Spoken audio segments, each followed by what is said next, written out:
The views and events expressed here are totally whacked and are not necessarily the views of anyone. Choose your destiny.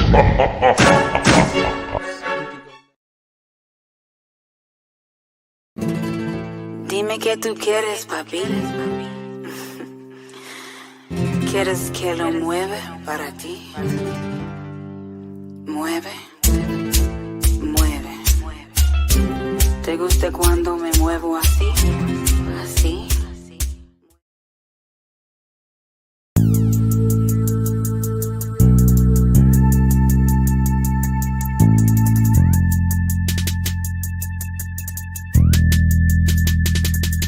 Thank you, God, for this day we have lived, everything in our life, our health, our family, the guidance you have given us, allow us guidance to the path of righteousness. Amen. Really, I'ma get that bitch. Revenge is a dish best served cold. She took my son, now my soul is cold. He took my daddy, now my soul is old. Yeah. Woke up.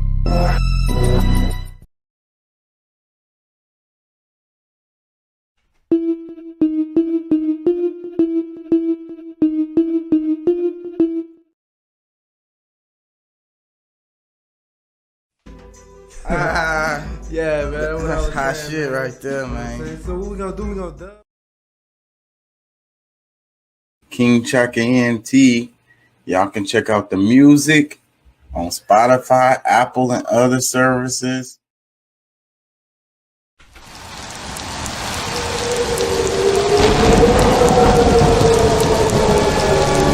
Doing what we do 3 to 4 nights a week. King Chaka ENT.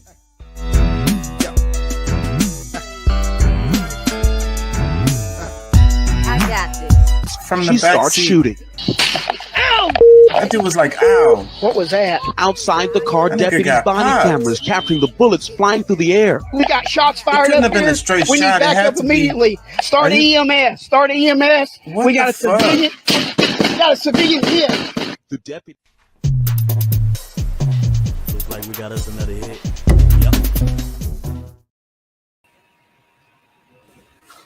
Hey, how y'all doing out there? How y'all feel? Remember, an educated public cannot be controlled. Learn to be active. The views and events expressed here are totally whacked and are not necessarily the views of anyone. I don't know what's up with my lights. Oh, it's gonna take me 3 days to get this fixed. Overcoming adversity is the name of it today. Overcoming adversity. What does that mean to you? Adversity. I've been having a list of adversity, and I feel like I'm at the precipice of accomplishing some things. And I think that is why. And it's a thing that we do to ourselves, right? It's like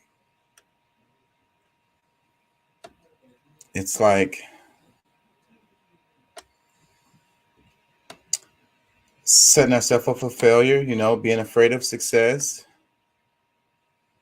I'm looking for the adversity in Wikipedia is showing stress, but maybe I'm not spelling it right. Let's do a search.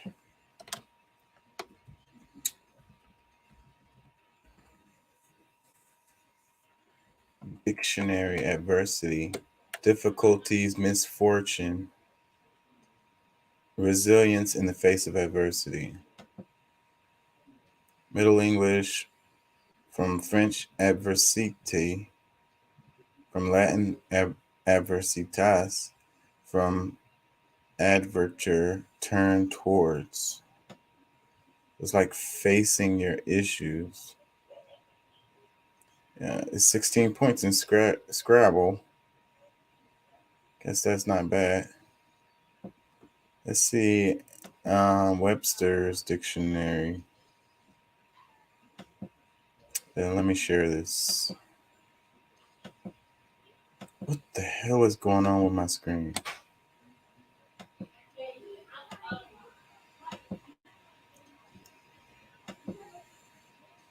I can't read this and mess with my screen at the same time. It says adversity noun, a state or instance of serious or continued difficulty or misfortune, showing courage in the face of adversity.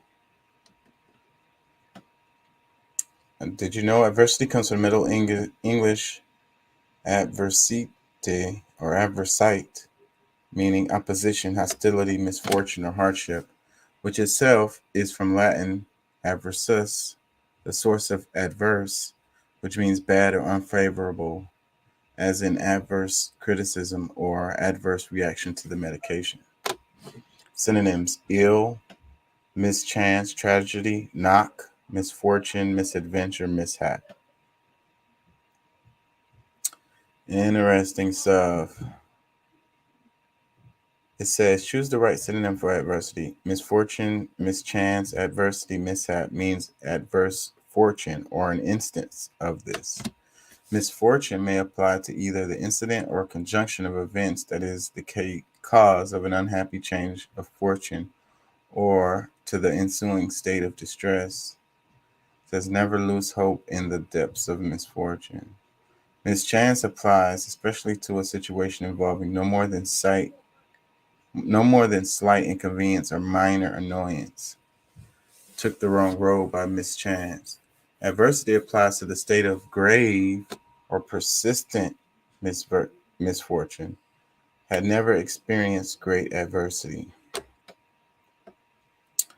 So, when they talk about privilege, some people have, maybe they have the privilege of not having to deal with adversity. But I don't know that it's actually a privilege, because dealing with adversity is what makes you able to deal with the world in a better way. Because when you're in a situation and you have to deal with something that you never dealt before, it can be pretty stressful, and I've been dealing with some stressful stuff that's been continually popping up. But because of the things that I've been through and the things that I've done in the past, it makes it easier for me to deal with these adversities. Like I be trying to tell the people all the time, I'm not afraid of nothing. I'm not afraid of anything. Trust me, I'm not. It's a song line where it says, what is it? I've cried all of my tears. I've faced all my fears, or something like that. I'm not saying it right. I think that was a Sade song. But it's like, all the scariest things have already happened to me in my life. Like, I don't want to go down the list. I want to relive those moments. But yeah, the scariest stuff has happened. Like, there's a few on the list that hasn't happened, but a lot of them have already happened. And I'm still here. I'm still ticking. I'm still clicking. I'm still going, So I know for a fact that even though you go through extreme traumatic events, you can pull through and you can have a life on the other side. And not only that, sometimes those tragic events can help you, deal with life better, as far as like change your outlook on life, or, maybe change the direction in your life in a way that you become more aware of things, because that's what happened to me. I became severely aware of myself and my faults and the things that I really have a problem with, or the things that I could improve, in dramatic fashion. Overnight, I had to, come face to face with all the things that I were avoiding for the longest, because I could no longer avoid them because of the adverse situations that I had to deal with. And I had zero help. No one there to help. So I don't know.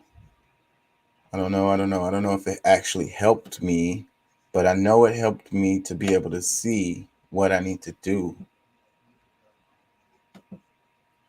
Let's do some,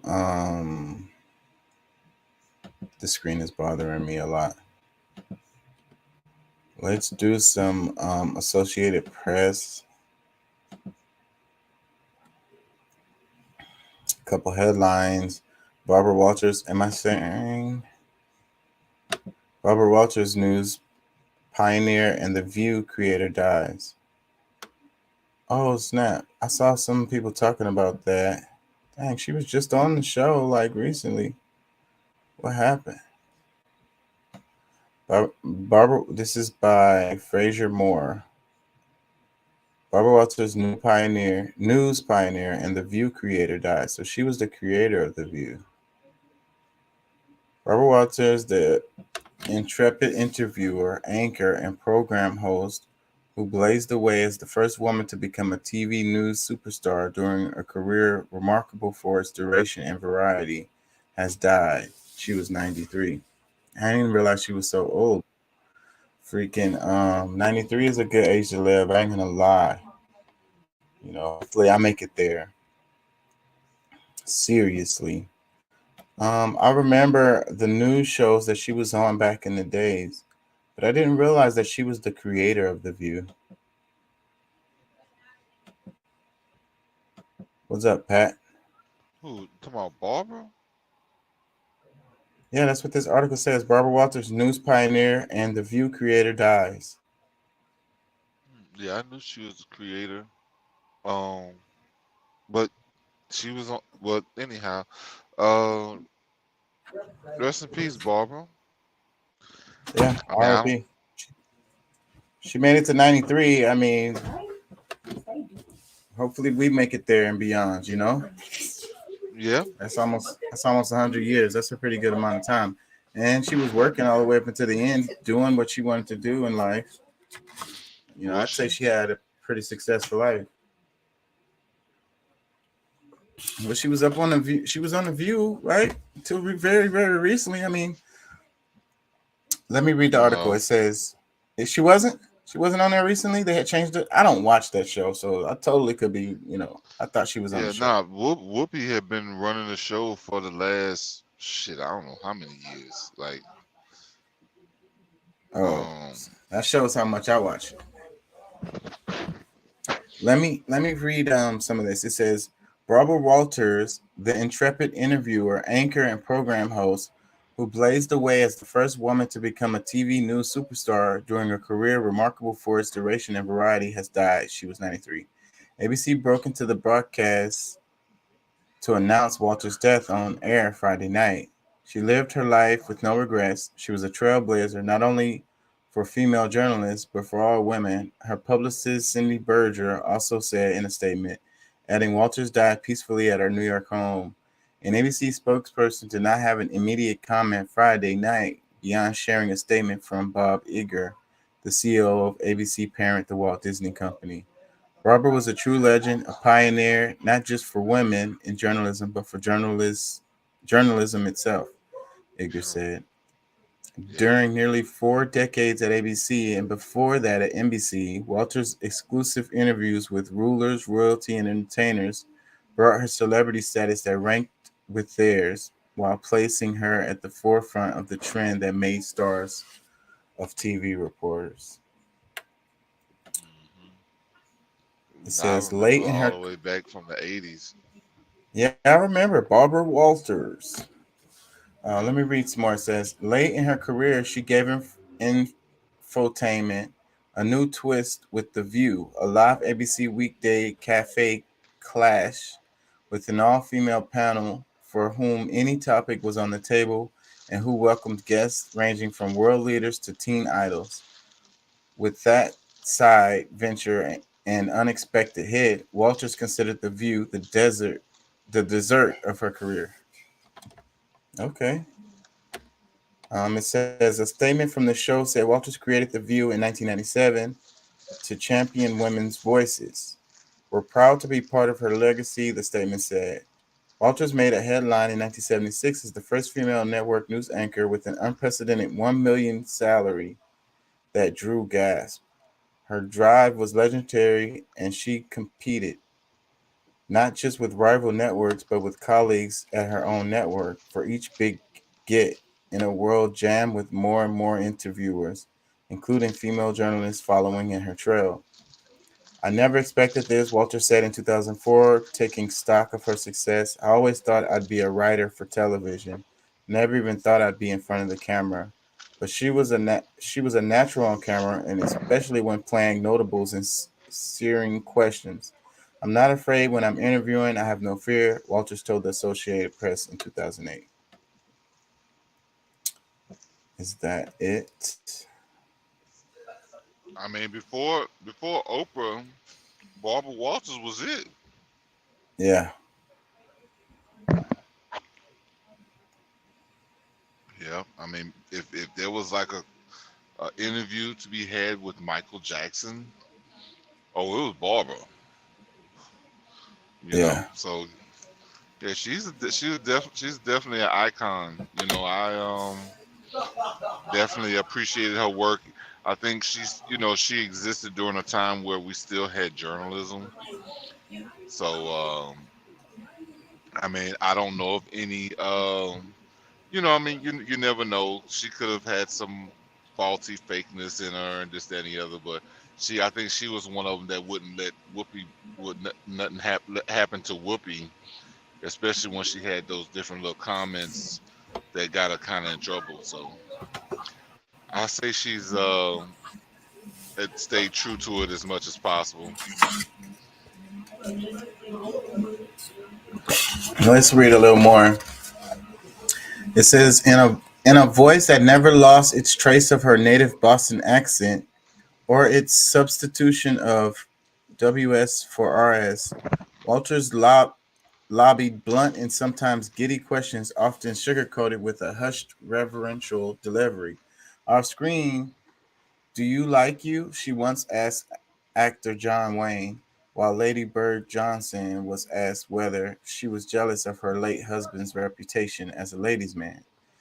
In May 2014, she taped her final episode of The View amid much ceremony to end a 5-decade career in television. Although she continued to make occasional TV appearances, during a commercial break, a throng of TV news women she had paved the way for, including Diane Sawyer, Katie Couric, Robin Roberts, and Connie Chung, posed for a group portrait.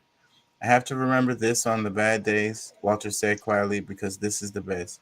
Oh, so she way back in 2014, she taped her final episode of The View. Wow, I'm way behind. That's a long ass. That's like 10 years. Damn near 8, 9. Yeah, she's been retired for a while. I didn't know. Let me read some more. It says, her career began with no such inklings of majesty.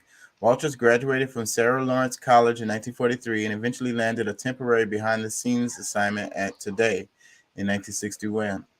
Shortly afterward, what was seen as the token woman slot among the staff's 8 writers opened. Walters got the job and began to make occasional on-air appearances with offbeat stories such as A Day in the Life of a Nun or The Tribulations of a Playboy Bunny. For the latter, she donned bunny ears and high heels to work at the Playboy Club. Yeah. She must have been attractive when she was younger. Like, I don't know. Let me read some more. It says, as she appeared more frequently, she was spared the title of Today Girl that had been attached to her predecessors. But she had to pay her dues, sometimes sprinting between interviews to do dog food commercials. She had the first interview with Rose Kennedy after the assassination of her son, Robert, as well as with Princess Grace of Monaco and President Richard Nixon. She traveled to India with Jacqueline Kennedy, to China with Nixon, and to Iran to cover the Saz Gala party. But she faced a setback in 1971 with the arrival of a new host, Frankie McGee, who insisted she wait for him to ask 3 questions before she could open her mouth during interviews with powerful persons. Ooh. We don't even know who that dude is no more. Yeah, who is that guy? Let me read some more. It says, although she gained a celebrity status of her own right, the celebrity world was familiar to her even as a little girl. Her father was an English-born booking agent who turned an old Boston church into a nightclub. Lou Walters opened the clubs in Miami and New York, and young Barbara spent her after hours with regulars such as Joseph Kennedy and Howard Hughes. Oh, that makes sense. It says those were the good times, but her father made and lost fortunes in a dizzying cycle that taught her success was always at risk and being snatched away and could neither be trusted nor enjoyed. Sing great in freedom and opportunities awaiting her outside the NBC studio, she hit the road to produce more exclusive interviews, including the Nixon Chief of Staff H.R. Haldeman. So yeah, so her father being in the club scene and obviously attracting VIPs to his club. That's how And she gained. potentially a mobster. Yeah, it sounds like it. But that put her in the room with these, certain, elite people or whatever, celebrities. And it's all about having relationships with people, how you can get those interviews. You know what I'm saying? They trust you, they cool with you, they know you already. Then they're more likely to sit down and actually talk to you because it's really hard to get interviews with certain people. Hey, as long as you don't allow my most sacred secrets to get out, yeah, I give you exclusive. You know, don't break my balls, okay? Don't bust my balls over here. As long as you don't break my balls, it's okay. Forget about Forget about it. it. Let me read some more. It says by 1976, she had been granted the title of Today co-host and was earning 700,000 a year. But when ABC Ooh, signed her to a $5 million 5-year contract, she was branded the multi-million-dollar baby.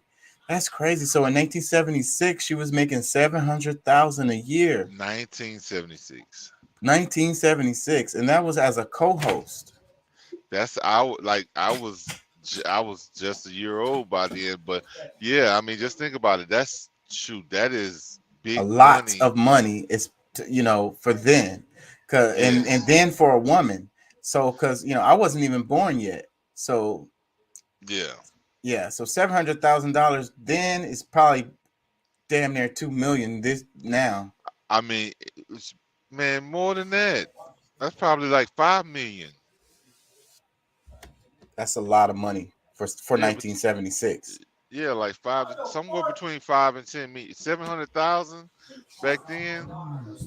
Yeah, that's close. That's probably closer to 5 million. All right, let me read some more. It says reports failed to note her job duties would be split between the network's entertainment division and ABC News, then mired in third place.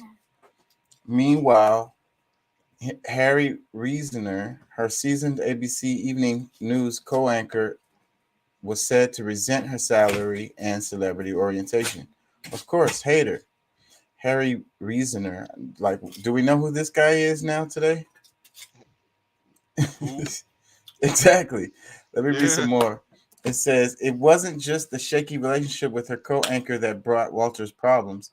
Comedian Gilda Radner satirized her on Saturday Night Live as a rotacistic commentator named Baba Wawa. I remember that, and that was pretty funny. And after her interview with the newly elected President Jimmy Carter, in which Walters told Carter, "Be wise with us." CBS correspondent Morley Safer publicly derided her as the first female pope blessed the new cardinal. It was a period that seemed to mark the end of everything she'd worked for, she later recalled. I thought it was all over. How stupid of me ever to have left NBC. But salvation arrived in the form of the new boss, ABC News. President Roone Arledge moved her out of the co-anchor slot and into a special projects. Meanwhile, she found success with her quarterly primetime interview specials. She became a frequent contributor to News Magazine 2020 and later co-host. A perennial favorite was her review of the year's 10 most fascinating people. By 2004, when she stepped down from 2020, she had logged more than 700 interviews, ranging from Ronald Reagan, Margaret Thatcher, Muammar Gaddafi, to Michael Jackson, Eric and Lyle Mendez, and Elton John. Her 2-hour talk with Monica Lewinsky in 1999, timed to the former White House intern's memoir about her affair with President Bill Clinton, drew more than 70 million views. Of course, everybody want to be messy. She had an interview with Muammar Gaddafi. That's a big deal to me. What? And Michael Jackson. That's a Shit, big it's a deal. big deal to everybody. What the hell you talking about? Yeah. So I mean, he was cool to sit down with her, and she was able to sit down with him and talk with him. I mean, I'm sure during those years, because they making Muammar Gaddafi to be out like the freaking devil, like Satan. So I'm sure that people were like, "No, you can't go sit down and talk to that guy. He's Satan. He's gonna rape and pillage you." No, they liked him in the early years. It wasn't until later when he was talking about creating his, doing the whole, uh, changing the monetary system. That's when they had a problem with him. Mm. That was, I mean, shit, that was like in the 2000s. So, I mean, Muammar Gaddafi was like, as long as he was over there doing his thing, he was a heavy contributor. Like, he kind of, may have been, a diplomat, did some diplomacy moves or whatever for other countries. Because they loved him. Mm. But like I said, I mean, when it came to that money stuff, that's when they was like, all right, you know what, you done enough. Yeah, it was probably before my time when I was more like politically aware, especially global politics. That was probably before my time. Let me read some more. It says Lewinsky tweeted that she had lunch with Walters a few years ago, where, of course, she was charming, witty, and some of her questions were still her signature interview style. A special favorite for Walters was Katharine Hepburn, although in 1981, exchange led to one of her most ridiculed questions: "What kind of tree are you?" Walters would later object that the question was perfectly reasonable within the context of their conversation. Walters did pronounce herself guilty of being dreadfully sentimental at times and was famous for making her subjects cry, with Oprah Winfrey and Ringo Starr among the more famous shedders. Oh, she made Oprah cry. Let me read some more. But her works also received high praise. She won a Peabody Award for her interview with Christopher Reeve shortly after the 1995 horseback riding accident that left him paralyzed. Walters' first marriage to businessman Bob Katz was annulled after a year. Her 1963 marriage to theater owner Lee Gruber, with whom she adopted a daughter, ended in divorce after 13 years. Her 5-year marriage to producer Merv Alderson ended in divorce in 1990. Walters wrote a best-selling 2008 memoir, Audition, which caught readers by surprise with her disclosure of a long and rocky affair in the 1970s with married U.S. Senator Edward Brooke. No, she was the side piece. Let me read more. It says, Walters' self-disclosure reached another benchmark in May 2010 when she made an announcement on The View that days later she would undergo heart surgery. She would feature her successful surgery, and those other notables included Clinton and David Letterman in a primetime special. Walters is survived by her daughter Jacqueline Danforth. I hope that I will be remembered as a good and courageous journalist. I hope that some of my interviews not created history, but were witness to history. Although I know that title has been used, Walters told the AP upon her retirement from The View, I think that when I look at what I've done, I have a great sense of accomplishment. I don't want to sound proud and haughty, but I think I've just a wonderful career, and I'm so thrilled that I have. Moore, a longtime Associated Press television writer who retired in 2017, was the principal writer of this obituary, Associated Press. Yeah, so R.I.P. Barbara Walters. They said she survived by her daughter Jacqueline Danforth. So that's the one that she adopted. Is that what they said earlier? So then she didn't. That means that she didn't have no biological children. I wonder, could she have children, or did she choose not to have kids? Probably the same. Because see, I think Oprah followed the same kind of thing as Barbara Walters. So I think she probably could have had children. She just didn't. It got in the way of like her having a child would have gotten away with, like physically having a Her child would have career. gotten. Yeah. Yeah. And I can't help but to think about what's her name from the Fugees,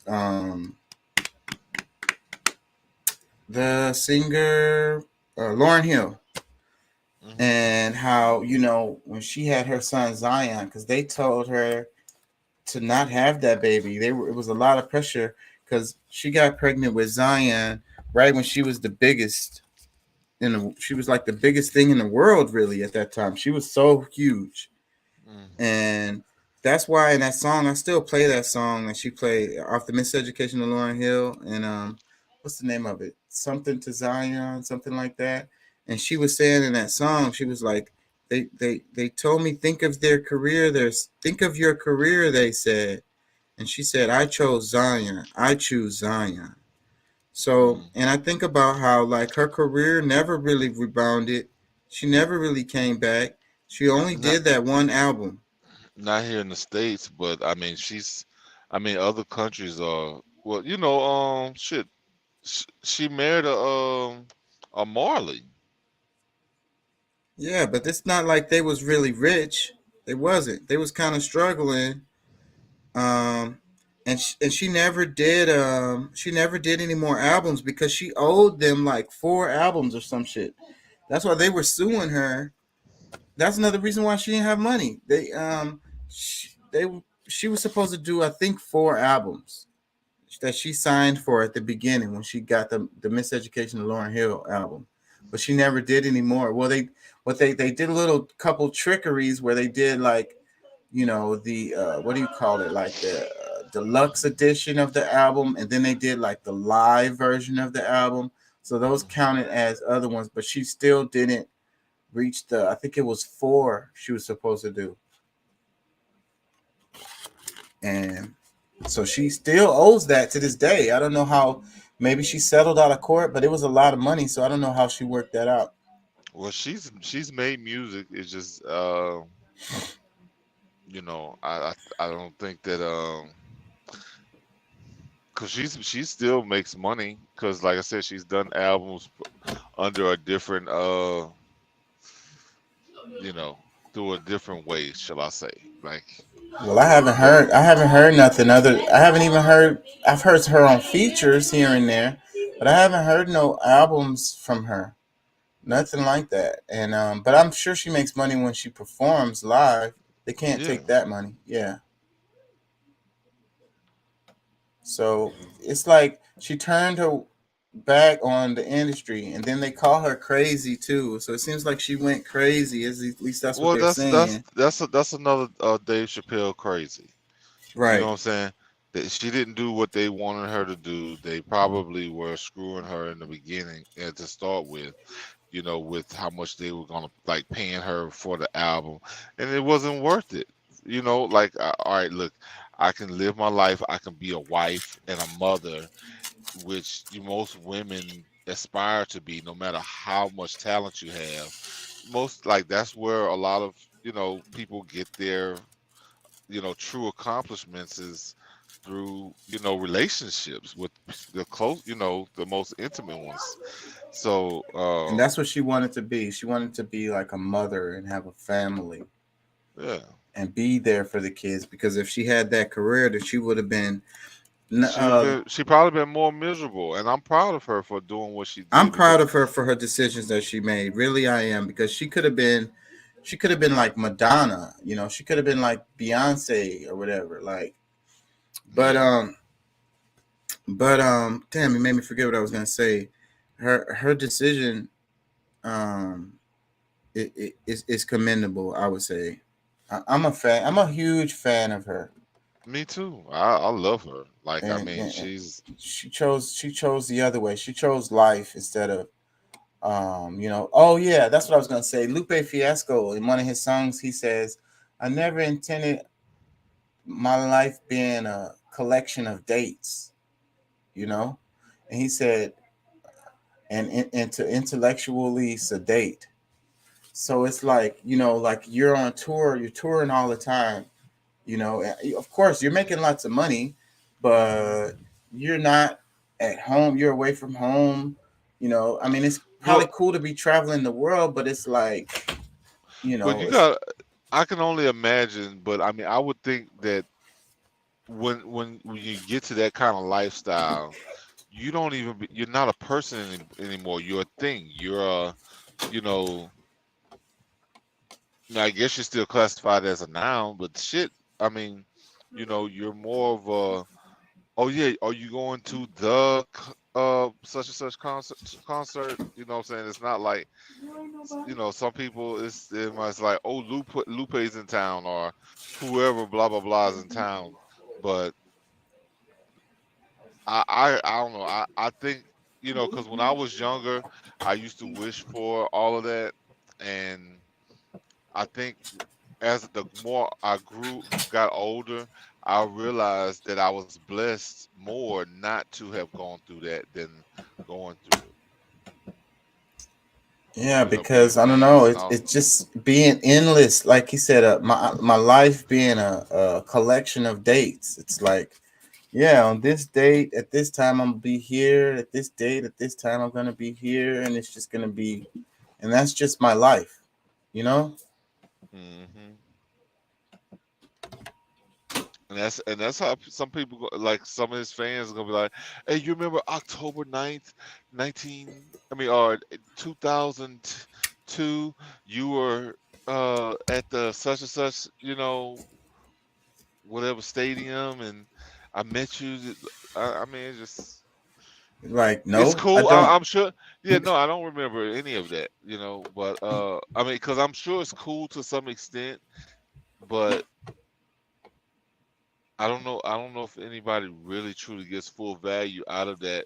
Plus, like the majority of people, 90% of people end up with screwed up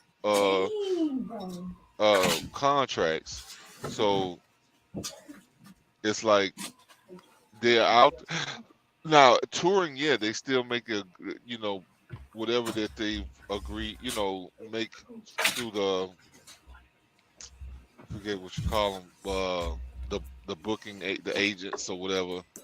You make whatever money you've agreed for that, but with your music, some of your best art, you don't really get paid the way that you should for it. But it is what it is. Yeah, man, it is what it is, man. We choose, you know. Jay-Z has a line. He says, "What do I think of success? It sucks too much stress." Check this out. This is really cool right here. This is History Photograph. This is one of the Instagram pages that I follow. And this says a small amount of perspective at this moment. This is interesting right here.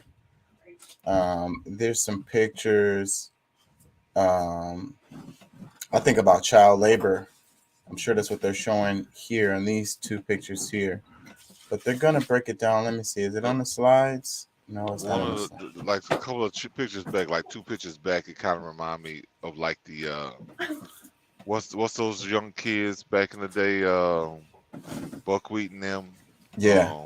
That was that same time period. Yeah. Let me read this. It says, for a small amount of perspective at this moment. Oh, snap. Imagine you were born in 1900. When you were 14, World War I starts and ends on your 18th birthday with 22 million people killed. Later in the year, a Spanish flu epidemic hits the planet and runs until you are 20. 50 million people die from it in those 2 years. Yes, 50 million. When you're 29, the Great Depression begins. Unemployment hits 25%. Global GDP drops 27%. That runs until you are 33. The country nearly collapses along with the world economy. When you turn 39, World War II starts. You aren't even over the hill yet. When you're 41, the United States is fully pulled into World War II. Between your 39th and 45th birthday, 75 million people perish in the war, and the Holocaust kills 6 million. At 52, the Korean War starts and 5 million perish. At 64, the Vietnam War begins, and it doesn't end for many years. 4 million people die in that conflict. Approaching your 62nd birthday, You have the Cuban Missile Crisis, a tipping point in the Cold War. Life on our planet as we know it could well have ended. Greater leaders prevented that from happening. As you turn 75, the Vietnam War finally ends. Think of everyone on the planet born in 1900. How do you survive all of that? A kid in 1985 didn't think their 85-year-old grandparent understood how hard school was. Yet these grandparents and now great grandparents survived through everything listed above. Perspective is an amazing art. In 2022, as 22 ends, let's try to keep things in perspective. Let's be smart, help each other out, and we will get through all of this. In the history of the world, there has never been a storm that lasted. This too shall pass. So it's interesting to me because I think about us as like millennials or Generation X, Yeah, you're a millennial, right? I'm X. but all the stuff that we saw that we went through, the creation of the civil rights era, well, that was before us, but still, it was kind of like rolling into the the 70s a bit. The you got you had the creation of the internet, the explosion of television. You know, you had pandemics. You had freaking global crisis like economic crisis, the Well, the you know housing that. crash. Well, I guess it wasn't really pandemic. I mean, it was supposed to be somewhat, but I guess they were still more like epidemics, I guess. But when they came through with H1N1, bird flu, Yeah, Zika, all those things were supposed to kill us. Ebola. Huh? Ebola. Ebola, like all these different things that came about was supposed to kill us, but um, Oh, and remember the .com, the 1999 to 2000, the whole no, uh oh well, yeah, 99, yeah, that period, the but the 2012. that's the one that I thought was more significant. Um, the but yeah, I mean, especially like growing up when we hear the song party like it's 1999. I Yeah. mean, everybody thought that hey, this is something that's gonna we got to look out for, but it came and went, but I think that that's one of those things that you know, just like there had to be something going on during the times when my grandparents, great grandparents were coming about that were the thing. Because like it seemed like every decade there's some big thing that we're supposed to be afraid of, and that's gonna come and change everything. And we never really see the big deal, the big thing. We always leave with it being like, oh, that's it, and but not that the changes don't happen, but their benchmarks are a way to I guess I identify an era in time. But because I mean you got to think about it, I mean in 100 years ago, 100 in 1919 is when the flu came about. Mm-hmm. You know, I don't know what time was it when the polio and all this stuff came about. That was the 50s, Was it 50s the and 50s? 60s. Okay, so smallpox and So I like to say rubella. that we live in interesting times, Yeah. some of the most interesting times, and I feel like the world is changing. And so, but looking at this kind of puts it in perspective, like they said, those people were going through some super major changes then too. So we like to feel like we're special or we're like going through the worst of the worst or whatever the hell, but then we forget about what the previous generations went through. Yeah, I mean, yeah, I think they probably felt some of the same things that we're feeling now. Um, I mean, I think this is, probably just as scary, if not scarier, because I mean, if we look at the types of things that's happening right now, like it's something to be afraid of still. You know what I'm saying? Like I said, not to say that it wasn't then, but I mean, they're now, they're trying to get rid of nature. Like they're trying to get rid of like the idea of real people interacting and doing whatever. Like they would much rather have AI bots running the world than have humans running the world. You know what I'm saying? Like if that's not scary, I mean, if because this is like actually people who are trying to be God themselves. Like there's womb factories. What is it? Uh, like this womb pods that's coming about where they can actually take a child from embryo to birth in these womb pods. I saw that. I don't know how true that is. I think that they're speculating with that, saying that they're gonna be able to do that or whatever. Bro, they if haven't it's been able to. They haven't been able to recreate the womb. Bro, I saw where they were creating, like this was years ago, like 5, 6, maybe longer years ago, where you remember when we were kids and they had those little incubators that we could put the chicken eggs in, and before you know it, that we got little chickadees. Mm-hmm. Well, they have these somewhat the same, but they don't even leave the shell. Like they crack the egg, they put it in the little incubator, they close the drawer, leave it there, and then they come out with chickens with no feathers. Yeah, I've seen So that. so it's like, they've evolved a lot of these things. Like our technology is I don't know about crazy. them. It's hard for me to believe that they have the technology to recreate a womb. I mean, I could see it happening one day, but I don't know how close we are to it actually. Well, I mean, we have to understand there's a group of people that's been on this planet that is a hybrid. Like they did not come from the naturalist form as others. That has been on this planet and interact with us just like they were as human as the rest of us. But Yeah. they came from a lab, a beginning in a lab. Yeah, but they had to grow in a womb.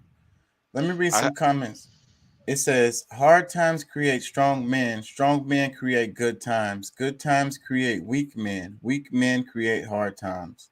Take a guess where we are at. Another one, it says, powerful message and all the respect in the world to those who survived all that. But it is very Eurocentric American view on history. Many countries have suffered both before and after that in different ways. Many of these events have not affected them either. A1. I mean, we got people suffering right now that's been going through war for the last since we were kids. I mean, shit, look at Israel, how long Israel been Palestine. That's one. I Yeah, mean, the shoot all in South Central America. yeah. Like I said, bro. I mean, yeah, that's one way to look at Yemen, it. Who? Yemen. I mean, there's a long list. Oh, Yemen. Yeah, Gotcha. Yeah. I mean, shit. Right now, Libya. I mean, the place that was the most organized place on the planet, from as far as I could see, based on how the government took care of its people. You know what I'm saying? Like healthcare. Like I mean, they got stipends. Like they were actually very well taken care of. The Libyan people were happy people until they killed Gaddafi. Yep, and it's a mess over there to this day. And I'm sure they knew that was going to be the result, but they don't care about the actual people. They No, pretend that like they came in there to but get rid of Gaddafi because he was mistreating his people. Well, the no, people are suffering like a Gaddafi. mug. Okay, You said Gaddafi was mistreating his people. No, that was propaganda. I know. That's what I'm saying. That's what they were saying. Okay, I would say but that's what the global governing system is like. You know what I'm saying? If you know they don't want peace, you're not gonna have peace with those people in control, because this is the same part of those people are the ones that believe that you know they are supposed to be the leaders of everything and the rulers And over have a everybody, chance at a and good life, and everybody everybody else is supposed to goyim. suffer. Everybody else is goyim. Y'all are supposed to serve them until And you that's it. know. And any countries that upset that order, they're going to come in and rearrange things. Well, I mean, unless something happens to them, but Let me read another one. It says, my grandma was born in 1900. She never spoke about any of these events. I often wish she had. A reply to that one, it says, same. My grandfather invented satellite systems for World War II. Such incredibly important work, but would never speak about it. He would only speak about the satellites him and his team created to broadcast color TV. Another comment. This is a reply again. It says, oftentimes people will black out traumatic periods of their life because remembering them and talking about them is too hard. We have to probe our ancestors, man, and get we as took. much as we can out of them because they are walking knowledge, man. Going through the stuff that they went through, actually seeing it, because the history books lie. But you could talk to some old person who was alive and just ask them what the hell was really going on. I'm sure if you can probe them enough, they'll tell you. You'll get way better information than whatever you're getting out of the history books. Well, I tried um talking to my dad, which I mean, he talks about a little bit of stuff that he feels okay talking about, but he was in Vietnam War, um, but his aunt, she's the only one left of the generation. She's like the youngest sister of my grandmother, my dad's mom, and my auntie is 80 some, I forget, 90 something. She might be closer to 90 now. Um, but either way, it's when you try to find out some of these information, you don't want to be like you know like some hardcore investigator. Like you're trying to have genuine conversation, and you have questions, things. Hopefully they kind of just open up and just start telling you things. And I think she has a little bit, but that's I was like, man, I always try to get this information from my dad, and I wish I was living when my grandmother was alive, but I was alive when my mom's mom was alive, but I wasn't in the mindset thinking or knowing how important all of that time was. Yep, I You wish know, I could.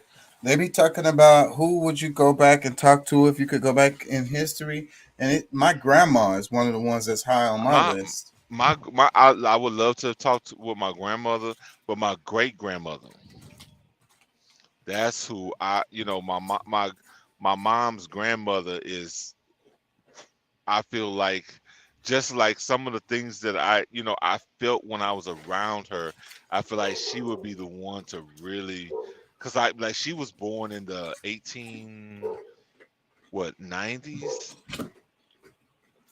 the mid to late 1890s.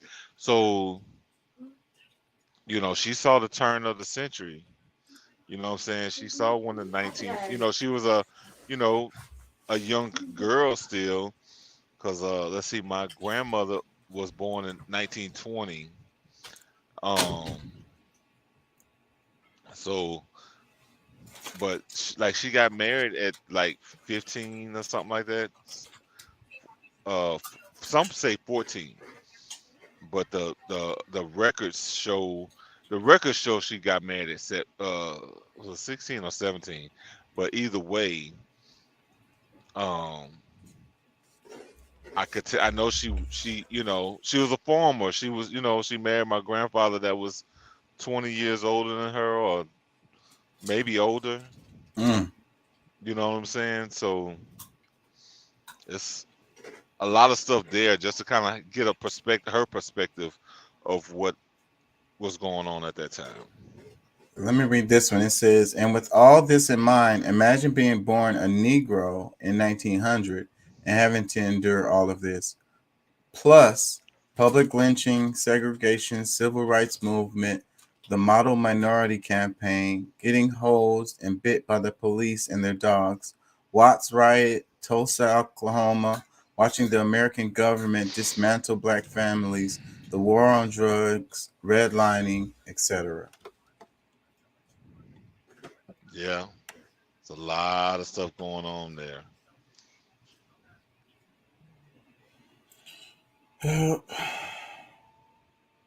have a couple of clips I want to do. Let me see. Shoot, my grandmother even was around during the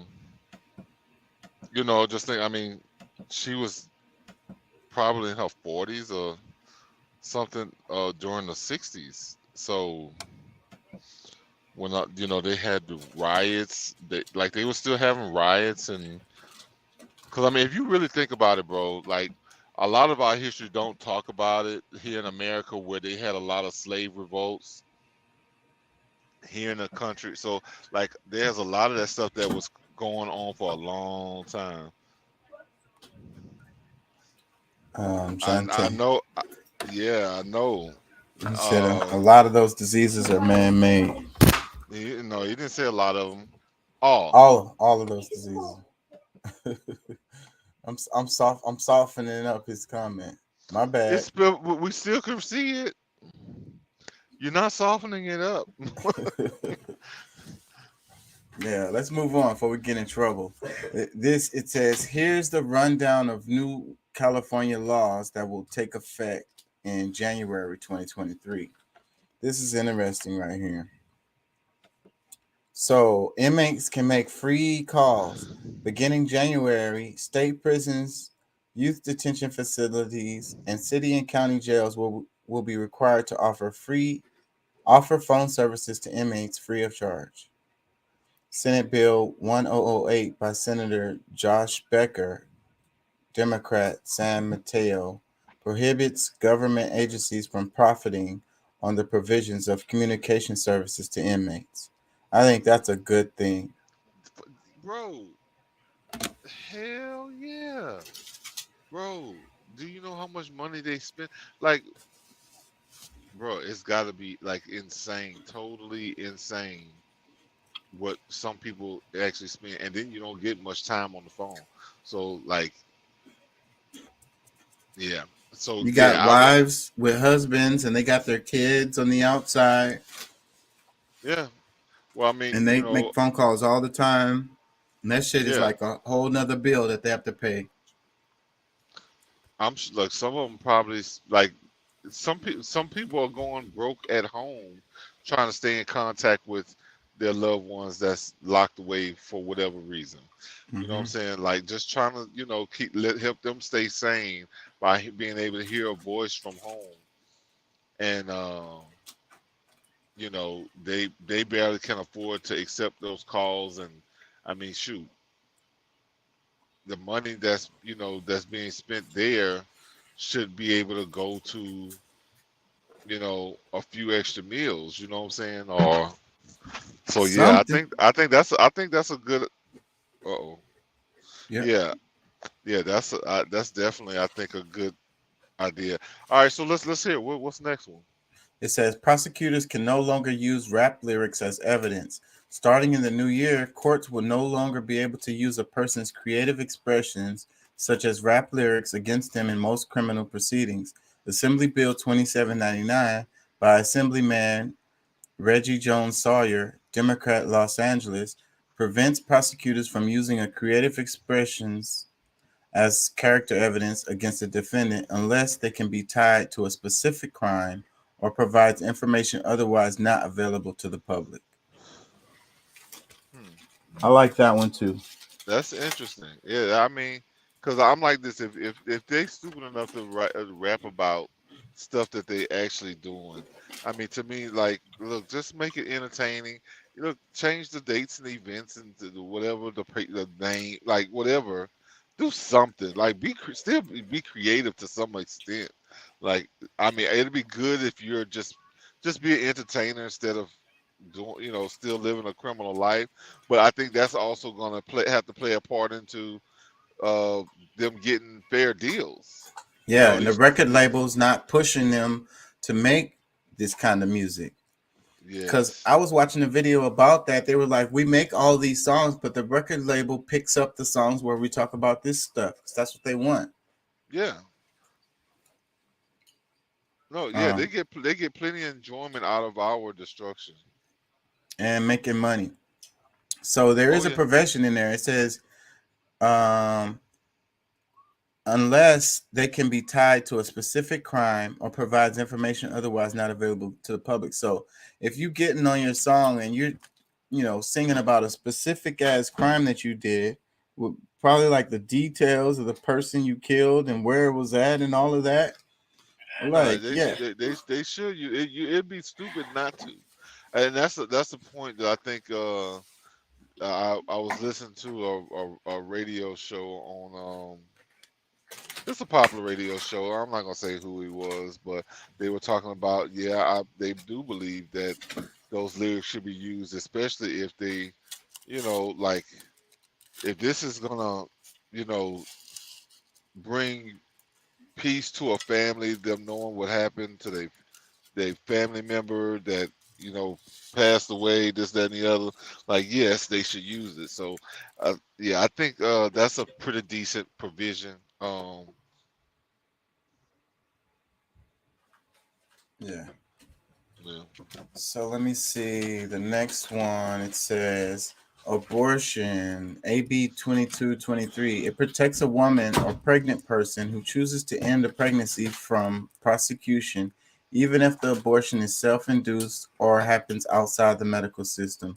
It also abolishes the requirement that coroner investigates stillbirths and protects someone who helps a pregnant person and their pregnancy voluntarily from criminal or civil liability. Helps end their pregnancy. Yeah. That could be dangerous, but I mean, hey, look, I'm in no position to try to control anybody's day to day. Um, but I think that will protect those who offer abortion services. So hopefully that, it can be done safely, however it's. And I think that's the point of it. It says bereavement leave, AB 1949. It is illegal for employers for 5 or more employees to deny employees up to 5 days of unpaid bereavement leave upon the death of a family member, as long as the employee seeking leave was employed for at least 30 days before the commencement of leave, and for private employees, the employer have 5 or more employees. There are separate requirements for public employers. I think I, that's a good thing too. I mean, I surprised that that's not already a thing. I'm not. I don't really understand what's. They're saying 5 days of unpaid bereavement leave upon the death of a family member. Ah. So it is illegal Well, for employers with 5 or more employees to deny employees up to 5 days of unpaid bereavement leave. So they can leave, but they're not getting paid, and they can't get in trouble for taking those 5 days. gotcha. But the company has to have at least 5 employees. So is there anything that says like that somebody who's really grieving people that's really close to them to, some form of help that's past the, you know, that's going past that 5 day period. I don't know, but this would say that by law they got to at least give them 5 days. They don't have to pay them, but they got to get if they request for the time, they got to give it to them. And still be able to keep their job. Right. All right. Hey, I mean, it's kind of tough to you have to even have that kind of Yeah, discussion. that should already be a given. The next one, it says Cadillac converter theft crackdown, SB 1087, AB 1740. These laws enhance requirements on recyclers to keep specific records of Cadillac converters they receive and on the authorized parties that can sell used Cadillac converters. These laws specifically list who can sell Cadillac converters to recyclers and require those recyclers to keep documentation such as the year, make, model, and copy of the vehicle title from which the Cadillac converter was removed. These laws aim to reduce the increasing theft of Cadillac converters and to help keep Californians and their cars safer. I'm sorry, bro. I don't mean to beat you up, but it just sounds funny when anybody says Cadillac converters. Well, I, I'm saying it wrong. yeah, it's catalytic, but Catalytic. yeah, but I've heard it so many times. It's just always like, okay. Oh, I see it. Catalytic. Why the hell do I say Cadillac then? I don't know. I didn't read the word. But I'm gonna tell you that's been a big problem in Louisiana. Like my cousin is a bus driver, and it's times when they show up to pick up their bus, somebody like they smoking everywhere, and like, you know what I'm saying, like somebody's come in and stole their catalytic converters off the buses. You know what I'm saying? So like there's something that they use for them to be able to make some decent money because it's platinum. You know what I'm saying? Yeah. Yeah. That's crackhead stuff. And it shows how much I know about cars. Yeah, it's not. I mean, you could say. I mean, maybe it is crackheadish behavior, but shit, it turns into some pretty decent money though. Especially you got a bunch of them. Let me read this one. It says criminal records, SB 731. Criminal records will still be provided to school districts, county offices of education, charter schools, private schools, and state special schools that conduct background checks for job applicants. People who have their records sealed also will be required to disclose their criminal history if asked when applying for a job in law enforcement or public office. Registered sex offenders were excluded from the legislation, and those convicted of serious and violent crimes will have to petition a court to have their records sealed. The bill will permanently and electronically seal most felony convictions after a person fully completes their sentence, including any time on probation, and will require a certain number of subsequent years without any arrest. The bill will also apply to people who were charged with a felony and served time in state prison and who have a record on an arrest that never resulted in a conviction. Law enforcement courts and the State Department of Justice would still have access to the records. I think that's good too. Because a lot of people get ruined behind some little mistake they made when they was like 17 years old, 18 years old, and they caught some silly little case, and now they have a hard time for the rest of their life getting jobs and getting apartments, everything. Yeah. Another one, it says fast food workers, AB 257.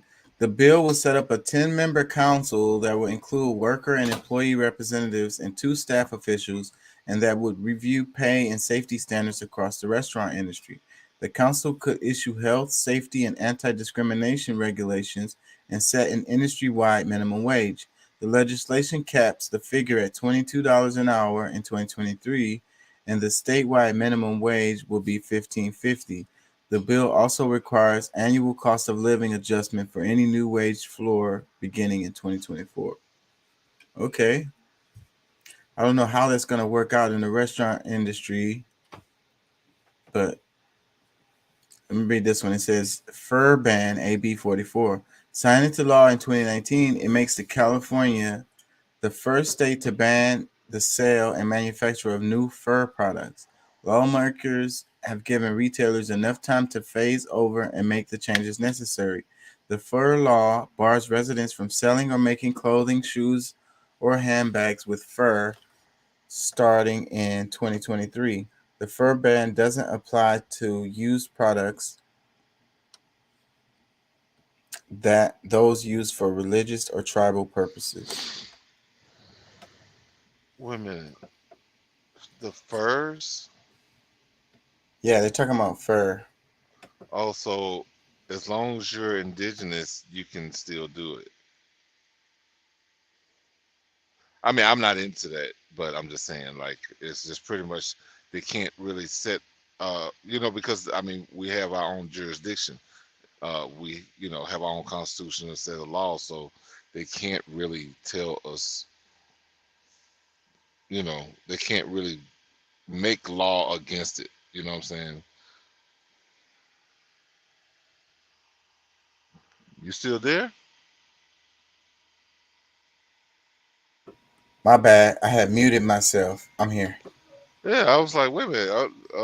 I know you got something to say about that, but Yeah, okay. that's the right thing to be. I mean, like, they're trying to change the way that they live their life, and then they're using it in a sustainable way. It's not like they're making these furs to sell all around the world so that they could eradicate whatever animal it is they're using to, Yeah. Let me read this one. It says jaywalking AB 2147.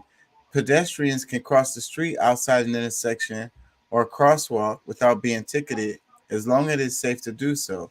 AB 2147, also known as the Freedom to Walk Act, was first introduced by Assembly member Phil Ting, Democrat, San Francisco, who argued jaywalking bills are arbitrarily enforced and unequally impact poor people and people of color.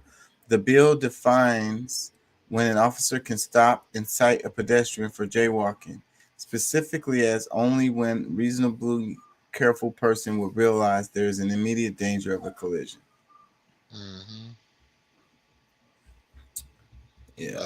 I think that I mean it does. 'Cause, I mean, we were talking about that last night. I mean, fines only really affect the poor. Like rich people is kind of like that's just a part of doing business, or like getting a speeding ticket for a lot of times it's kind of like I don't give a shit. I bought a Maserati so that I could drive it the way I drive. So if it costs me an extra 100, 200, whatever a month, so be it. That's chump change. And then for somebody who just trying to hurry and get to work, I mean, they rushing because they don't want to be late for work for the third time this week or whatever, because they leaving another job that they could barely leave on time. You know what I'm saying? Like, I mean, it's little shit like that. So it's and then they already are living check to check and barely making ends meet, and these damn tickets can make them end up losing their house or their car or send them to jail, because when you don't pay them, you can end up going to jail behind it. Let me play some more. Read another one. It says law enforcement SB 960. The bill removes the provision that an individual must be a citizen or permanent resident of the United States in order to become a police officer. The bill makes no distinction between legal and undocumented immigrants. The bill only allows for legal immigrants to become police officers. However, the language in the bill itself does not specify that undocumented immigrants are barred from doing so. That sounds a little shady right there. so undocumented getting jobs is shaky. As a police officer, That's all this stands for, is for as a police officer. for this one, Well, I mean, I think for some people that could, see that's one thing that I think that a lot of people do overlook. Because I mean, we meet a lot of. Well, I say we meet a lot of. I don't know. I've met a few illegals in my time, and they're good people. But at the yeah, same time, I agree but at with the that. yeah, But but at the same time, a lot of times they have an allegiance to other places. So Exactly. you have to kind of be Take that in consideration if you want to let them be a police officer, because now you're giving them a certain amount of authority, and maybe they might use that authority in a way that doesn't benefit the American people. yeah. I would be afraid of that, you know. So Y- that sounds a little iffy right there. So women, this you're saying that it does offer the freedom for them to be a police officer, or it doesn't? It does. Let me read it again. It says the bill removes the provision that an individual must be a citizen or permanent resident of the United States in order to become Ah, a police officer.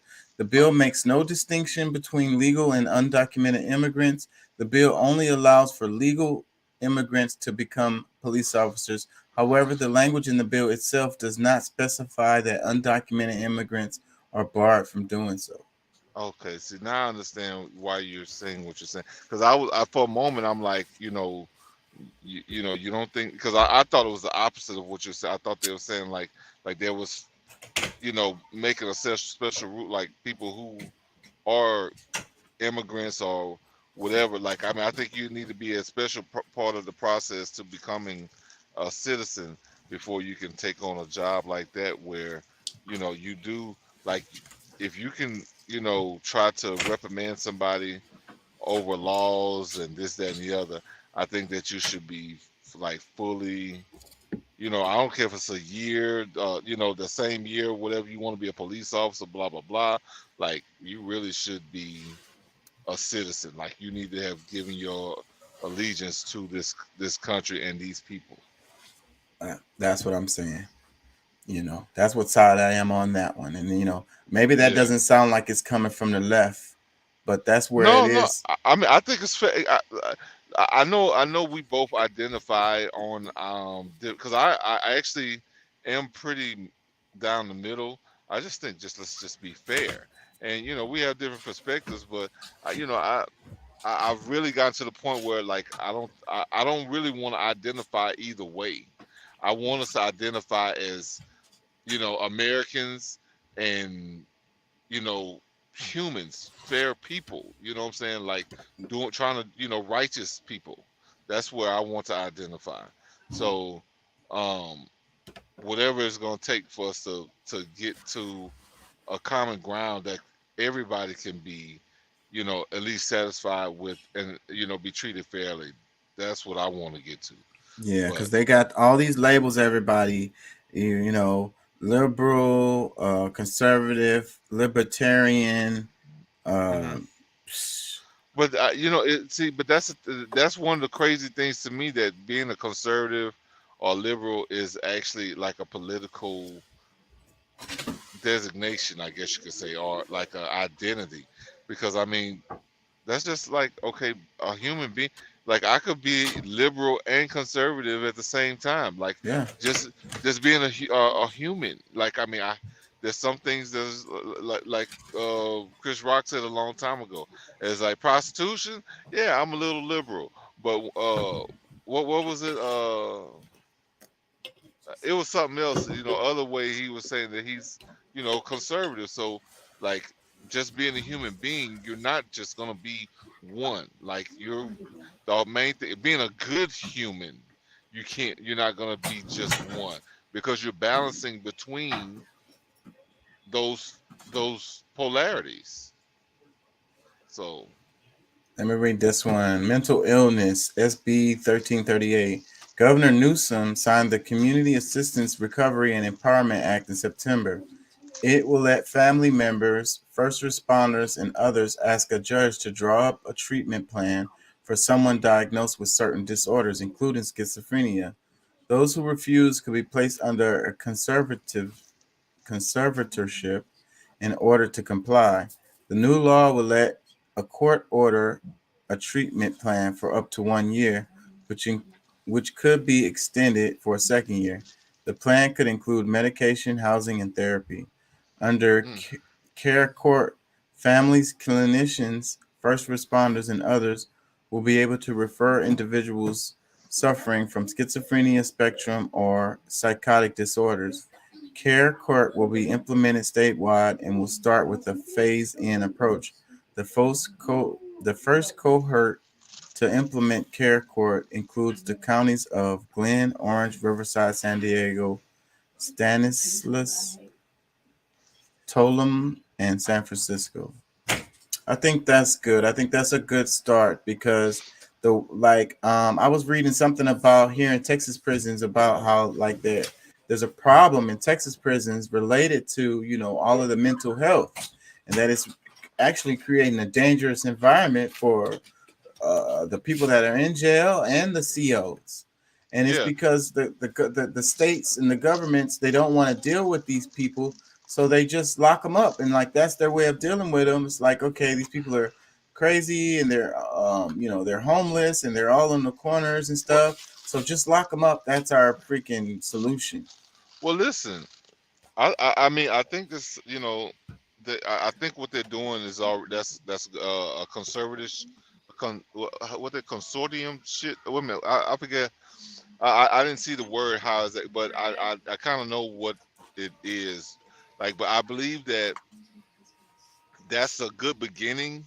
But at the same time, you got to think about a lot of these people who end up homeless. They end up like out doing these different things. Like, if they can, like, if a family member can get paid or get some form of income to help them, where it'll, you know, maybe make things easier for them to be at home and be taken care of by somebody who already loves them and can make the decisions, you know, medically or whatever for them. And the government can put forth funds to help that, you know, come about in some kind of structure, you know, assistance.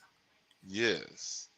I think that would be something else to kind of look at, because I mean, you're paying somebody to do this somewhere. Anyways, and that's the thing when they talk about that, you know, part of the problem with our healthcare system is people going to the emergency room, you know. These people don't pay these bills. So tax dollars are covering this.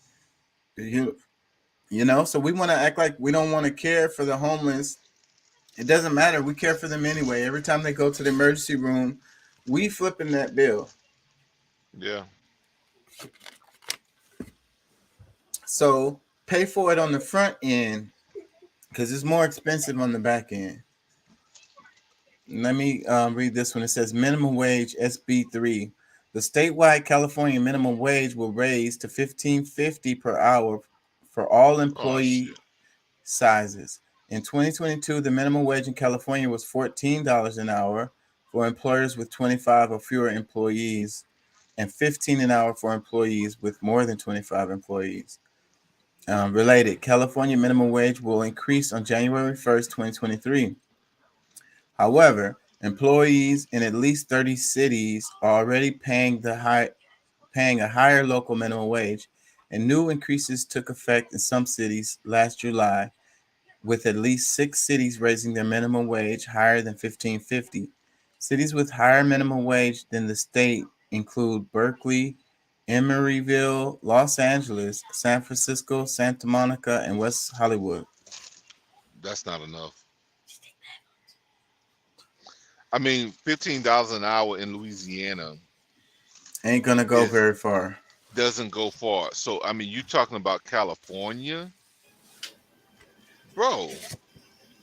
I don't know. That's about what I'm making as a server, and without 2-3 of us, you know, in the house, I'd have nothing. I'd be renting a room, not an apartment. Yeah. So it can make a difference. Say, bro. Hell, dude, the $1.50 an hour that they should be giving us more on the waiters' pay alone would make a big difference for us. Yeah.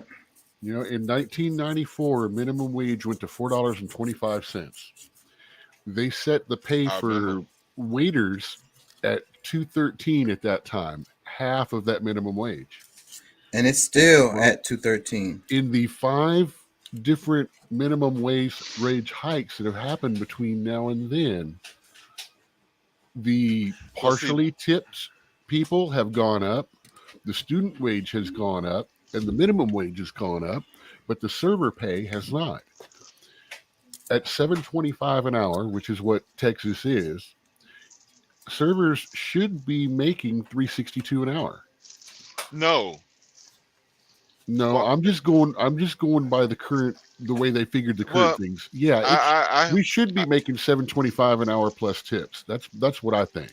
yes, bro. But That's no question, bro. Like, man, we say, bro, these people, y'all. I say these people, and I hate to say even you people, but I mean, look, everybody in the service industry, like people enjoy going out and having, these great meals, and people come and serving them, and hey, you always got some water. Oh, I need another fork. I need like just whatever.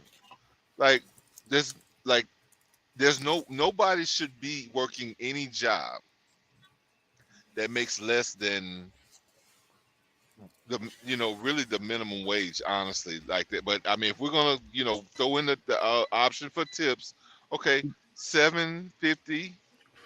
dude, I'm telling you, I'm not worried about. I make my money. I'm making $2.13 an hour, and I'm clearing 15 after you average 2.5 hours of downtime every day.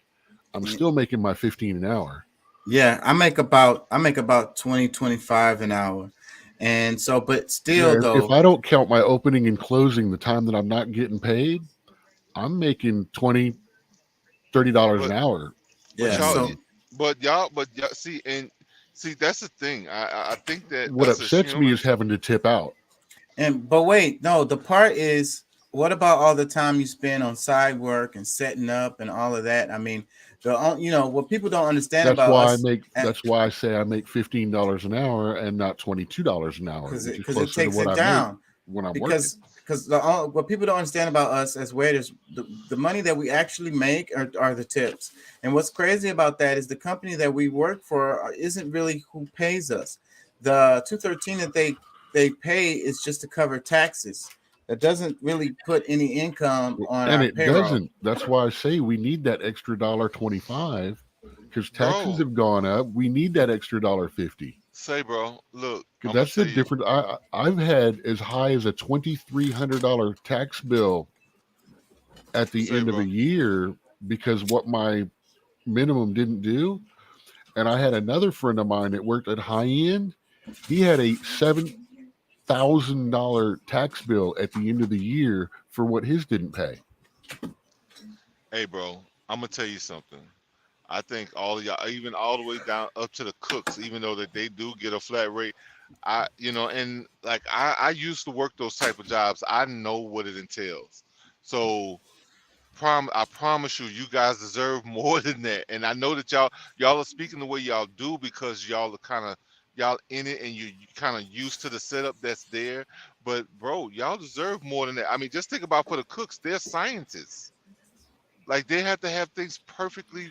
No, like, there's chefs and there's cooks. No, there's like this. The chefs might create menus and this, that, and the other, but the cooks are scientists too. Like they have to get these tips right every time. Out of the 7 people that work as cooks, there ain't but 2 of them I think deserve what you're talking about, and match what you're talking about. The rest of them are regurgitated line format. That's all it is. It's just beep. Okay, that beep. Okay. Well, yeah, if you're like a sous chef, I disagree with that, Pat. I mean, Doc. I disagree with that because Outback, we both used to work there. I can say that now because I don't work there anymore. But Outback, those guys, what Pat talking about with the temperature and sending those steaks out, now on time. That is also a specialized. That is also a specialized thing and stuff like that. I'm not working with now. If I was working with steaks every day, trust me, I would have a lot more respect for my kitchen. Well, yeah, you gotta getting those temps right. That is not no line cook deal. No, I said, those there are different, but there are different levels. That helps to also show exactly what I'm talking about. There's different level. There's cooks and chefs and stuff like that. Well, see, and it doesn't necessarily mean, bro. At some point, if you don't step up into that chef kind of category, you just a line cook. Let me tell you And no something, because offense, line cooks, they're just I cooked. look. Let me no that, and I'm gonna tell They're you, backup. because my family, like I grew up in a food industry. Like my mom worked at LSU food service for over 40 years. I worked there for probably about 7 to 8 years or so in my early, from like 18, 17, 18 up until my mid 20s. Uh, and my brother, like, he's been in the food service for almost 30 years himself. Like, I know, I totally get it. And there's a lot of people who have spent many years, they never went to school to get a certificate, a piece of paper that says that, hey, I did it, I went through. No, but you still go through all that process every day in the kitchen, actually in the kitchen. You get Hey you get man, trained. there's a lot of cooks that I respect more, and these are people that I'll call them chef, not just cook. There's a Yeah. lot of cooks that I respect more than these guys up on Food Network telling me how good they are. Yeah, Because 'cause I they look get at what you're making and it looks seriously like seasoned by a white person. What the hell, man? yeah, because they get trained and they get certified to Or be able to excuse do me, these not seasoned like a white person. to do these jobs that's difficult, and a lot of people wouldn't be able to do it. Like, you can't cut it. It's not no easy job. Let me No, let me read this bro, last. it's tough. It's It's not fast paced, and you got to get it right. I mean, every I time. be saying all the time, a lot of the Hey, people who look down on me, it's not my skill set. but I can work back there. I've worked back But there. I know. but those cooks, they can't do what I do either. Yeah. So, Well, but this is what I was about to say, is that a lot of the people that look down on the work that I that do, whole, but I that's what I'm saying. know, The they whole couldn't industry. do my job. This guy that's making all of this money, he wouldn't be able to know. He wouldn't be able to, from the beginning to the end. He would not, and even after training, he probably wouldn't not be able to do it. It's not a Well, thing that you can just like look, bro, do I'm well a and pick it look, up and just do well. look. This is look. I'll tell you like this, bro, because we go, like that. It used to be like a real thing, like with us, going to different restaurants and stuff all the time. This, that, and the other. Especially when I'm in town, we go somewhat celebrate or whatever. Just me being in town, whatever. And I purposely, like, even now, when I'm on the road and I stop and go somewhere, I make sure I get cash. I want to make sure, like, look, don't tell these motherfuckers about your cash. Yeah, we like cash, but the system has a way to. We still end up having to. We still tip out on that cash. We still, basically, Yeah. the system has a way of knowing that you're going to get at least 10%, and it just automatically puts that in there. Well, and I think that's unfair still. I mean, they And care we have to more tip about out regardless. So even if we get the cash, we still got to split it with everybody else. what? Yeah, that's how it goes. Let me read this last one. Doc, I don't know if you know what we was covering right here, but this was California's rights bills that's gonna start in January 1st. 2023. Yeah, so Yeah. these are all the little things that are about to come in California. And this is statewide. Let me read the last one. It says rape kit DNA SB 1228. DNA collections from sexual assault victims during an investigation can no longer be used for other purposes, including investigating other crimes. The bill was introduced in California after the district attorney's office discovered that the San Francisco Police Department had used DNA collected from a victim during a sexual assault investigation to tie that victim to a property crime. In a sexual assault case, a victim's DNA is collected in order to exclude the genes from an investigation. But the district said the police department was adding that information to its general genetic database. The victim, whose arrest sparked the revelation, sued the city of San Francisco in September. So if they get rape, they get their DNA and then they connect them to a whole bunch of cases. And see, the problem with this would be all the corruption, because how they could just take your DNA and put it into some kind of fucking crime scene or something, like add it to something and say you was there. They got the DNA. Boom, you're guilty. Well, I think the problem is more so with the integrity of these test takers and the people who are able to use it, because I mean I think that it's a double-edged sword really at some point, because if there's somebody who's committing a crime, they're doing things that they're just an all-out criminal. And if you're raping and doing this, that, and the other, because I mean you're talking about the victim DNA being put there as well in the database, or you talking about for the That's what they're talking about. The person who got raped, they put all of the DNA in, including the victim, and the victim, it popped up that they were part of a burglary that was being investigated somewhere, and they got so raped. Right, or not. Two completely different things going on. Yeah, and like I said, the victim got arrested because their DNA profile was put into the database when they were the victim of a rape. That's what they're saying. But they didn't necessarily commit the other crime. Well, maybe they did. Maybe they did. But what I'm saying is that none of that matters. Right. All they're doing is they connected them to another crime, the victim to a committed crime, by using the DNA. Yeah. So then the victim got arrested and went to jail, basically because they were a victim. So, and then that makes it scary for people who, like, let's say they were raped. They're going to be like, well, I'm not going to go and tell them about it. So, because they're going to do a rape kit, and then they might connect me to some other traffic tickets. They're going to put me in jail. Oh, hell. Come on, man. That's what we're talking about here. And what I'm saying is the next level is the corruption, where they could just take the DNA and just slide it in on some evidence. Just add it to it. They got the DNA. So, okay. They shouldn't be able to have access to that. Putting that in a database to be able to, do whatever they want to. I don't trust them enough for that. Well, bro, you shouldn't trust nothing then.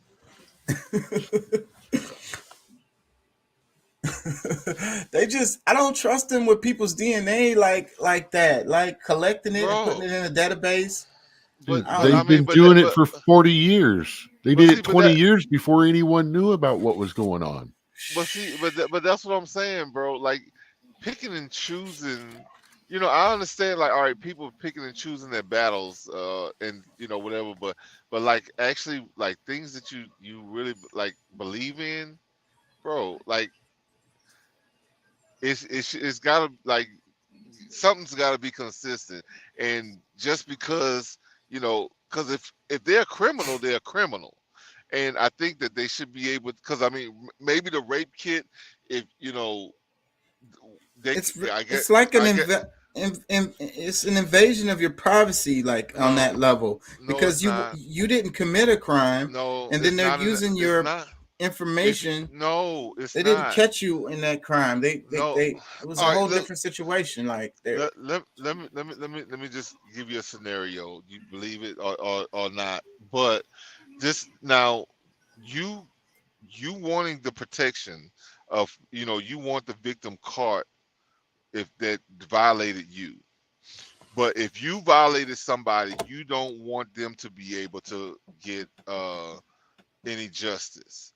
So because I was a victim over here, but you're victimizing someone somewhere else, and somebody was able to connect you fairly, not just throwing your shit in there saying, oh yeah, they did it, just to have. No, I think there's got to be some integrity there, but just because you were a victim in one place, but you're victimizing someone somewhere else, bro. Like, no, your ass still deserves some punishment somewhere too. Like, we're talking about a system. We're trying to get to a system of justice. We need people, like, if you want the protections, like, be a good person. Like, it's really as simple as that. Like, so, but what if you went to the somebody committed a crime around you, a violent crime like murder, rape, or something like that, Yeah. And now you want to go to the police and tell them what the hell happened because you're a witness and you know about it or whatever. But you're afraid to go down there because maybe you've been fingerprinted. Maybe they're gonna fingerprint you or something when you go in there, whatever. And you're afraid that they're gonna find something that you did, or maybe like Doc said, like some old damn tickets or something. And now the person that did the crime gets to go free because the witness is scared to go to the police and let them know. Think about what you just said, bro. Like, what kind of DNA are you leaving when you have a parking ticket, getting a parking ticket or a speeding citation or infraction? What DNA are you leaving from simple crimes like that? Come on, bro. They could use your fingerprints or whatever. So, but what it's saying is the DNA. So, no, you're not leaving. Like, okay, you leaving fingerprints somewhere. All right, it's still, to me, this still doesn't make a whole lot of sense because we're leaving fingerprints everywhere. And okay, if you're stealing something out of somebody's store, and somebody's able to track you back to because your fingerprints or whatever, like, stop stealing people's shit. We're getting to all kinds of weird shit and stuff like that. Remember, this is the situation. DNA this person got raped. When they did the rape test kit that's supposed to find out who raped this person, I don't think it specified whether it was male or female, so I'm not going to either. It didn't matter. Right. Yeah. So what they're saying is this person who got raped, their DNA was also put into the criminal search database along with the DNA from the person that raped them. Okay, so now wait. And it's creating all right, the victim. Now, the victim of the person who got raped then got arrested for something else they had done that their DNA going into the database triggered. Yeah, bro. Bro, don't be a criminal.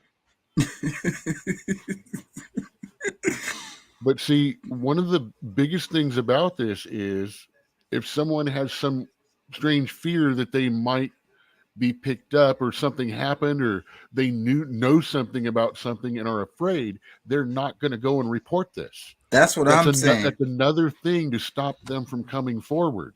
And that means more. And trust me, I'm not a hashtag person like that or anything like that.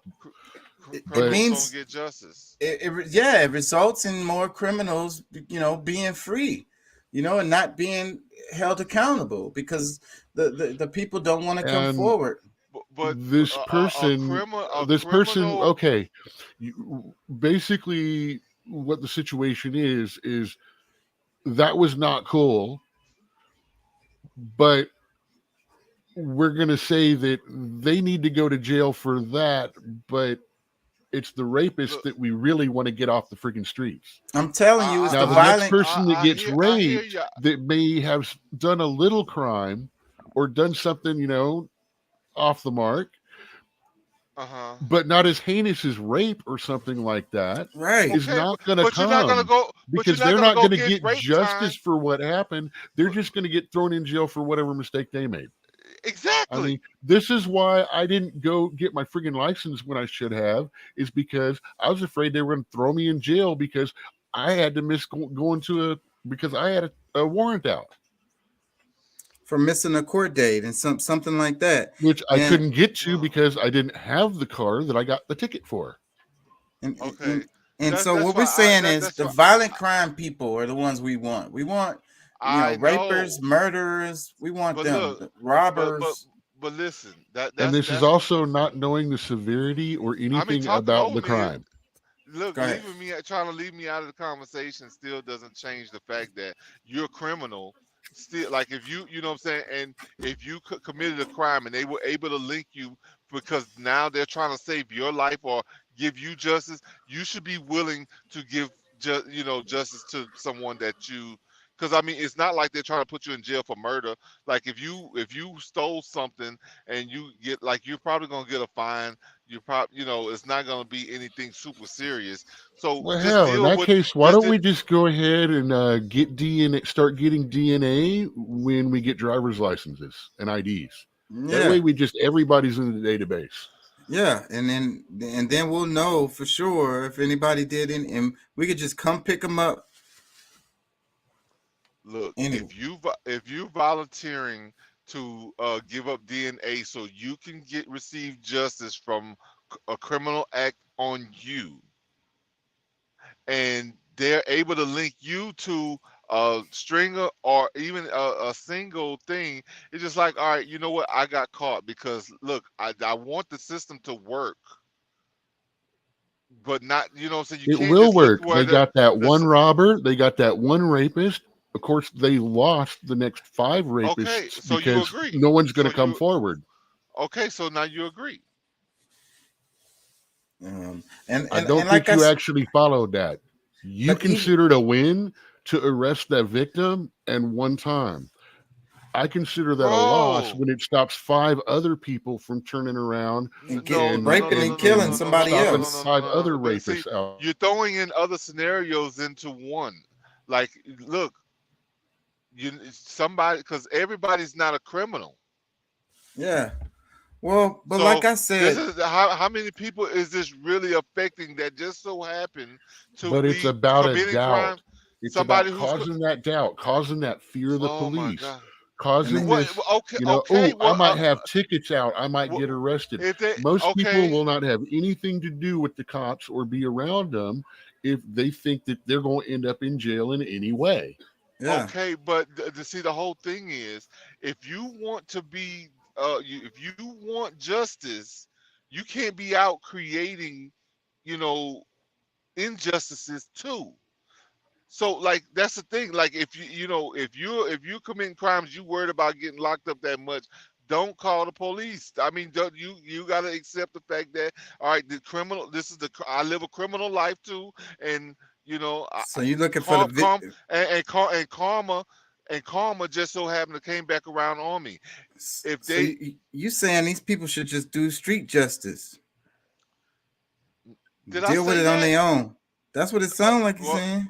no, I didn't say that. You got to deal with the fact that you're a criminal too. So, if that's how they solve it, that's on them.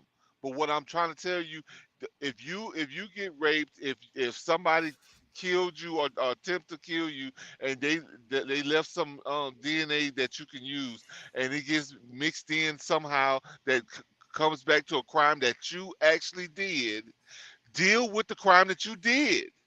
You got Yeah. caught too. But look, you have a fair argument, Pat. I ain't gonna lie. Your argument is fair. But the other layer is, what about the crooked cops using the DNA to frame people? No, I'm not trying to enable bullshit. Like I said, That it's gotta requires a be DNA sample. That's entirely something different. Yeah, I said there has to be integrity with the people giving the testing. But if this is what we're saying, like the victim is a victimizer somewhere as well, they just need to deal with the crime that they did, and so that they can get justice for how somebody victimized them. I mean, you can't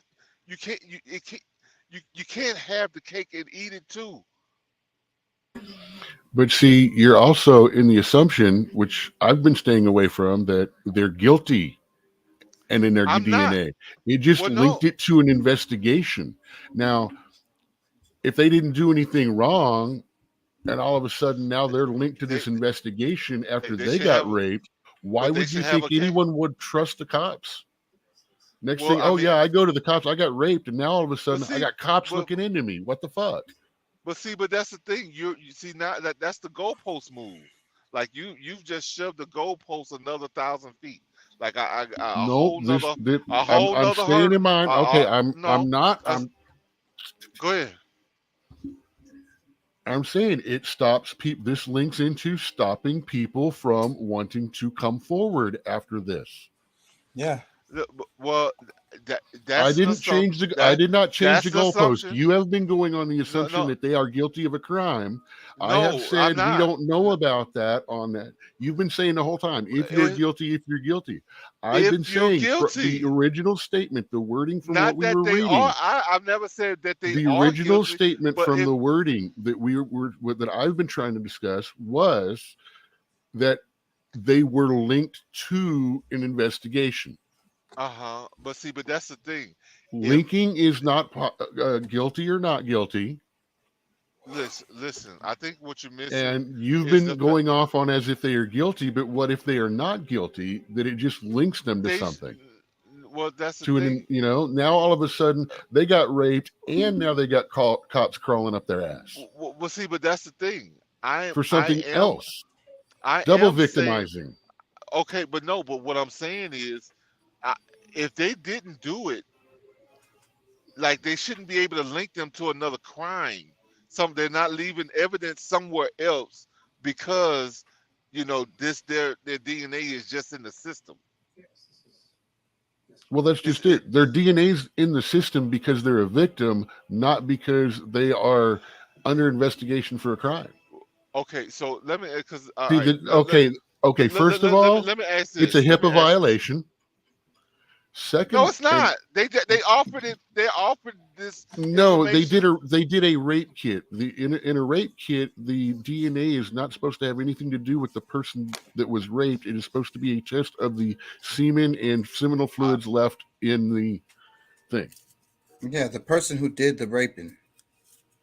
Okay, I hear what you're saying. All right, look, my thing is, and I'm trying the to be cop as that fair as entered it possible. fucked it up. I'm trying to be as fair as possible about it, but because I am definitely signifying a person who's definitely did the crime. Yes. And it's proven that they did the crime, regardless of how they got the information. They got caught. They just got to deal with that. Yes. That's why I said that was just go, okay, you have been saying as if they are guilty. That's why I separated and then started talking about the wording of it, and the other side of that. I wasn't changing the goalpost.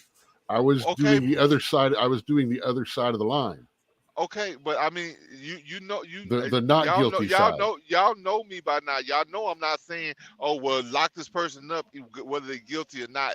The DNA linked them. No, like I think that they still got to do their work to show. Well, see, that the question is the DNA in question being taken from the victim. Is it right to put that DNA into a criminal database system as if they are a criminal? Bro, look, I got caught. This is the question. This is the question that's at the heart of this. I'm a personal victim of something that I can tell you. Look, all right, look.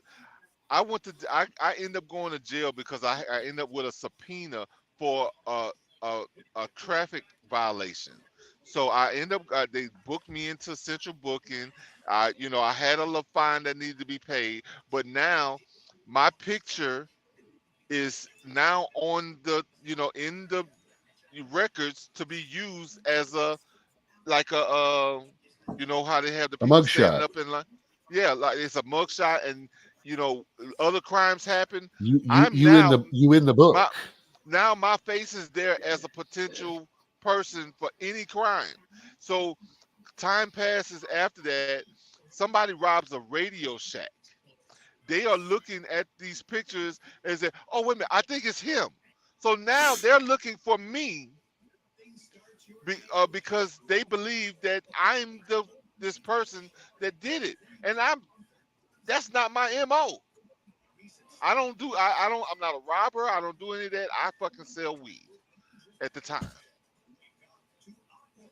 And I speed. But now I'm on the books. Potentially now I'm a robber, a armed robber at that. And, So and what if you would have got caught up in that, even though you didn't do it? exactly, It's really but easy.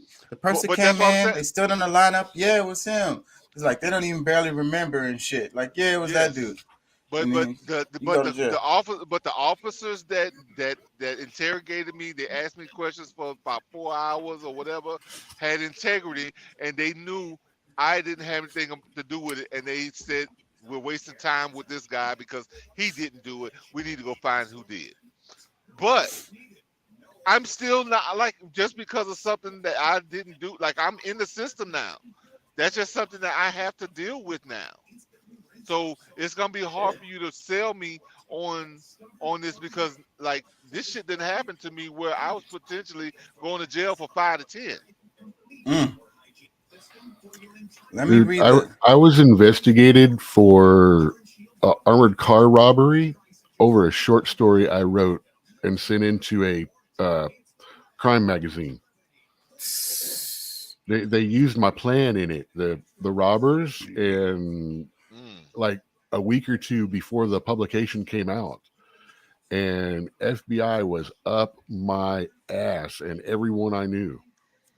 Yeah, I have a situation that almost ruined my life related to this, and I had nothing to do with it, and went to trial and everything, and ended up forced to take a plea. So I got a charge anyways, and I didn't have nothing to do with the whole thing. I was just railroaded in it. So corruption, no justice. Yeah, It's not and right. and and see and that's the thing. I know like maybe I'm asking for a tall order for cops to have integrity and be fair with the like just don't be trying to criminalize somebody for no reason just to be done with this case. So maybe I'm asking a lot there, but I think that's something that it shouldn't be that much to ask. So Yeah, and it's I'm not just the cops, the district well, attorney, the everybody involved the in that judge. process. So, but yes, I am gonna say that I am assuming that that person is guilty. That yes, they need to deal with their crime, but I'm not thinking or believing that somebody who did not do the crime should have to go do some time. Okay, but yeah, we okay, so we've talked about the punishment. The question at the heart of this whole rape kit DNA is, should the victim's DNA be entered into the criminal database along with the people whose juices that they find? And That's where what me and Chaka are saying, that's where the I bad thing happens. I Because the hear what you're victim saying, was put but into the criminal database along with her attackers, and well, that's what triggered all this. Well, I don't and think that's for me fucked having up. I don't think that me being having a subpoena from a traffic fine should put me in a database with robbers and murderers and anybody else. You know what I'm saying? So I mean, Absolutely not. But there was so take my shit question out. that there Tell was them there was no question that there was a violation before that happened. In this case, to take my shit she out. is a victim. Okay.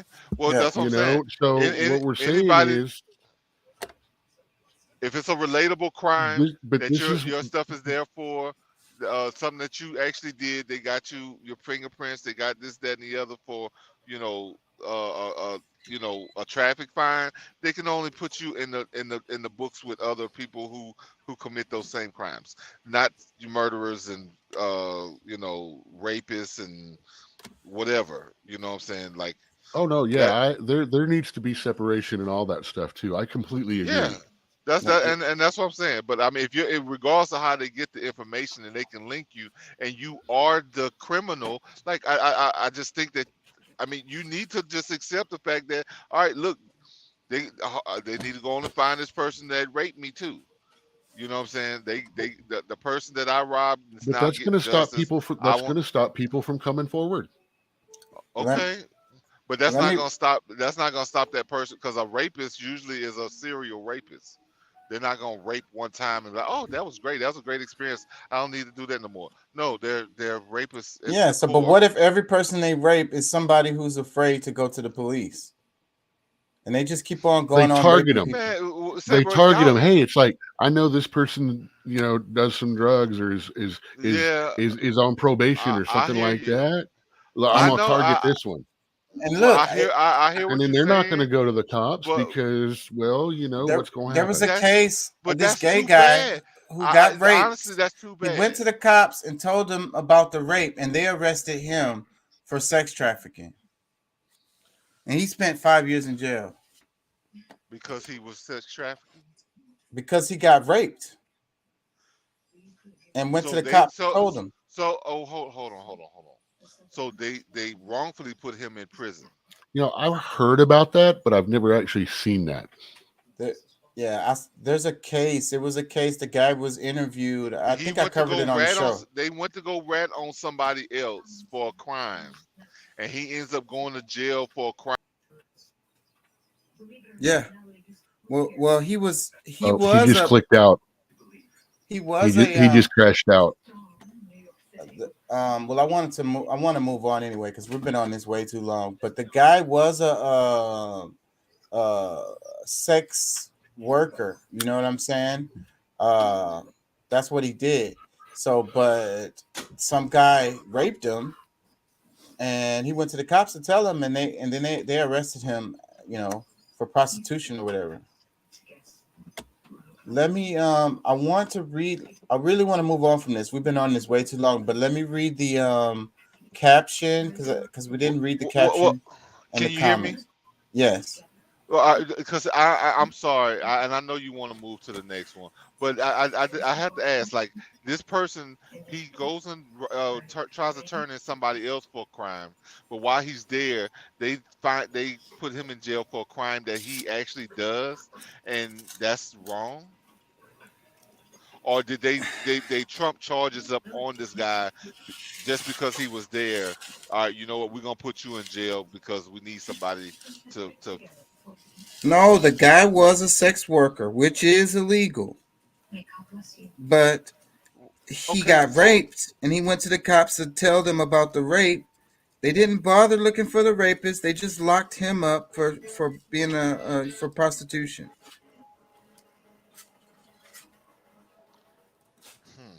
That ain't right, bro. So, but listen what type of business he's in, because like the business that he's in attracts that kind of atmosphere. That don't justify the. I didn't say it justifies it, but at the same time, he's a criminal.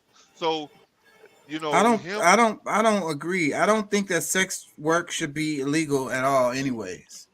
Okay, but at the same time, you saying sex work. I mean, who's the crime? Who's the victim in the sex workers? Who's the victim? It depends. If they're not being sexually trafficked, there's no victim in the crime. I mean, there's no victim in the transaction. Who's the victim? I'm not so sure about that, but if it's legal, that changes the whole scenario. But let me read the caption. Right here it says, because look, the fine line is that they're selling their body to somebody, male or female. They're selling their body. Now that the person doesn't pay, now it's rape. Yeah. Yeah. Okay. Yeah, it is. Because it's non-consensual at this point. Okay. The deal was, we was gonna have a monetary exchange for this. You go in the store and you say, sometimes the person that's turning the trick ends up, not giving the sex and still robs them, take their money. Like, bro, that's a crime. That's a crime too. Okay. That's robbery. Yeah, but it's theft. Okay, but the person that did not pay, that's theft as well. That's not rape. It's rape because you did a sexual act. Whenever you do a sexual act that's non-consensual, it's rape. No, but it is consensual. It's just that they didn't pay, so they ran out of the restaurant without paying for their food, and that's illegal. Okay, but it's not rape. Let me read the caption. It says, this is the Shade Room who posted this. 2023 is almost here, and you know a new year brings new laws. If you live in California, you know Governor Gavin Newsom and other lawmakers are always signing new laws into effect for the better. From prosecutors no longer being able to use rap lyrics as evidence, state prisons, youth detention facilities, city and county jails offering phone services to inmates free of charge, and much more. It says swipe through to see some of the new laws that will be in effect. If you're not in the Golden State, make sure you check out your local state news to be informed about the changes in your state. You better. One of the comments, it says, y'all need to change y'all gun laws. Let the citizens protect theyself. Another comment, it says, inmates be going live on TikTok. I don't know how that relates. Another comment, it says, California forever, let's go. Another comment, it says, I may need to move to Cali. Another comment, it says, my governor is just signing anything. Who asked for free jail calls? Well, you got to think about it. A lot of these people end up getting these burner phones because they can be able to talk to their family members without having to pay them expensive ass charges to use so, and then they end up using internet, this, that, and the other. It won't be so much of a need. If they could just make the calls through the lines or whatever. Exactly. Another comment, it says, please don't move here. We are closed. Another one, it says, before y'all try to move here, please look up the rent and mortgage prices and kindly change your mind. Thanks. Wow. Another one, it says, what about those high-ass rent prices? No one should have to work 2+ jobs to keep a roof over their heads. Some of the shit he made law no one really cares about. Another one, it says, Cali seems progressive. Go ahead. Well, look, I'm going to tell you, for those who complain about money and, having to work X amount of jobs, one of the things that they're trying to tell you is you're going to be our slave, or you can move to another state where you can live a better life without all of that. You know what I'm saying? That's pretty, like, just take that message from me to you. If that's the case, if that's what you're living with, they don't want you. And there's states. I just sent a link to the 23 new Texas laws that start on January 1st. Oh shoot, we might need to look at that. I was just thinking that, but like I said, I don't have multiple devices to work from. So thank you, Doc. If you that's need links or something in here, just let me know. Yeah, that's what I'm here for. I don't have a passport for. Wait, I don't see it, Doc. Anymore. Wait, maybe I'm on the wrong page. I just sent it through Messenger.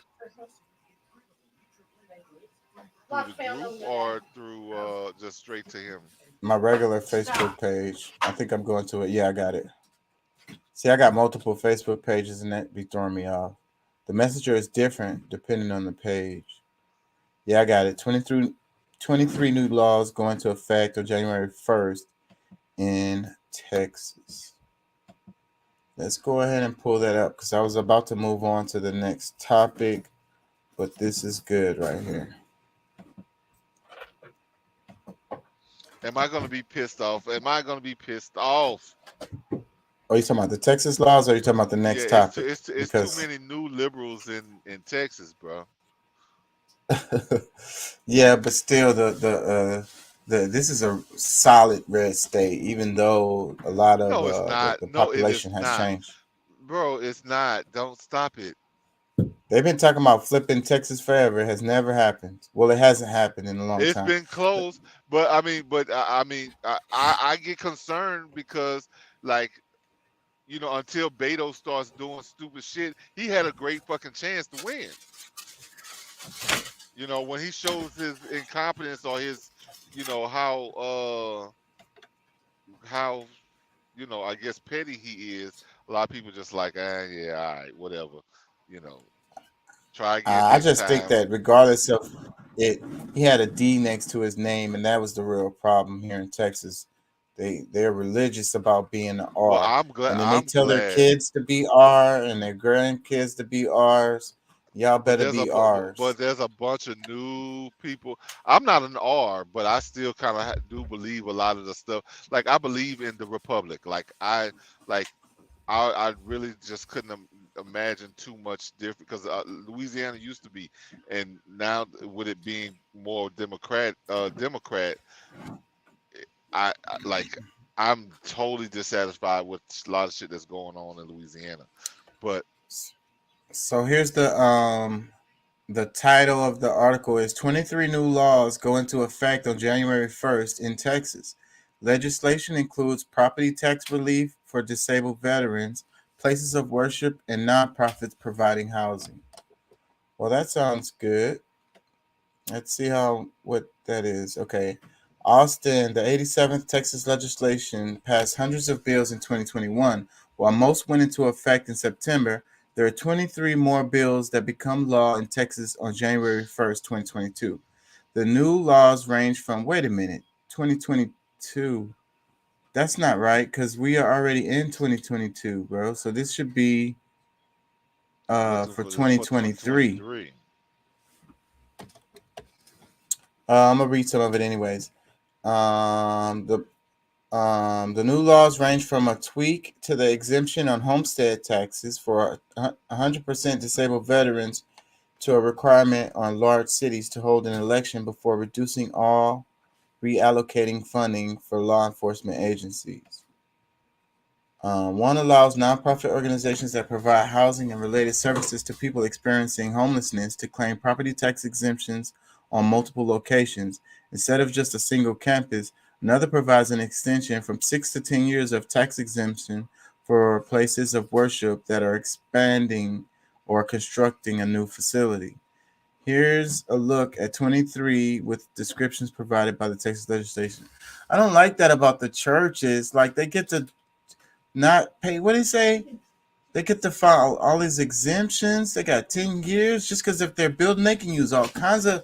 They could do all kind of shady shit with that.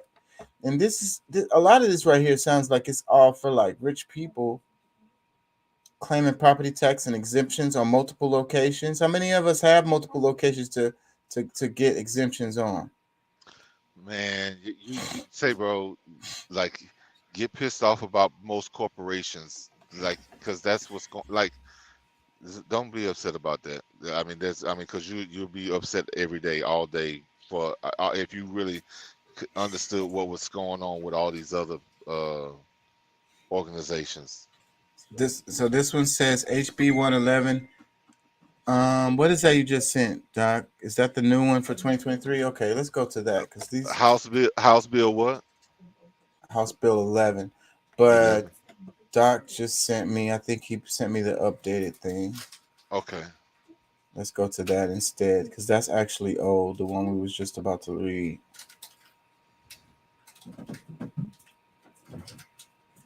Okay, going into effect for 2023. This is what we want.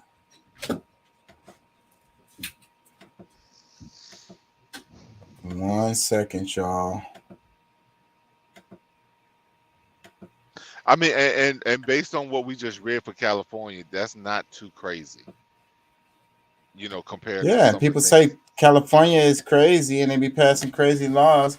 Most of that stuff sounded pretty good. I remember one, I think it was at least one I said it didn't sound it sounded kind of weird, but the rest of them were pretty good. All right, it says here are some of the Texas laws that go into effect in 2023. Houston, several Texas laws will go into effect in 2023. The laws were passed and signed during the 87th Texas legislature and include changes to property taxes, building codes, and more.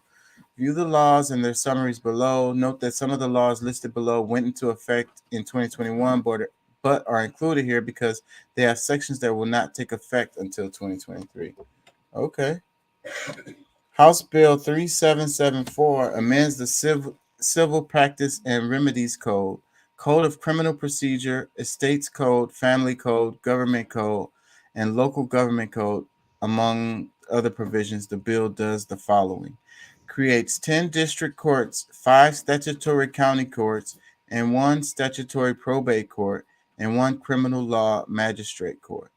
Revises the jurisdiction of certain statutory county courts, grants the magistrates of certain counties jurisdiction in criminal actions, establishes the duties of certain districts and county attorneys, makes certain changes applicable to proceedings in a justice or municipal court or in juvenile justice and family courts, provides for public access to the state court document database if authorized by the Texas Supreme Court, revises procedures for the transfer of cases between courts, and provides for the development of standardized transfer certificate and an index of transfer documents form, provides for a code of professional responsibility to regulate the conduct of entities regulated by the Texas Forensic Science Commission, revises the commission's investigatory power, and authorizes the commission to use appropriate funds for the training and education of forensic analysis. Includes a Veterans County Service Office among the causes to which a juror may donate their daily reimbursement. Provides for the appointment of a judge or magistrate of a district or statutory county court to preside over a regional specialty court program under certain conditions. Authorizes a defendant participating in a veterans treatment court program to be transferred to another such program in a county adjacent to the county where they work or reside. Wow, this keeps going. Requires the Texas Supreme Court to adopt rules regarding exemptions from seizure of judgment debtors' property.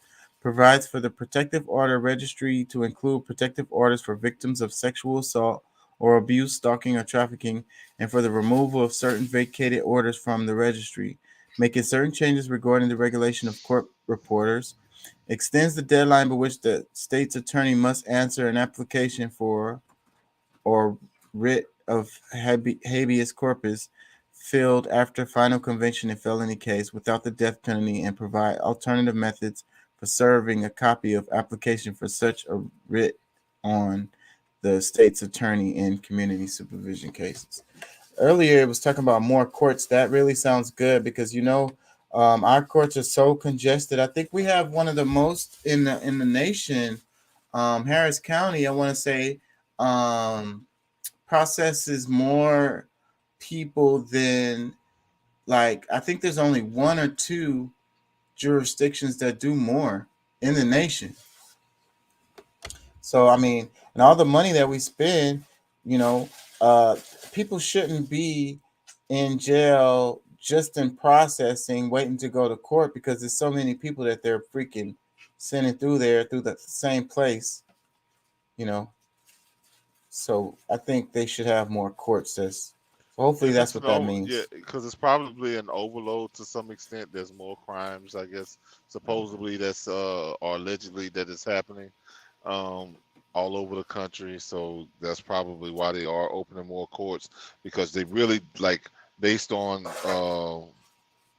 certain designated laws, 72 hours you have to, you can only you really should only be able to hold somebody up to 72 hours. There's people that end up in for weeks and still haven't seen a judge. Months. Yeah, you can say weeks, but let me read some more. Months. Yeah, go ahead. The bill took office September 1st, 2021, except some sections which take effect in January 1st, 2023. Lowering property tax ceiling to reflect school district compressed rates. That's interesting. SB 1287 second CS amends the Education Code, Government Code, and Tax Code to provide for a reduction of the amount of limitation on the total amount of property taxes that may be imposed by a public school district on the residence homestead of an elderly or disabled individual to reflect any reduction from the preceding tax year in the district's maximum compressed tax rate. Among other provisions, the bill entitles a district that is not fully compensated through state aid or the calculation of excess local revenue as part of the foundation school program based on the determination of the district's taxable value of property to additional state aid in the amount necessary to fully compensate the district for property tax revenue lost during the reduction. That's interesting. So the whole thing with the property taxes going to the schools, and then they're saying residents homestead of an elderly or disabled individual to reflect the reduction, so they don't have to pay as much in their taxes if they're elderly or disabled. Well, That's you fair. know what? I need to check something because actually in Louisiana, I know in Louisiana, unless they're changing it now, is that for property taxes, you're so after the age 65, I believe, you're supposed to be exempt. You're not supposed to pay property taxes after 65. So I don't know uh, about that. I mean, I don't know about that because I remember Anaya's mom used to work for the Harris County Appraisal District, and mostly what people come in there and do is they the come tax in. assessor's office. Yeah, well, they come in there and they fight for their, they try to change what they have to pay for taxes by, because it's always like a little What stuff like value? where a fence is, the appraisal value, all of this stuff, and you go in Yeah. there and you fight to get, it down. And mostly these are old people in there doing this. Well, They're the is it? only ones that really But know have they? about this stuff. But see, and that's the thing because you might be going in there if you're above the age of 65, because that's where you need to look at the law how that works. Because after 65, you have you've paid enough taxes on that house, so you know, and one of the benefits of becoming elderly is that you're supposed to have that type of relief period, but there's people who don't know that will go argue how much to pay when they shouldn't be paying anything at all. So that's the thing, like you got to you got to know your where you stand in in law, like your status. Like it's not just African Americans and people that have been falsely you know status been changed, but also for just the fact that you get benefits based on all kinds of things. You just need to know about it. So, like I said, I know in Louisiana, unless they're changing it this year, you don't, because my mom is 70. Like I believe me, I understand this thing. I know because making sure that she doesn't have to keep paying taxes when she shouldn't, when she doesn't have to. You know what I'm saying? So Let me read this. It says hydrofluorocarbon refrigerants. SB 1210 amends the Texas Clean Air Act Health and Safety Code to prohibit a building code or other requirement applicable to commercial or residential buildings or construction from prohibiting the use of a substitute refrigerant authorized pursuant to the Federal Clean Air Act. The bill takes effect January 1st. So let me try to understand this. So it said amends the Texas Clean Air Act prohibiting. it changes So it. so it's saying that they don't have to adhere to the Clean Air Act, basically. Well, probably to some of the provisions, because For I mean, if you really think about commercial like, and residential buildings construction. well, I mean, now, all right, because that's pretty specific. So you really think about when because there's a lot of construction equipment that does not meet the standards and cannot meet the standards because they can't operate off of electricity, totally off of electricity. So you're still going to use you're still gonna have to use regular what we've been using for the last. This shows how much Texas don't care about the environment. If I'm reading this correctly. That's not true. That's not true because the inability to do it. Because see, if the processes was, if the infrastructure was strong enough to uphold it, and then they choose to do it, then that would show that they wouldn't care. But what? Fuck that. What it we does, can't breathe. Look, all this is doing is saying that a building code can't stop someone from using an alternate refrigerant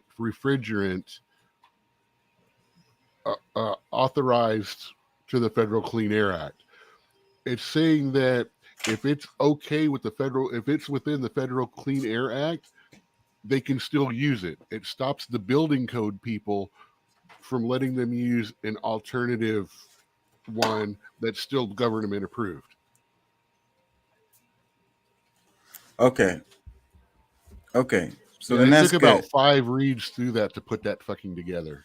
Yeah, my brain, the way they worded that really messed with my brain. Okay. All right. So then that's actually a good thing. Let's read this one. It says, it allows the use of more than 1 or 2 refrigerants and stuff like that, as long as they fall within the Federal Clean Air Act. So basically, as long as the federal says it's okay, a building code can't say no. Okay, that makes sense. Let me read this one. It says Water and Wastewater Special Districts, HB 3530, a continuation of the legislator's ongoing statutory revision program, non-substantively codifies a number of session law special districts into the Special District Local Laws Code. The codified districts include 1 levy improvement district, 1 municipal utility district, 2 river authorities, and 1 water control and improvement district. The bill takes effect April 1st, 2023. That sounds good too. Obviously, we need some work related to our freaking water infrastructure here in Texas. Yeah, but that looks like it builds up the bureaucracy more than it builds up the infrastructure. That's what happens all the time with these. We now have we're now applying special teams to take care of these problems. We're going to split these districts off, give them to them, and here you go. Here's some political clout for you now. And some don't checks. Get caught. And some checks to your private contractors. Have fun. Don't get caught. Don't take any Epstein flights.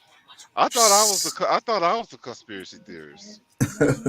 Let me read this one. It says Texas Department of Licensing and Regulation, HB 1560, amends and repeals certain provisions of the Alcoholic Beverage Code, Code of Criminal Procedure, Education Code, Family Code, Government Code, Health and Safety Code, Human Resources Code, Occupations Code, and Transportation Code to provide for the continuation and functions of the Texas Commission of Licensing and Regulation and the Texas Department of Licensing and Regulation, TDLR. The bill continues TCLR and TDLR until September 1st, 2033.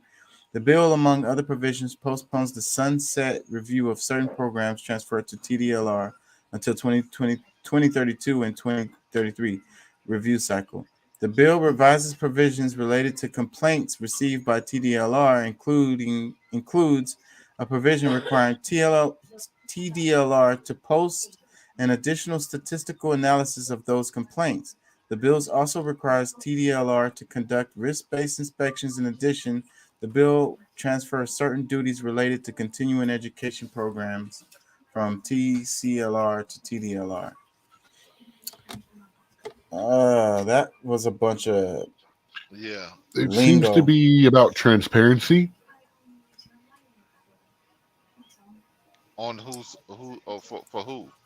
Well, Texas Department of Licensing and Regulation. So they're talking about, at the end, they said education programs too. So it's like anybody that needs these licensing. So basically, they want to require them to post additional analysis of the complaint. Basically, they want to say, what are you doing about these complaints? What's your analysis on them? Not just, it seems to me like they're not reporting it.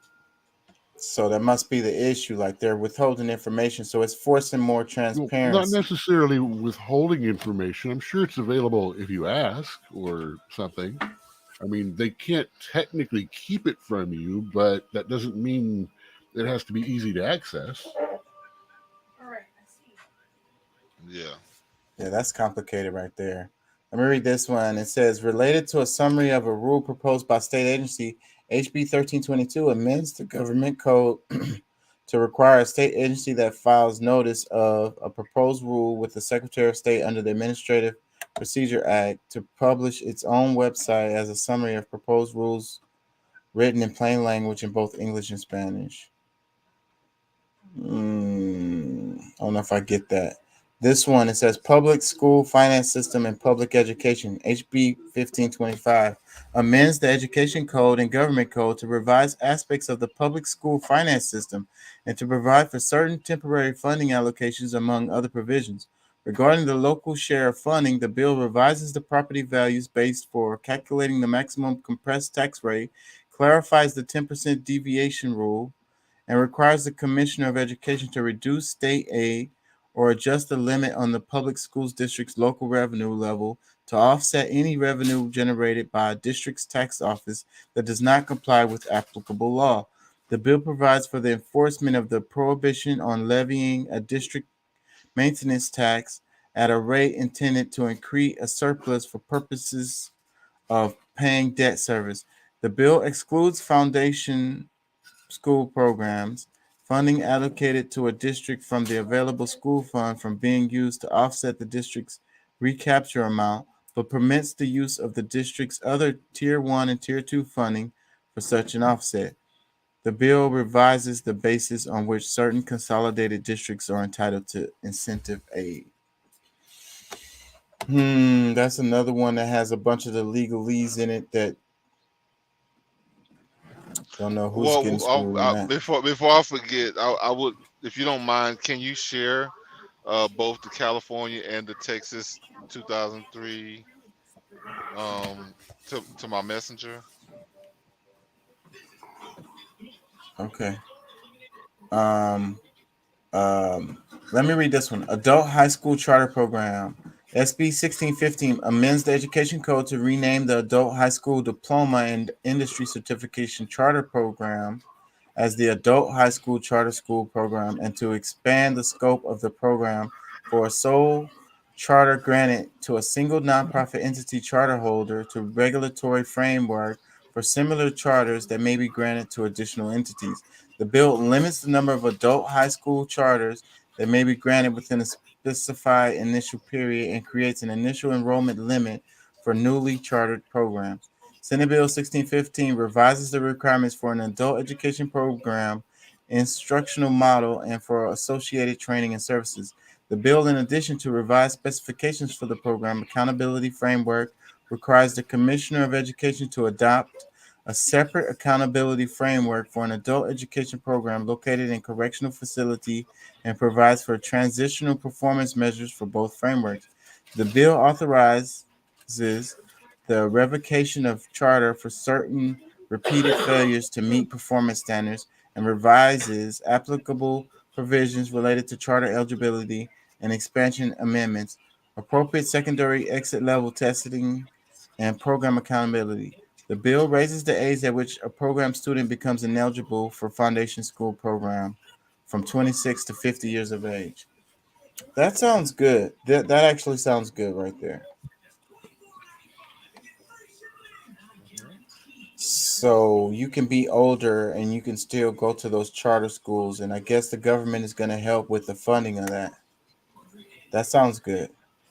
So with the Republicans talking bad about student loan debt and people going to universities, and then they're saying, well, what about charter schools? So I guess they're putting their money where their mouth is with that and putting more funding in the area of those charter schools. And not just charter, that's adult education, not just kids too. Yeah. I think that's good. That sounds good anyway on the surface. I have a couple things I want to get to before we wrap it. I'm starting to get tired. Why is my screen flipping like this? Freaking, I don't know which one I want to go into. Am I sharing this? Okay. I have to make a decision. So cops started arresting stranded Southwest passengers at airport. That was Jimmy Dore. It's a 5.5 minute segment. I kind of wanted to do that one. What else was there? Ending homelessness panel debate solutions. The water crisis looms over Southwest and Colorado as the Colorado River dries up. Maybe I want to go into that. They're talking about the e-bike boom with America's outdated infrastructure. What's another one? Why corporate America hates unions. I kind of want to do that one. Oh, this is good right here. Yeah, let's do this. The neoliberal stuff, because you know I love that. So, because I know people don't get it. They do not get it. And they're talking about Reagan. This says, Tom Hartman, how Reagan's neoliberalism destroyed the middle class. Now, there's confusion because Reagan was a Republican. Yes. A Republican. Yes. And he fostered in this neoliberal era that we live in today. Well, some of the things started getting more wide open, but a lot of it was going on during the time of Nixon and Carter and all them. But yeah, I'd agree with even, that. I think even before that, possibly. But yeah, but that's because. But Reagan is a big name in this because he had a huge hand in our present day today. You know how things ended up, and the trickle down economics. All of that stuff that he was screaming, they're still saying to this day, and it's weird because a lot of that stuff has been debunked, but people still believe it. I don't know if people really believe it. I mean, where do you usually hear from other politicians?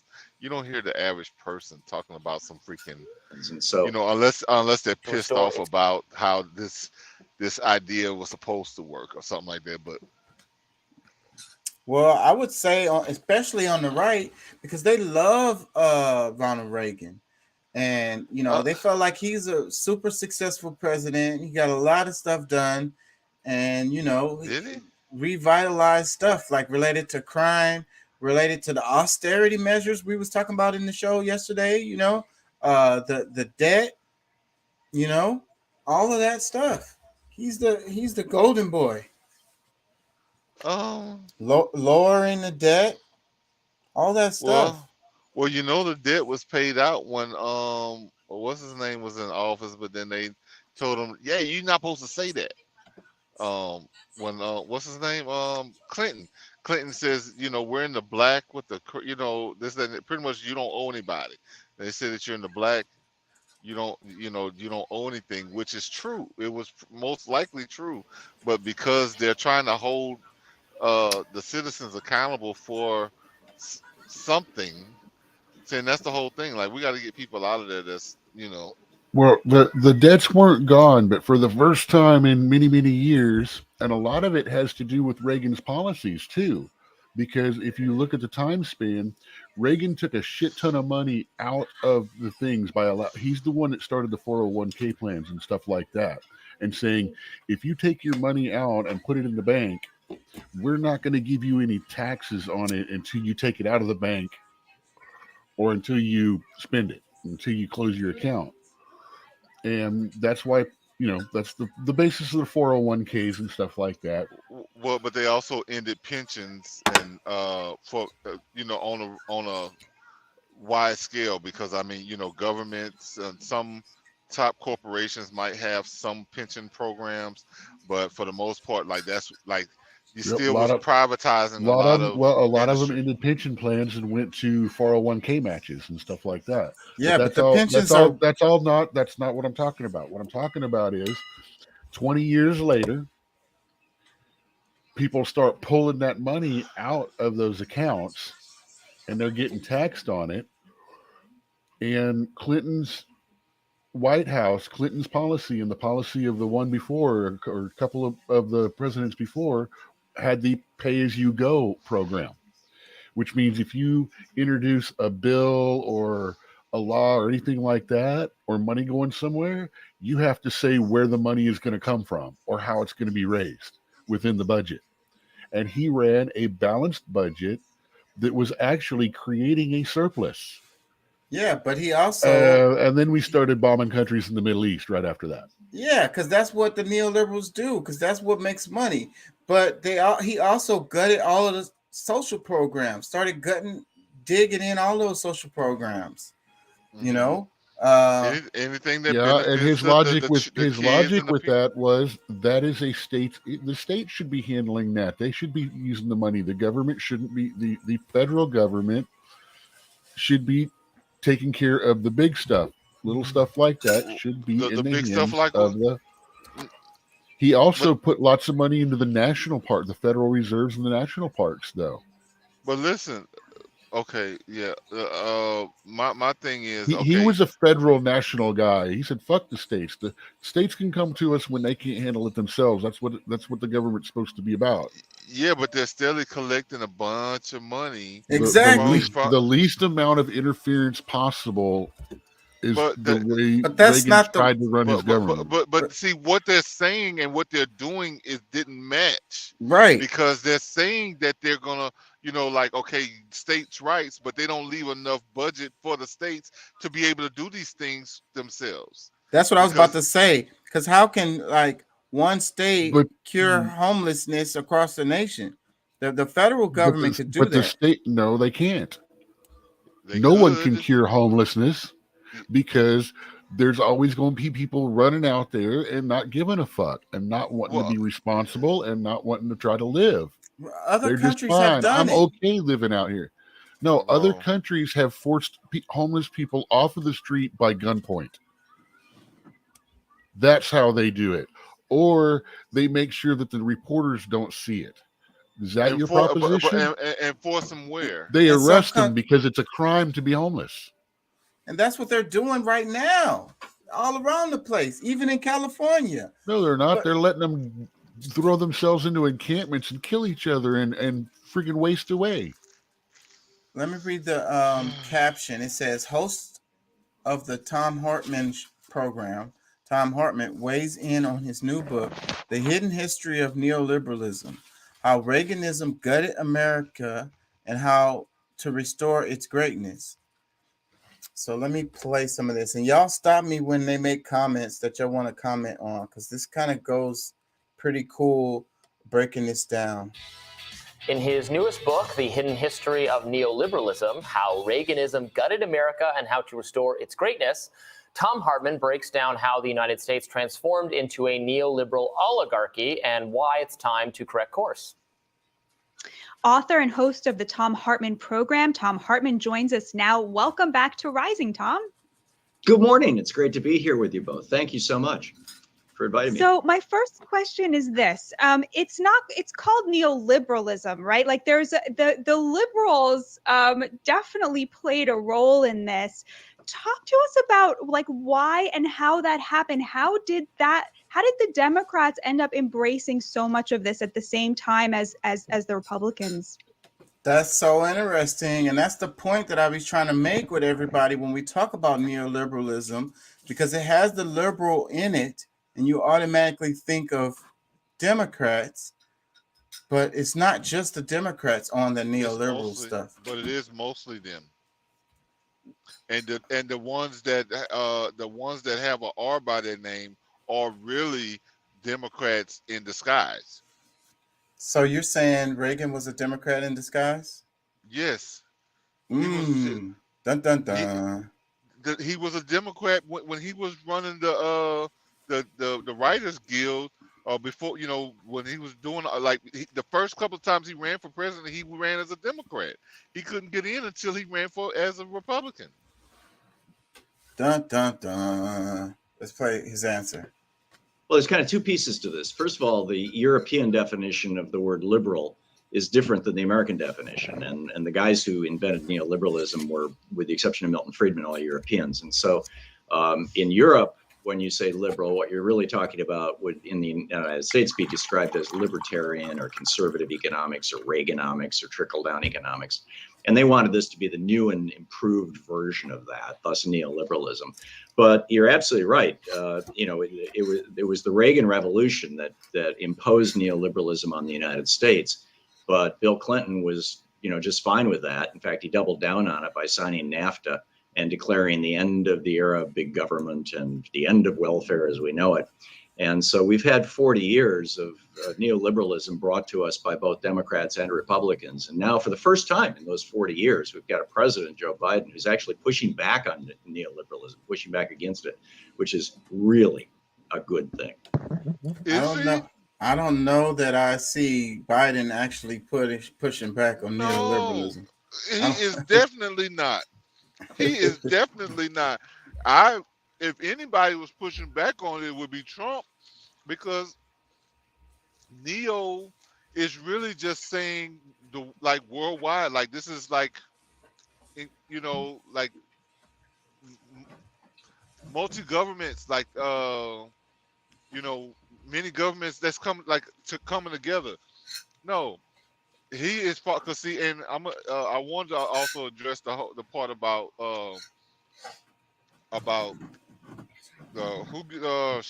Reagan, but Biden is definitely not pushing back against any of that. He is probably the most controlled. Well, besides, because I think Trump was controlled to some extent too. I think all of them have, you know, kind of played that part, and is you know, somewhat involved in all of that to some extent, but. Yeah, I don't know how he could say that, because he said the past 40 years, the Republicans and the Democrats have been pushing these neoliberal agendas. How long has Biden been in there? He's been a congressperson. That's the ones who write these legislations. Yeah, but that's just like he's a part of the Council for Foreign Relations. That's who's been really running a lot of shit, and he's been a part of it for 50 years. Let me play some more. I disagree. So, how would you overcome my skepticism that you know, unleashing market forces to raise you know, living standards and lower the price of goods and everything? You're saying that's actually been a bad thing, and we need more government management of the economy.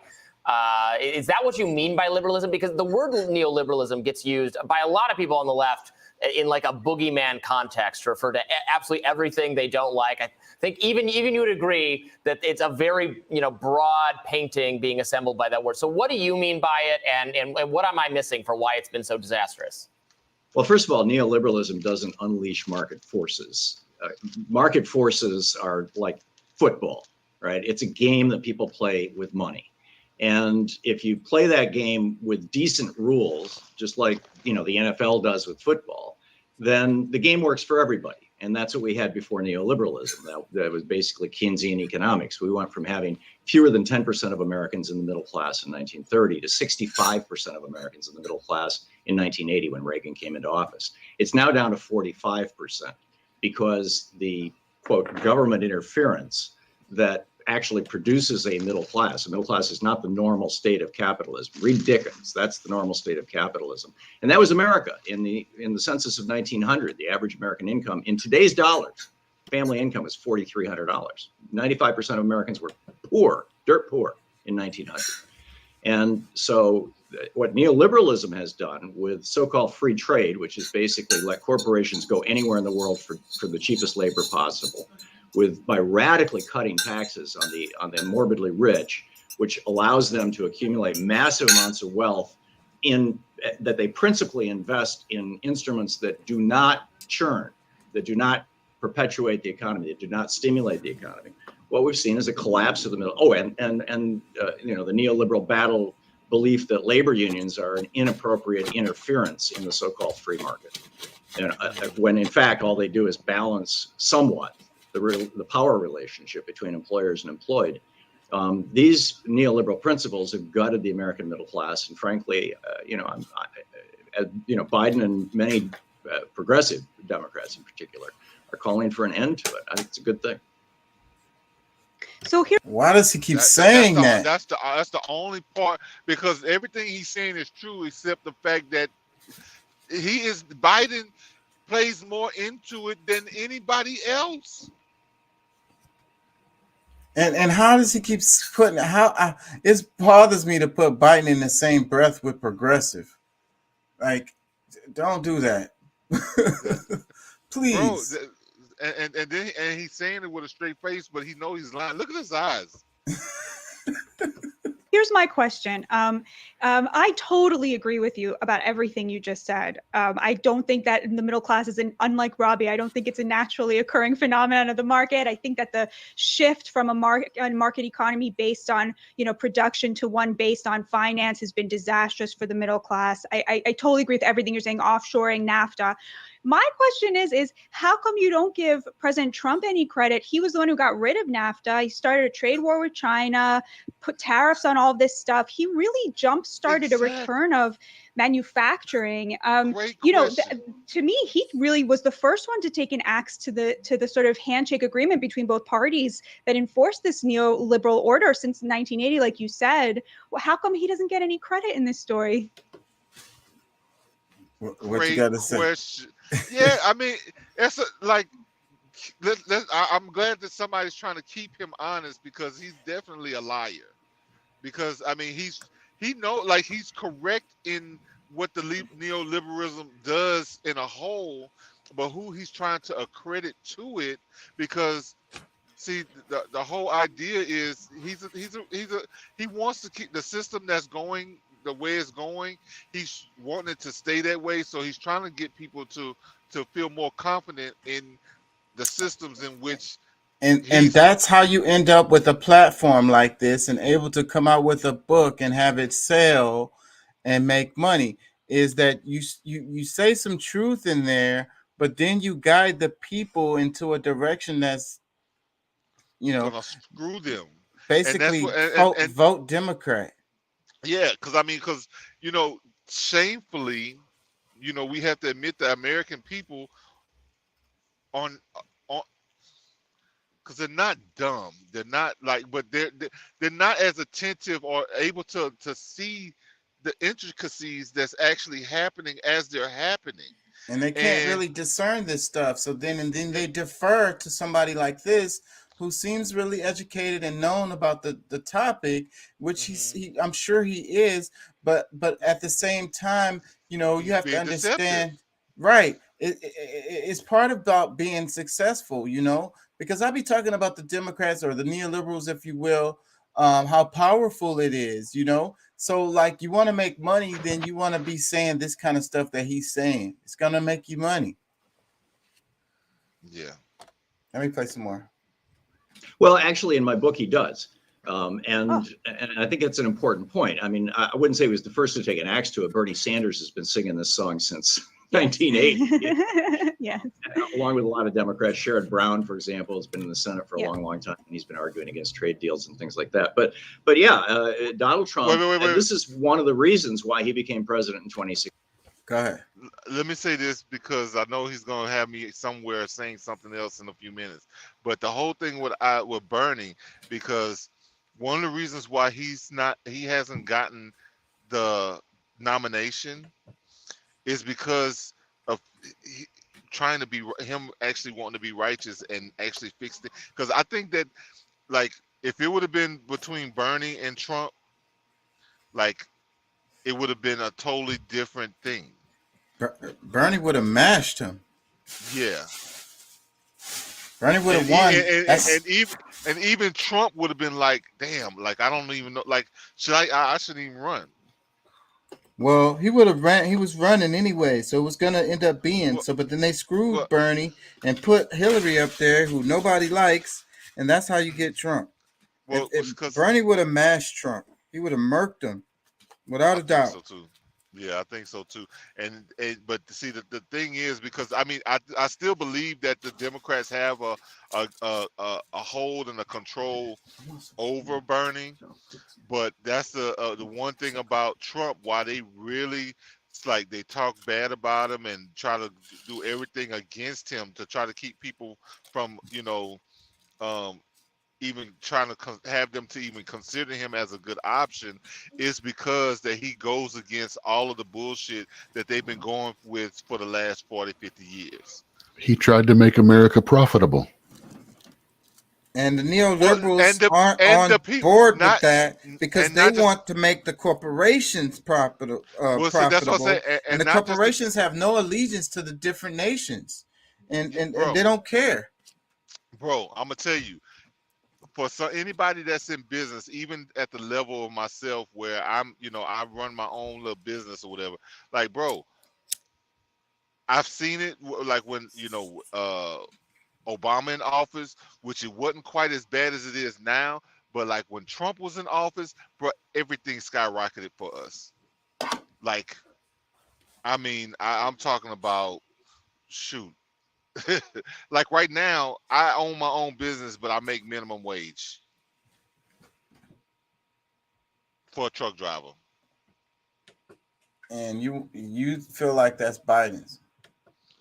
Yeah, I mean, there's a lot to do with like his whole idea to try to run out. Because see, I think most people want to get to a point where we can live green and go by these policies that they constructed that maybe we can get to one day far in the future, another decade or two, if not longer, before we're able to fully get to that point.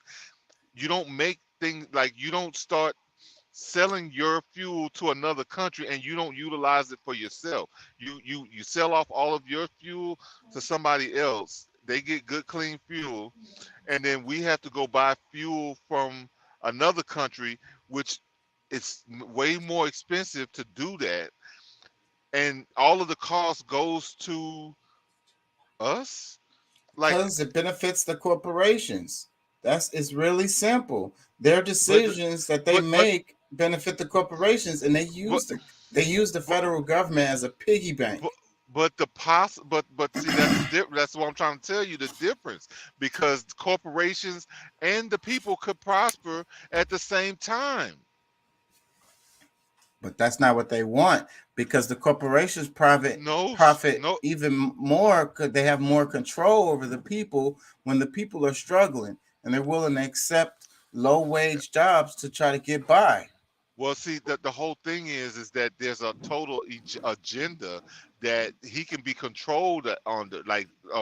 Biden, him being president right now, isn't because that he earned it and he deserved it.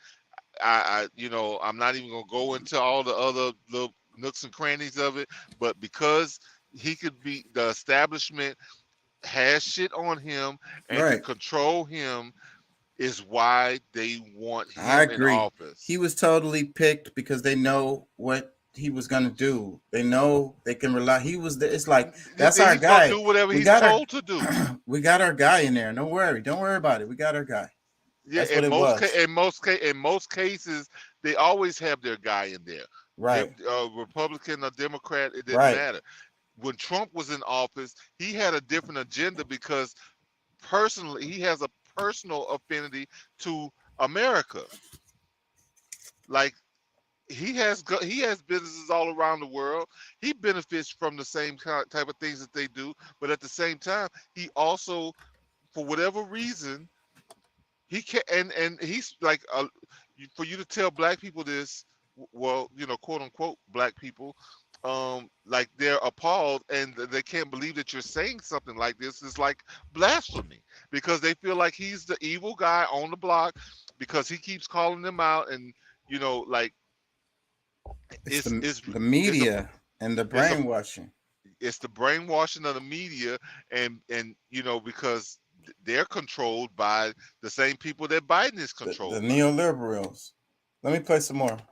16 is he was the first Republican or Democrat since the Reagan Revolution to come out and openly challenge neoliberalism. Now, a lot of what he was saying were just, flat out lies. He said he was going to raise taxes on the rich so that all his friends would hate him. Instead, he gave them a $2 trillion, gift. He said he was going to empower the labor unions, and instead he had, his Department of Labor further gutted union rights. And a lot of the stuff that he said when he challenged neoliberalism just turned out to be BS. And the tariffs that he did were done by executive action rather than by Congress. So they were largely symbolic, and most businesses in China certainly realized that they were largely meaningless, but they sold well. And I think that, see what he's just said, he's trying to trick us again, because he's saying that, because the executive order is something deliberately done by him. Everything else that they saying that, well, he gutted this and he gutted that, that was done by Congress. It wasn't by him. You know what I'm saying? Like, he's trying to say, like, the things that he said he was going to do. Yeah, Congress went against it and did something different because they still are controlled to some extent by those higher powers. And even though he's petitioning to try to get those things done, the Congress did it. But when you see an executive order, that's something that he is like, look, this gonna happen whether y'all like it or not. Well, that tax thing was probably his biggest accomplishment, legislative accomplishment, and it was a giveaway to the corporations. But in a lot of cases, bringing like raising taxes usually does not help the economy. Being able to keep a consistent flow of sales, products, whatever, services and all that moving is usually what keeps it good, healthy, and vibrant. That sounds like the same argument as the trickle-down economics. That's the same argument. Well, maybe it sounds like that, but I'm just going to tell you, like, the economy stays flowing and there's more confidence from every angle. Now, am I saying that there could, like, I always fight for minimum wage for those who are working, but there's like, no matter what part of time in life, in order for everything else to work, the business has got to be in a good enough position to be able to function. And without, and then they get to be in a good enough position to be able to function, because they can pay their employees trash, and they can keep them from unionizing. They can keep them from getting their pensions. They can keep them from, Yes, and I mean, this will go back into ancient times, because, like, even the dude Ibn Khaldun, who was like the greatest economics person in he's from Africa, North Africa, that we know of to this day.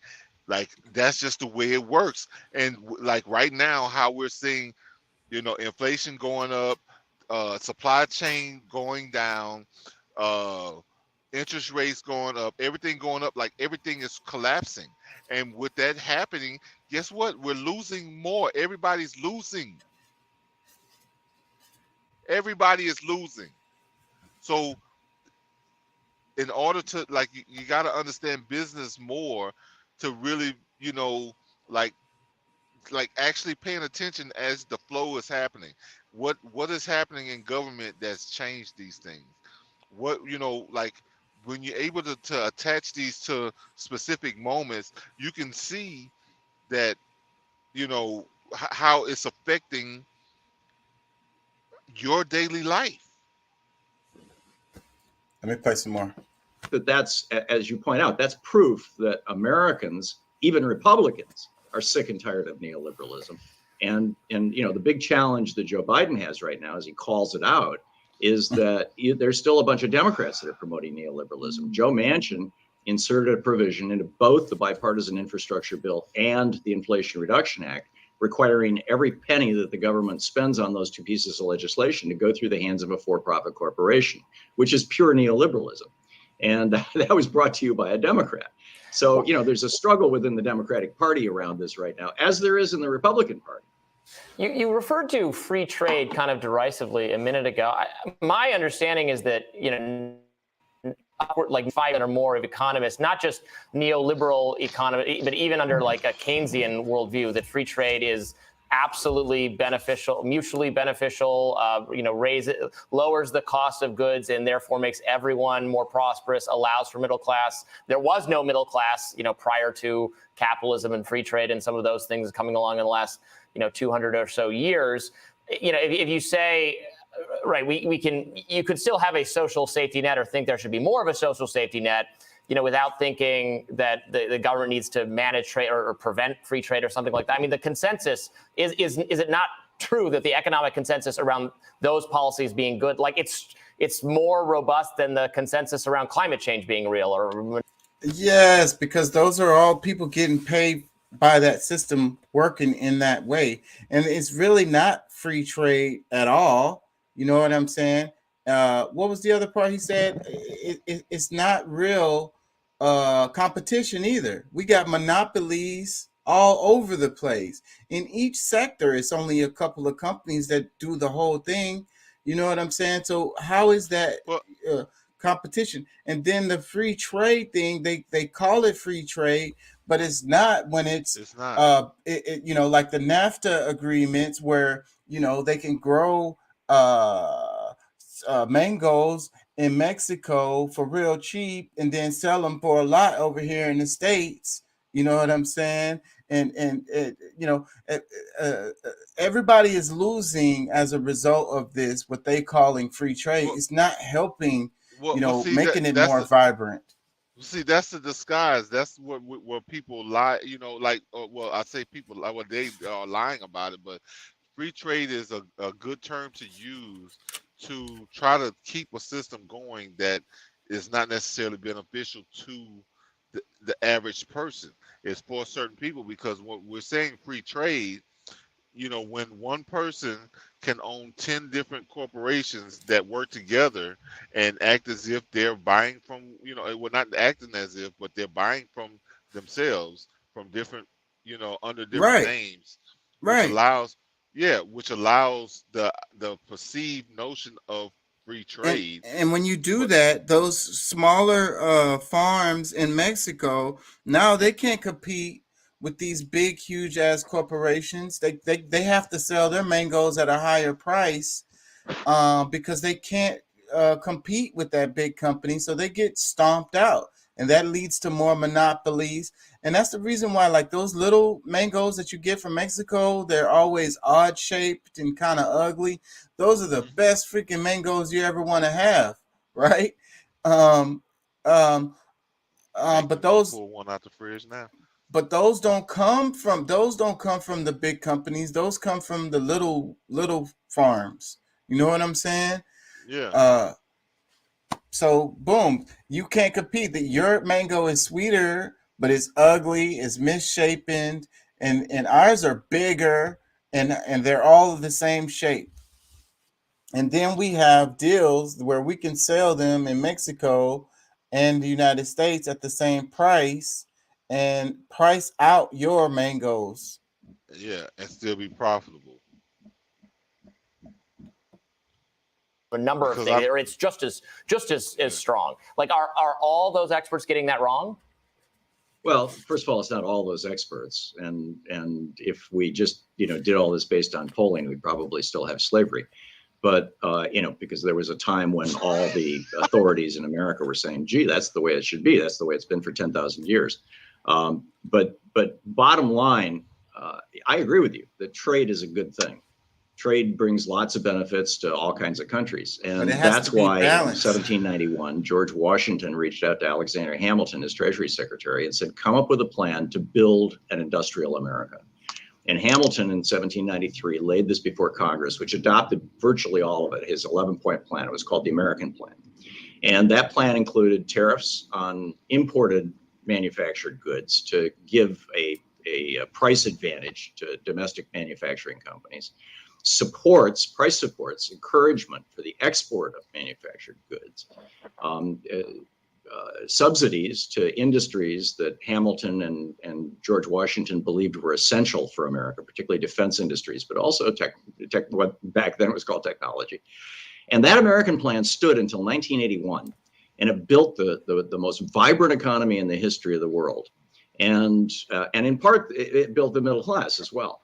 In 1988, I spent November of '88 in China, and at that time, the Chinese government was in Beijing. I was staying, and at that time, the Chinese government was debating.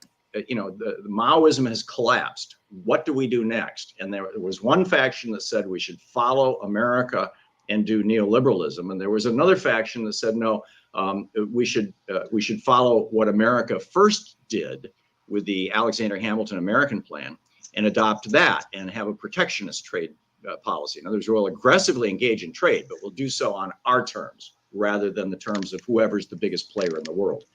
And so China rejected neoliberalism pretty much at the same time that Russia was embracing it. And neoliberalism always, and even the free trade associated, the so-called free trade associated with it, it doesn't mean it's free. All it means is that the largest players get to determine the rules. And the smaller players typically get squashed. We have, as a consequence of this so-called free trade, we have lost 60,000 factories and over 10 million jobs in the United States. And those are federal government numbers. And where did those go? Most of them went to China. China has, since they adopted the American plan, it's been 30 years now, they have had the fastest growing economy in the history of the world. The middle class of China is larger than the entire population of the United States. And it's not because of free trade, it's because of protectionist trade that China engages in. And we have seen a collapse here as a result of so-called free trade. Comments. So like that's one of some of the stuff that Trump was talking about. It was like, we need to be fair about this. And it's like, you know, and if we're exporting stuff, you know, we need to be the ones deciding on how much this stuff's going to cost. And we're going to put tariffs on the stuff coming in from other countries, so that our companies here can have a competitive edge. But with the free trade agreements, then like this guy just said, is, you know, the biggest companies are the ones that gets to set these prices, and then, you know, all the small they get smashed out. And these are American companies too. The regular Joe Blows, the guy that owns his own business, the way it's set up now, if you're a mom and pop, you can't compete. You can't compete. And part of the reason why you can't compete is because of these free trade agreements. And if it wasn't for that, it's not because of free trade, it's because of the agreements. Yeah, what they're calling free trade. Yeah. So, and if it wasn't for that, then those people could compete because their prices on their goods would be able to compete with those, you know, those NAFTA prices, you know, and people would also have more options, and it will be a more vibrant, strong economy, actually, because with all these monopolies, we're really weak. And the pandemic exposed how weak our economy is, and how much we rely on these other countries as a result of these free trade agreements, and that we don't manufacture shit here. And when shit hits the fan, we're screwed because we don't produce nothing, you know, here. Well, and also when you have a scared leader that, you know, they're like war is the first thing on the board to try to have some kind of control somewhere, and not having the ability to, you know, negotiate and, you know, maybe even threaten to some extent instead of going to that, you know, because like Trump, you think Trump wouldn't have gone to war if necessary? But I think that he was looking for diplomacy. He was thinking that war is not good for business. But see, the neoliberals feel war is good for business. Well, but that's still attached to the agenda. See, the reason why there's no real fair trade, well, free fair trade, is because of that agenda. Like the power, like doing fair business with people around the world so that everything can kind of move like a well-oiled machine is not what they want. At least not right now, because they want it at some point, but they're never going to get it because of what they're trying to do. Because all it's going to be is a point in time where they're just going to have a bunch of pissed off human beings around the world that's going to try to stomp out their fire.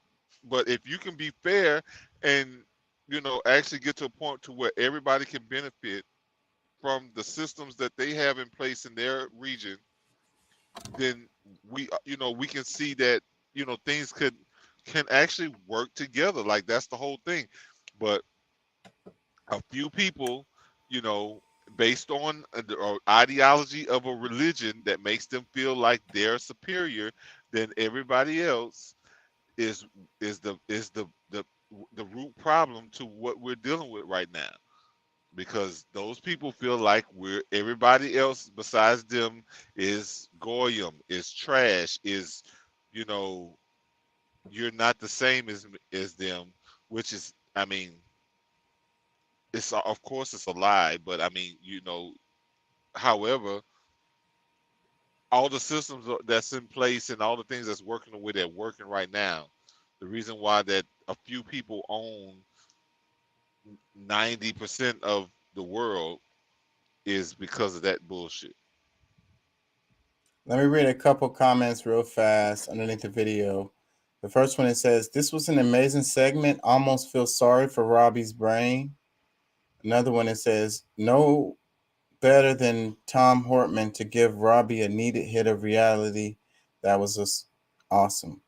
Another one, "Robbie is seriously disconnected from the reality most Americans are living." Another comment, "The country needs..." Which one is Robbie? That's the white guy here on my right. I guess y'all's left. Our right. You're talking about the anchor, the one that was asking questions, not the guest. Right. The guest is in the middle. So, okay. Let me read some more. I don't think Robbie was too far off, but you know, go ahead, read. Yeah. So, but Robbie always he argues the conservative side. That's his role on the show. So well, the girl must be the same thing, because that's what she was arguing as well. I think she was being fair. She's actually the way this show is supposed to be set up on Rising, it's always supposed to be one of the anchors are coming from the right and the other one is coming from the left. Like, that's how they have this set up. So she should be taking up the left role in the conversations. It sure didn't sound like it. But like we always say, though, you know, the truth is the truth, and there's always going to be nobody's completely on the left or completely on the right. So yeah, and yeah, so we need to find those middle grounds, because that left and right, both of them can be correct at the same time, or in some moments, you know. Yeah.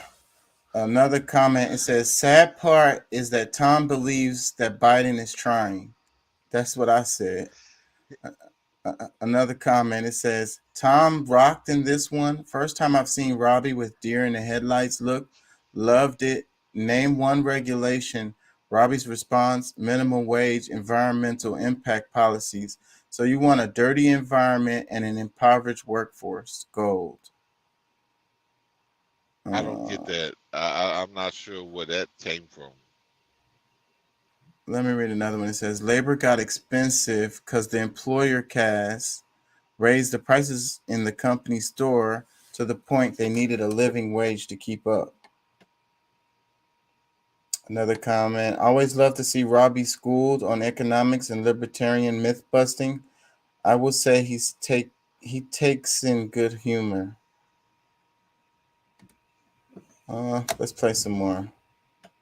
I could not agree with you more. I think it so enrages me to see these, you know, these good working class jobs that provided millions of Americans with a middle class standard of living get shipped off to another country and build up their middle class.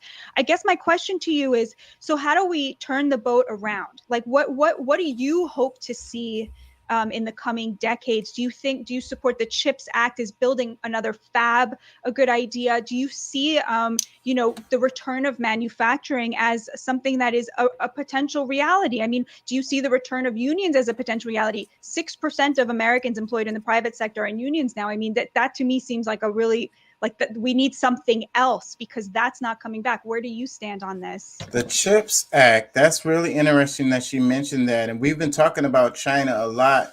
And I was talking about TikTok and how they're attacking them in that way, and how they're stopping the Chinese people from coming without negative COVID tests. And then you got the chips thing going on, because you see how what's happening with Taiwan. And it's a lot of chips manufactured in Taiwan. And, you know, Taiwan wants to be recognized, you know, as an independent, you know, from China. And China is like, hell no. And then you had, when Nancy Pelosi had the visit over there, And then the United States is trying to play both sides in like recognizing Taiwan, but not really, kind of, and then doing trades and whatnot. And then you have the CHIPS Act, which is supposed to be like government money that's going to go to helping to manufacture these chips, you know, for American companies instead of having to go through China and Taiwan and so forth and so on. But they're still going to be using Taiwan, and that's the reason why, you know, Taiwan is kind of caught in the middle of this like Cold War between the U.S. and China, because, you know, the U.S. wants those chips. Well, you know, what industry are we pushing right now? What's America's top industry? Tech. I don't know. For us it's weapons, Raytheon, and then it's also investments like stock market, BlackRock. I would say those are the top. Well, no, those are not industries. I mean, I guess investment to some extent, but I'm saying like we don't like we're like even our technology, we don't build it ourselves. You know what I'm saying? Like, yeah, we might have the you know, actual what they call it, the something property, like the intellectual property. Yeah, we have the intellectual property over it, but we don't produce it. We don't, you know, like and a product that we supposedly control or we own or whatever, we still have to pay outrageous prices for it. You know what I'm saying? Like the iPhone is what, $1,200? You know what I'm saying? So I mean, we don't really have any control over any markets, and it's really doesn't add up. Like, I mean, unless we're gonna play into the whole idea that we're worthless, we don't need. Because I mean, what good is the tech if people are not using it? You know, if there's only a 1 billion or 2 billion people on the planet, like as far as the world is concerned, you're really gonna change the dynamics of everything economically. Everything that you fought for is gonna really have no real purpose or need.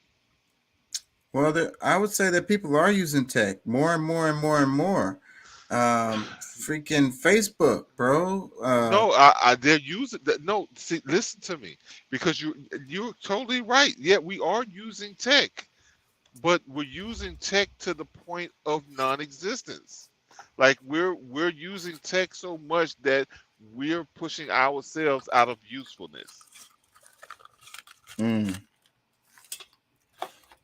Let me play some more. Yeah, you're exactly right. And you know, when Reagan came into office, a third of America was unionized, which meant another third of America had the equivalent of a good union job because the unions provide local wage for them. So 2/3 of America had good jobs. We had over 65% of us were in the middle class. Now, as I mentioned earlier, that's dropped by 20%. It's fewer than 45% of Americans are in the middle class because only 6% of the private workforce is unionized. And yeah, I am seeing, you know, and in particular with the generation coming up, the Zoomers, and the millennials, you know, people are waking the hell up and going, hey, wait a minute, we had a system here that worked. It worked for, you know, several generations, and this experiment has failed. Let's dump it in the trash bin of history. So yeah, I totally see that happening, and hope that, you know, it picks up steam, because, you know, we have empirical evidence. We can look at the last, you know, 80, 90, 100 years and just see what has worked and what hasn't. But the reason we can't keep factory jobs here is because it's cheaper to offshore them, in part because of regulations and things that that labor has advocated for, that have made it too hard for business to be done here, so they went elsewhere. So I like, how do you handle that? If you make it too costly to do business here, people will do business elsewhere, and then we're stuck in this reality. Like, labor wants to have it both ways. They want all this sorts of cushy protections, but then also to have an industrialized country. Like, you can't have both. Yes, you can have both. And a lot of these companies aren't going to leave the United States. And not only that, you can have legislation to force them to not be able to do that shit. So, but again, their markets are where their markets are. They're not going to leave just because. You know what I'm saying? If okay, you can make legislation where okay, you want to leave, then you can't sell none of your products to the American people. If you want this access to our market, then you need to allow the people that work to have living wages. We used to have unions in this country, and we had manufacturing at the same time. So that is not true. Well, I mean, it's true and it's not true because I mean, I would say that it's not unaffordable. It's just that the greed is what pushes. Okay, if we're looking for $15-20 an hour, and based on our money structure and the structure of another country, because those $2-3 an hour or shits for some of them $10 a day. So I mean that might equal up to so many cents for for this company, a U.S. company, but their money it goes way further. So a dollar in Taiwan is worth 10 over somewhere else. You know what I'm saying? So So their that capital has more power over there. So that's why they do it. And then it's all yes, about the amount of profit because it's profit driven. So it's not necessarily that they couldn't function here. It's like you said, they're greedy. They want more profit because they yes, could function here and pay the people they could, properly. yeah. But the CEO maybe don't get to make as, his And 200 see, but million. well, see, but that's the thing, and I think that's a real problem is that they'll pay the CEO 10, 20, 50 million in order to like find new ways to shut Americans out of jobs or create something somewhere else. So instead of taking those 50 million and breaking it off, I mean with most corporations you could probably take 2 million and give everybody raises and still that And don't you and would that, and get that, more productivity out of your employees, so you oh my probably will God, become more profitable. There was yes, a what was it, they had a story where the 4 days a week thing, they did a test to see how productivity would be affected if they did these companies where the people only worked 4 days a week. And yeah, the results are in, and the productivity it's increased, higher, and yes, it increased with them going to work 1 day less. So they yes, produced more in less time, because they had more of a work-life balance.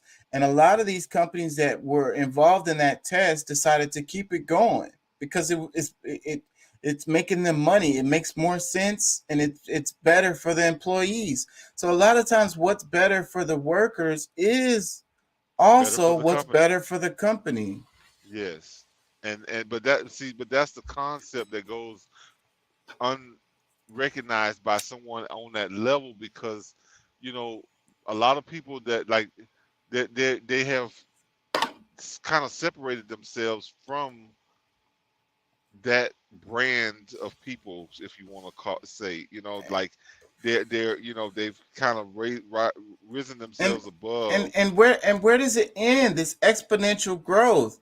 You keep on squeezing the employees, and then you have these big huge companies that employ a lot of people, don't pay them that much, and then these same people can't afford to go buy the stuff at the corporation. So like, you know what I mean, like it doesn't make sense for a person to work at Walmart and then they can't even afford to go buy stuff from Walmart. Like, wouldn't you want them to be able to buy stuff out of your products out of your store? That's you making money. Those are your customers. But you want them to be so broke and they can't. They literally only spending on their bills. They're not buying anything out of your store. You just lost another customer. Yeah, because I mean I don't think that works across the board, but for a company like Walmart, Target, things like that. Yes, really, your employees should be able to purchase. Because I mean, when we talk about high level, like to me, it doesn't matter if you work for the Gucci store and you can't buy a Gucci bag. I don't give a shit. But for essential goods that you can find in Walmart, yes, any and everybody should be able to afford that. And with the money that they make, because I mean, it's not like the shareholders are losing money. It's just that they're providing ways that I guess allows them to make more money. But if your neighbor is not on the street next week or next month because you didn't make an extra $1,000 this year off of an investment, or however much they might make that year in an investment, like that, isn't that more valuable to you than? And on the other side, these big companies are getting all kinds of money from the government, and not only are they're getting direct money from the government, but it's like the government is subsidizing their employees too, because they were talking about Walmart specifically, and the percentage of people who work for Walmart who are on food stamps and other services, they qualify for they have a job and they qualify for these services. So the taxpayers are subsidizing the pay of Walmart because these people can't, they qualify for assistance for groceries and whatnot. And this is the taxpayers that's paying this. And the crazy part about that is that they don't extend it all the way down to the farmers. You know what I'm saying? The people who actually providing these products are the main products for what that Walmart and these other grocery stores or whatever that they're providing for them. They don't extend that same type of help for them. Like the farmers, a lot of times, like sometimes they get they'll get some subsidies depending on how much like if you're part of the crew, if you do what you're told, if you pretty much are under the control of the corporations and the government, yes, you can. We'll help you out. We'll make sure you're good because we can use you. You know what I'm saying? Like when they were cutting down crops for who knows what reason. I don't know if there was a good reason or not, but it wasn't something that they shared or they was transparent about. But a lot of them was getting paid for ruining crops that we couldn't get. And they said as far as they knew, nothing was wrong with it. And they just throw the stuff in the trash. It's because it's more profitable for them to destroy. It wasn't even trash. Like their crops were still in the ground. They were still growing. They were taking lawnmowers and tractors and bush hogging them or running, destroying them that way. More profitable for them. Probably get an insurance write-up for Lord knows what. Let me play some more. The government was telling them that they would pay them more if they destroyed it. It's crazy.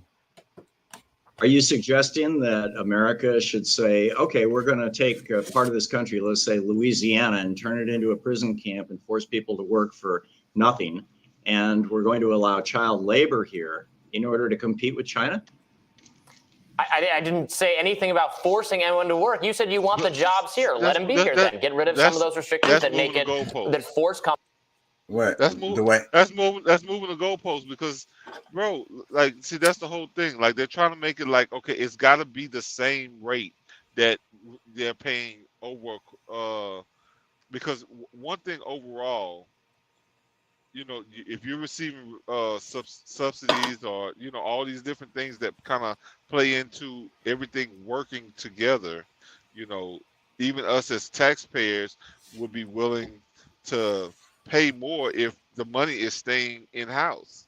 You know what I'm saying? Like whoever needs need to be met more, we would work together to make sure that those people get what they need to survive. But I say it's a slippery slope all the time, and this argument that Robbie is making here is a slippery slope. This is the same argument that they would have been making back with slavery. It's the same argument, we have to compete, for us to compete, then we got to do it this way. So it's So like, we okay, gotta well, say if in so.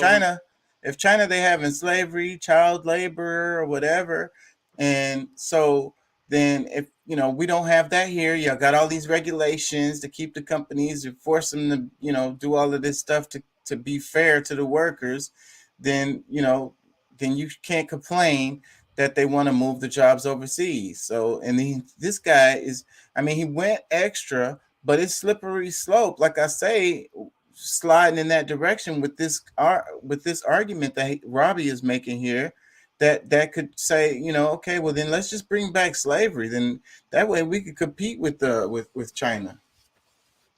Yeah, that's bullshit. I mean, that is bullshit. And I think that what they're doing, because I mean,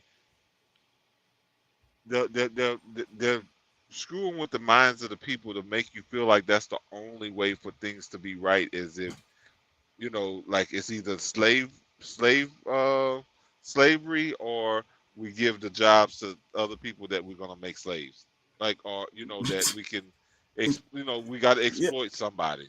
Yeah, it's like it's either slavery or debt slavery, or we're just gonna ship all the jobs overseas. So what you want? Now what you gonna eat? What you gonna do? You gotta choose between them. There's no other alternatives. It's like, no, that's so much bullshit. And it's taught in economics. Yeah, but now, I mean, like right now, we're looking at, like, they're all like pretty much real close to, like, there's robots already that can take over a bunch of jobs, especially the lower tier jobs. And computers itself, you won't even need a full robot to take care of other jobs, as far as like tracking, like accounting. Let's just say for accounting, like they're using like the algorithms, like the choices that people are making now based on certain situations. They're able to analyze, and it's like, okay, they did it because of this, that, and the other. So, like, with everything that we're supplying, all the information that we're giving to the you can hear me, right? Yeah, I can hear you. Yeah, I mean, with all the information that we're supplying to all of these different systems that they are in control of, the top, if we want to call them elite, pretty much the owners of the world, they're using that now to be able to, so they don't have to have us at all. And So, I think the automation thing, because if that was really profitable, a lot of that stuff would have happened already. I think I have a video on it where the guy was talking about $7 an hour. You can't get much cheaper than that. I don't know what that was I was watching. He was like, no, I mean, you actually can get cheaper than that, because I mean, it's really a long-term play. And when you have a robot that you pay $100,000 for, $250,000 for, and you can use it for the next 10 years. Yeah, but it's gonna be maintenance. It's gonna be whatever it needs to fuel it, and all kinds of other costs that's gonna be related to it. And then it's gonna be limited in the stuff that it can do. So you're gonna have, like I say, I think that's the reason why we don't have automation that has taken over, is because it really is cheaper to pay somebody $7 an hour to do the job. Well, right now, the only thing because I mean, if you go into into McDonald's, the automation that's already in there, all they need is it to be able to recognize what you're saying vocally in order for everything to happen. And I saw those videos going around where they showing the first automated McDonald's or something like that. But look, we were just talking about in the other show about how McDonald's have been paying more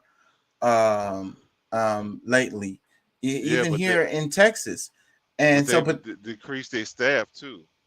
So, but still, there's a reason why they're doing that. And, and like I say, there's benefits to the companies for doing it this way, having better talent and giving better service, because Because think the about how infrastructure. shitty the service is gonna be from a damn computer, Well, no, I goddamn get it because, robot.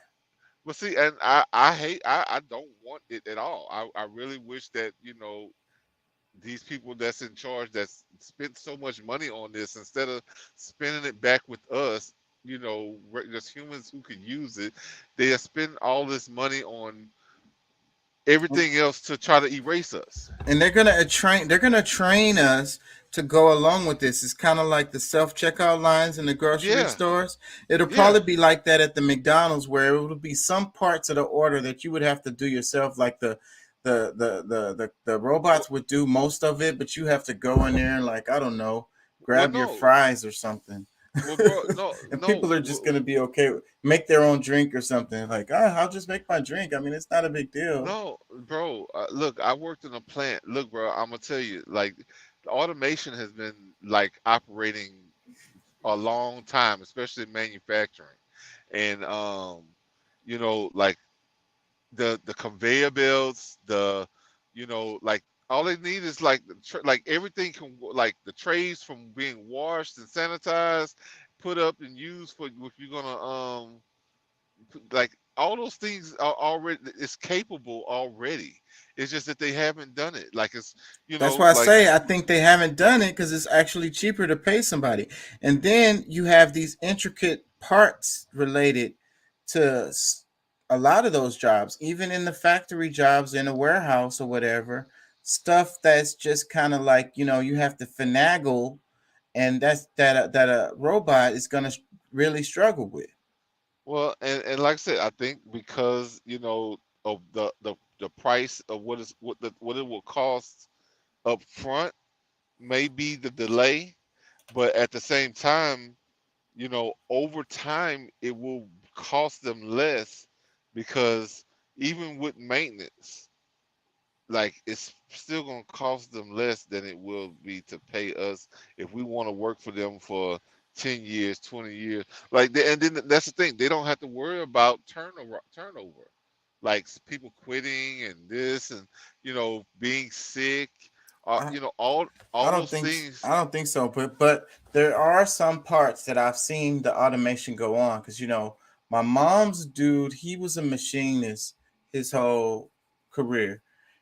He worked for like Halliburton, and he was talking about, like, before he retired, how they had it, things had changed over time. He could see how things had changed, and one of the things that had changed, they would have one guy working multiple machines because the machines are smarter now, like you're saying, and they do more work, but you have a guy there that has to maintain this stuff and Yeah.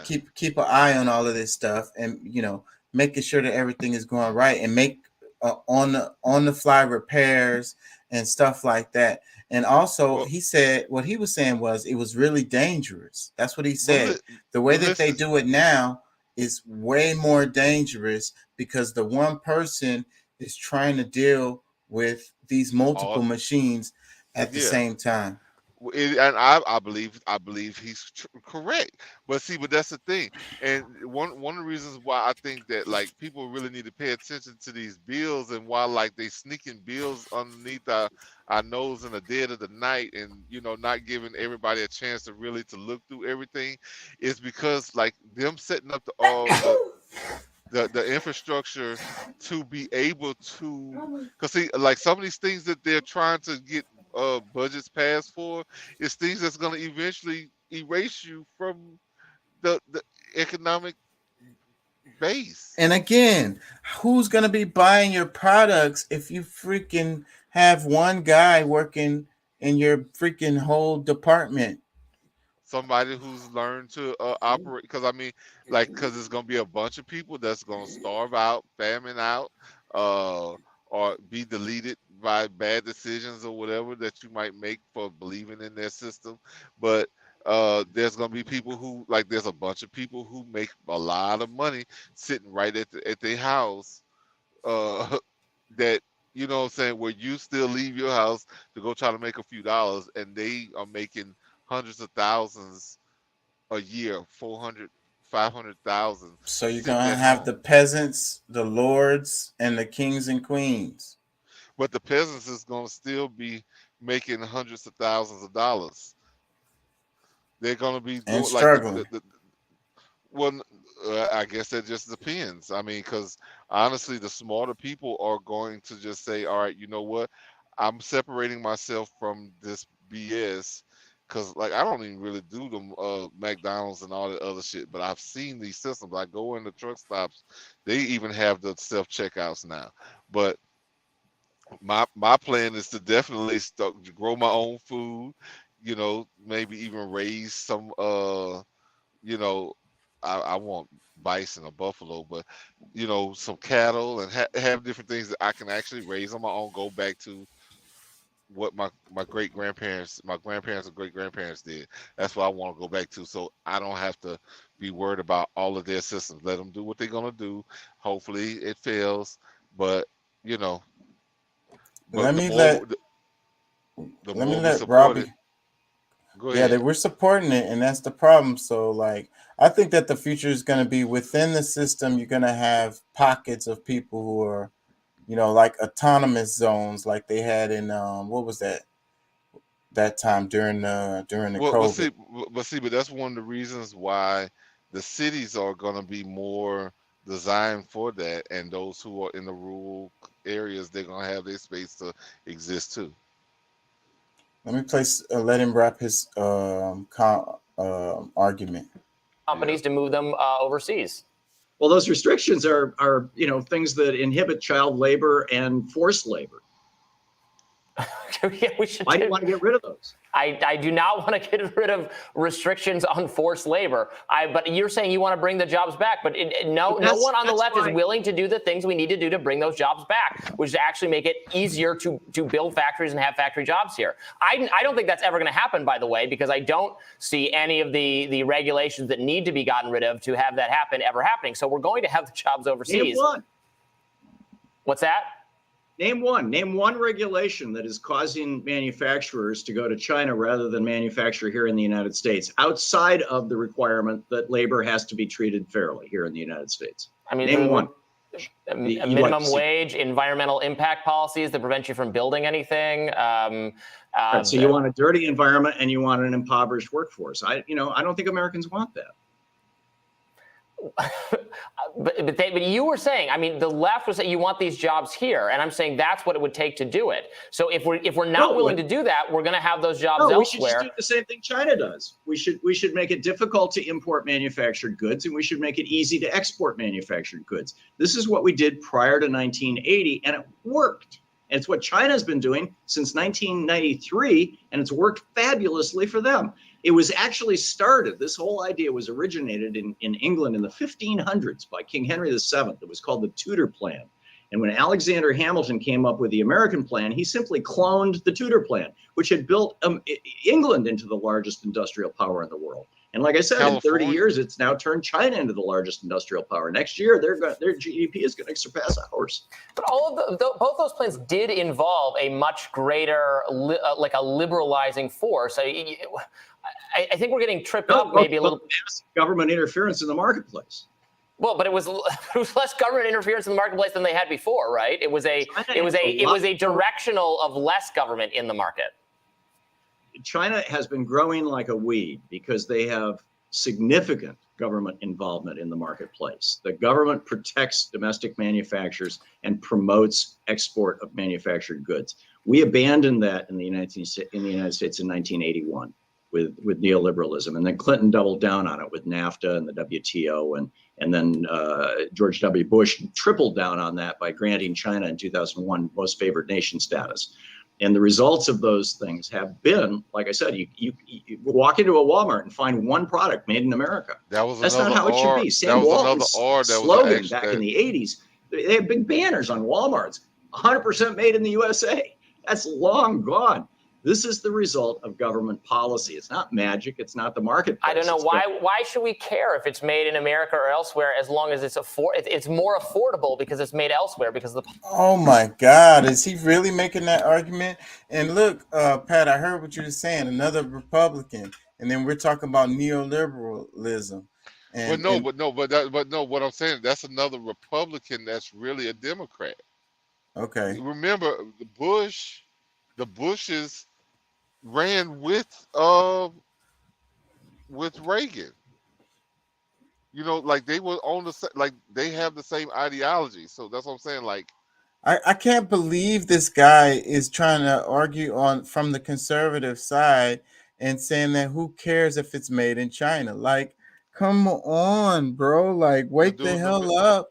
And what the hell matters is where the hell it was made. And like the guy was saying, you used to have the banners that say made in America, and it's like American manufacturing being more solid. And then the whole thing, I go back to George Washington, when he was fighting the war, and he was like, we got to make our stuff here because we can't trust if they're going to booby trap our stuff. So, you know, that started the rifle manufacturing that still thrives today, and it was a huge driver for the economy way back when. So, but making stuff here, this dude is making the argument, who cares where it's made from, as long as it's cheaper. And you're coming from a conservative point of view and saying that? That's the middle guy? No, that's Robbie on the right.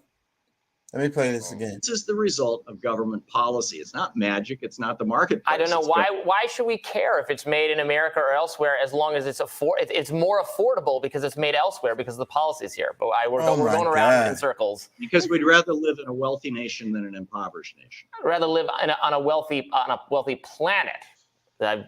We want to make everyone better off, right? Well, I'm an American citizen, so and I can influence America. I'm not a Chinese citizen, and I can't influence China. So I'm speaking of America, and I'd like to have a wealthy America again, or at least a wealthy American middle class. I mean, we now have two men who control more wealth than the bottom half of America. That's nuts.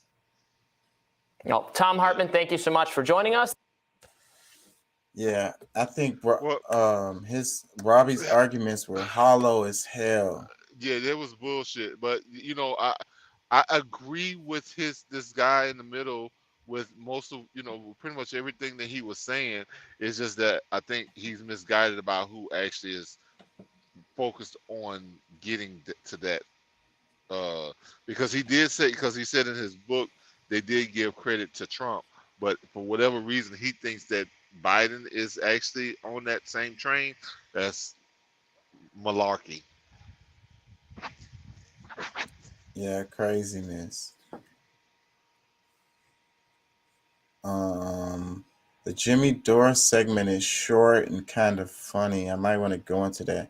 I wanted to talk about Western Christianity versus Eastern Christianity. I'm gonna save that for tomorrow. Okay. Because we're coming up on we got 9 minutes. 8. A little less than 8 minutes to get to the 4-hour mark. So that's long. So let's do one more. Let's do this Jimmy Dore, and we'll wrap it on the Jimmy Dore segment. Where is it? Because he's talking about Southwest Airlines and how the craziness of the cops was arresting people. You know, they didn't have tickets. They didn't have nowhere to go. Their tickets got canceled. It's the police protecting the, you know, like I say, man, they're here to protect property. So you know about the corporations, Southwest, and nobody, but get this, they start arresting people.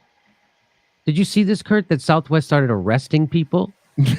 They had the cops come into the airport and start arresting people because the Southwest didn't want them bugging them. This is what happened. You think I'm kidding? Watch this. You and her needs to leave, or you'll be arrested for trespass. Are you kidding? It's about, you know, because remember the chaos with the snow, the blizzard, the weather snap that we had. A lot of people got stranded in airports and didn't have nowhere to go, and their tickets were canceled, their flights were canceled. So they're you know, it's okay. We'll give you a refund or we'll give you a voucher. But on top of that, I'm stuck in the airport. They were understaffed properly for their flow, and they had a catastrophic failure of their booking system. I mean, they just had a whole bunch of stuff that everyone was saying should have been taken care of, and it all crapped up at the same time on them. Because this what they've been talking about this for the longest, actually, about how they should have been improving their infrastructure to be able to deal with situations like these. And that's what I be saying about these damn big ass companies, and we bail them out and let them keep on going. They're If too they busy suck, restripping all their jet engines to reduce emissions. it's last making fucking round, money, for more the profit. line of shit that they did.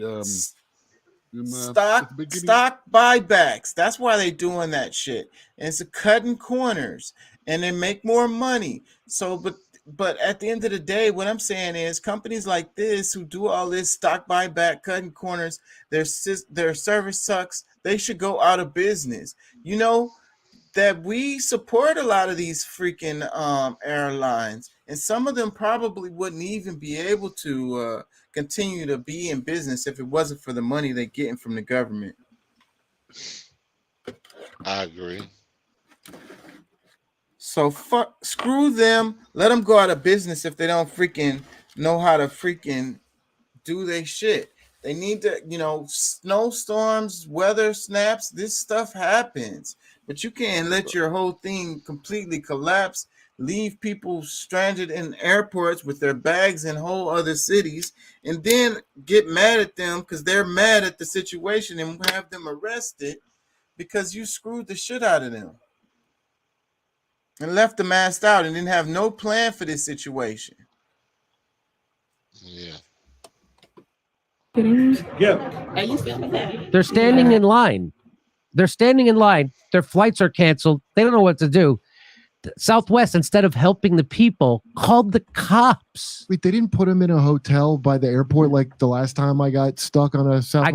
I guess, I don't know if you've ever... Well, let's watch. Right now, everybody to the unsecured side.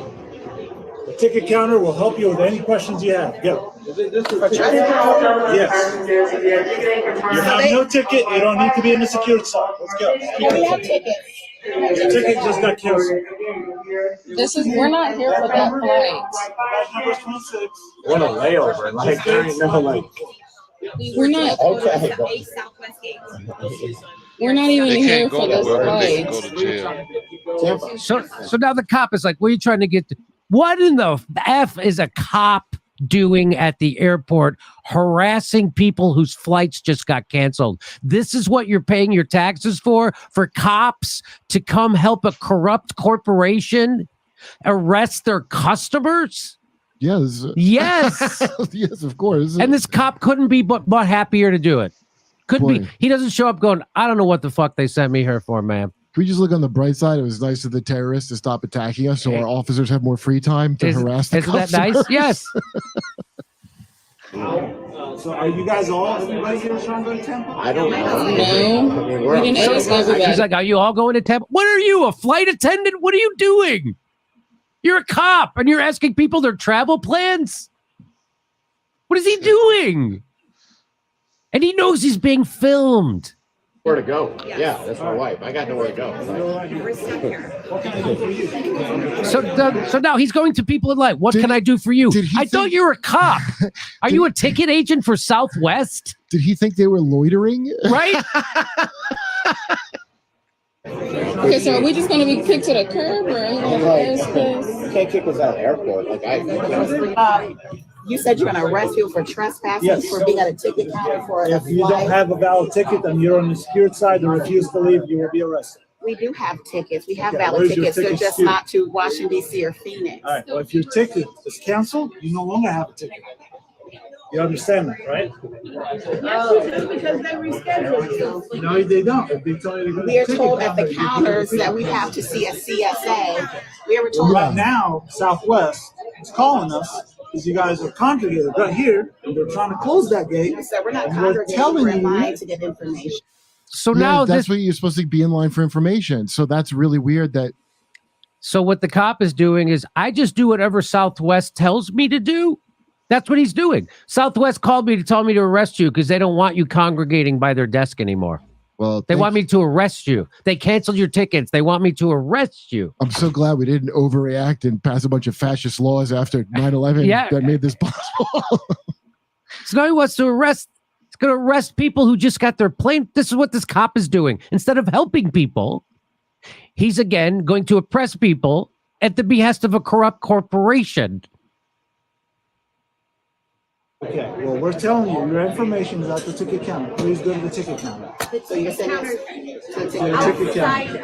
Outside of the security. Okay, that ticket counter. Okay, thank you.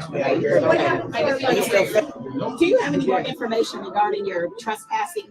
If you were told to leave the security side, and I'm telling you to the third time, you refuse to leave. I'm just trying to make the legal connection. I'm All an right, attorney, there's and a I want to make sure I TCA called understand it. Airport and Aircraft Security that says if you're told to leave and you refuse to leave, With a valid ticket at a ticket you don't have a counter. valid ticket. Your ticket got canceled. So my ticket, so the instruction we got somewhere else. All right, well, the instruction you're getting now, Okay. okay, Where's my this? TC starts when I tell I don't you know to what leave, you airport refuse this to leave. You're is. an attorney, you understand that, right? Yeah. Are you refusing to leave the security side? No, I'm not refusing to leave. I'm asking for additional What information. information can I provide? Can you cite the statute for me so I can make sure that when I go and refer to it, I have a clear understanding, Mr. Ali? Airport and Aircraft Security. You don't have a I don't need, section I don't number need of to give you that? the code. If you're an Okay. attorney, you can look it up in I section will, 39 I of will, the sir. miscellaneous. I will. Thank you very kindly. You're very welcome. Please go ahead and head on out. Surprised how polite those people were being. I would be a bit mouthy. I'll be honest. I would have been a little mouthier And, to those I'm cops. not even like. And I probably would end up in jail though, so that's stupid. If I think someone's taking my money for and like, oh, you get out, I get real irrational. Yeah. Oh, hey, thanks for your money. Get out. We called the cops. They're going to arrest you. Thanks for your money. That's unreal. Everybody were doing. That's crazy. What do y'all think? I lose y'all? Let me read the caption. It says, during the holiday season, Southwest Airlines has canceled thousands of flights, stranding countless passengers all over the country. So what's the best way to handle passengers in the gate holding tickets for canceled flights? In Nashville, the company's solution was to call the police to threaten to arrest stranded passengers who refused to clear out of the gate area. I don't know. You know, there is the other side of this because maybe these people were hindering them from being able to do their job, you know, steadily asking the same questions over and over. And then the people can't really help you. It's like, Did you bruh, hear like, him say they want you to leave the secure area? They weren't getting thrown out of the airport. They were trying to get him out of a lockdown area where they close and lock stuff down. I mean, Yeah. it's kind of like it's kind of like you know, some malls have gates where they'll close off a certain wing. It's kind of like something like that. let me read some comments. This one, it says, another example of cops just blindly following orders instead of being human. Another comment, it says, I think U.S. cops need to be reminded who exactly they are working for and who actually pays their salaries. That's saying that is a quick way to get the cop really upset. So I wouldn't say that to them. Well, considering corporations pay taxes too, I mean, that's really a dumbass statement. They pay more to cops' salaries than we do. Yeah, it depends on how you look at it because you're talking about percentage. Let me read this one. It says, airports are public property and you cannot be trespassed on public property unless you've committed a crime. If anyone was arrested, they have a pretty nice civil rights case against Southwest and the police department. I don't think anyone got arrested or they would have been saying that. Or maybe they, you know, it would come out in the clips. I probably would see it. Like I said, he was just trying to move them out of an area that they were trying to get locked down. Let me read this one. It says, there's no problem that cannot be solved by arresting people. Extra solution points for putting them into cattle trucks and driving them to camps, health camp, regeneration camp, temporary holding camp, or otherwise. 528. That's unreal. The undeath, thus endeth the threat. So I like what he said. There's no problem that cannot be solved by arresting people. And it's like the thing what I be talking about a hammer. If the hammer is your only tool, then everything is a nail. You know? And I think that's one of the main problems that we have with our policing system is that the cops aren't trained. I saw a story recently where the cop died. He was killed coming and dealing with a domestic dispute at a home. And this happened recently, and it happens a lot.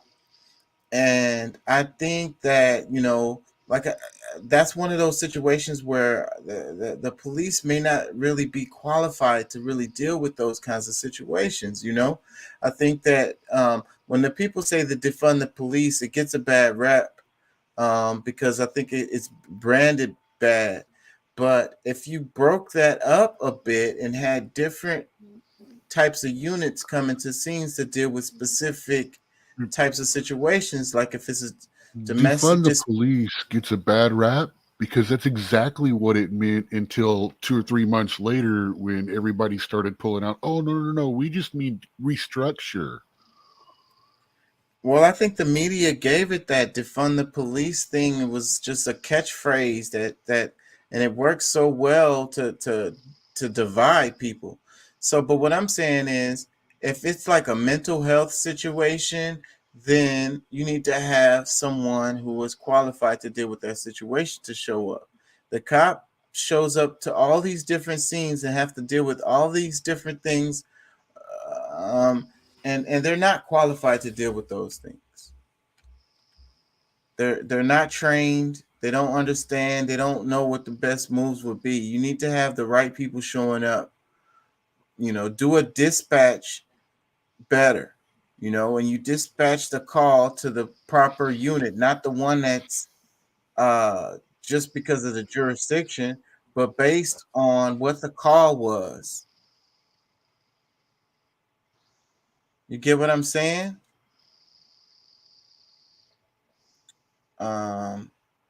Let me read some more comments. It says that cop is a danger to us all.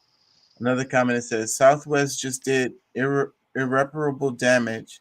I don't think they can recover from. They should pay back the money they got from the bailout. See, again, bailing these MRFers out is what really burns my hide. Like, that's our money pumped into them for them to treat us shitty and give us a shitty ass service. Meanwhile, paying their CEOs a lot, golden parachutes, stock buybacks, all the freaking stock dividends, all the elite folks is making money off of this. They good, but the regular folks then what they tell you, just don't fly Southwest Airlines, don't fly Spirit. But then you know what happens is the people, the prices. So the reason why Spirit and Southwest can have the prices that they have is because they cut so many damn corners here and there related to service and infrastructure. Screw that. Then people can't do the job that they are supposed to do. They should go out of business. If me or you open a business and it doesn't freaking provide the service that the people want, then we would go out of business and the government is not going to come and save us. That's bullshit. You do know that the bailouts that they're talking about that they got money for was during COVID when the government forced them to not be able to, no one to be able to travel, right? I don't know if that's what the specific event. I remember that's when they got the bailout money was after. I remember them getting money some other times. I want to say that's okay. It doesn't really matter. You're on them anyway, and it doesn't matter. Well, I'm just saying. I remember there was another situation where Southwest received bailouts and other it was the before facts COVID. This case doesn't matter because something else previously. I know. It does matter. It relates. It's the history of the company continually getting bailed out when they freaking can't seem to handle their books properly.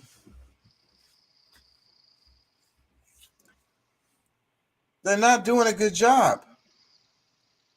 Clearly, these banks, the airlines.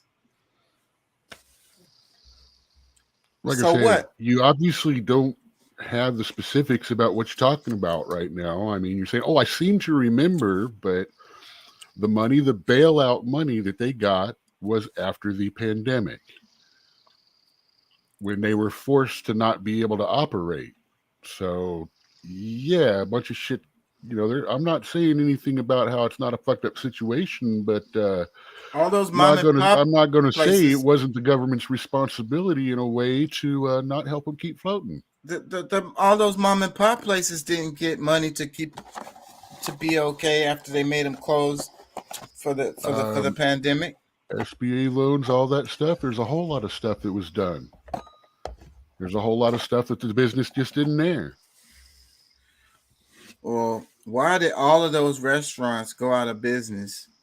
They haven't come back.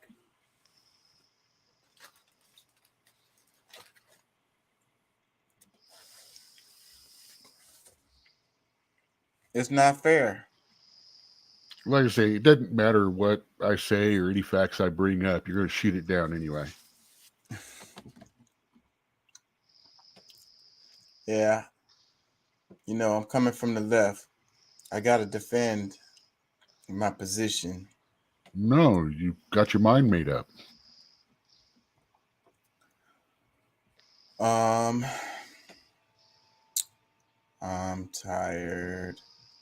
I kind of wanted to cover something else. I guess we can read a couple more comments underneath this. So you know about Southwest? Before we go, let's see. Let me scroll.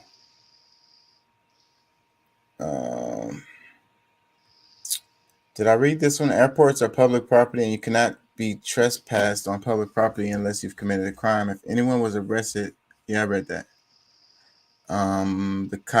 That cop is a danger to us all. Another comment it says, I think I read that one too. Damn it.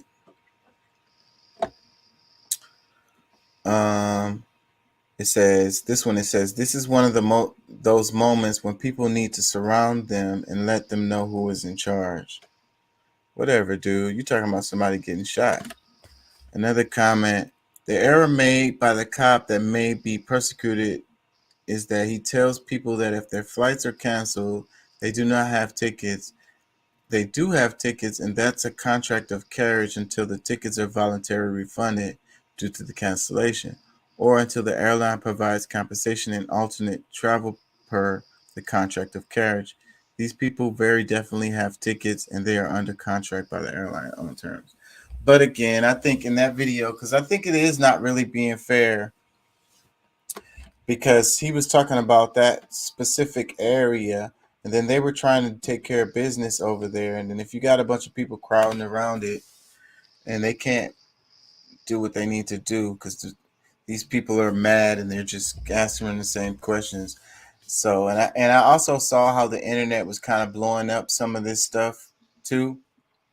But Doc, what my argument is, companies that don't take care of business should go out of business. They shouldn't get no freaking bailouts. If it was just the bailout that they got for, whatever, but they should have did that equally across everybody. All the people that they may not be able to do business, and make sure that they was able to stay afloat through COVID. They didn't do that. This is corruption. I worked for 6 months answering questions to people on the phone, online, about the business loans and COVID relief and stuff like that. I was working for this company called ShiftSmart, and it was incoming calls. People would ask me questions. I'd type the question in and it would come up. The money was there. And a matter of fact, there was still a good 20-30% of it there at the beginning of this year. I mean, the money was out there, but I'll tell you, one of the biggest part of people not getting it seemed to be people didn't know what the hell was going on, how to get it, how to keep it, how to claim it.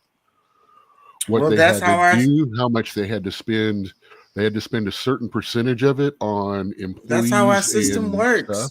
It's the bureaucracy, it's the red tape, it's the confusion. You know, those damn airlines knew everything probably before it even hit and had a team of lawyers to make sure all they shit was straight and that they was, you know, complying completely. And then the mom and pop got to dig through this shit on their own.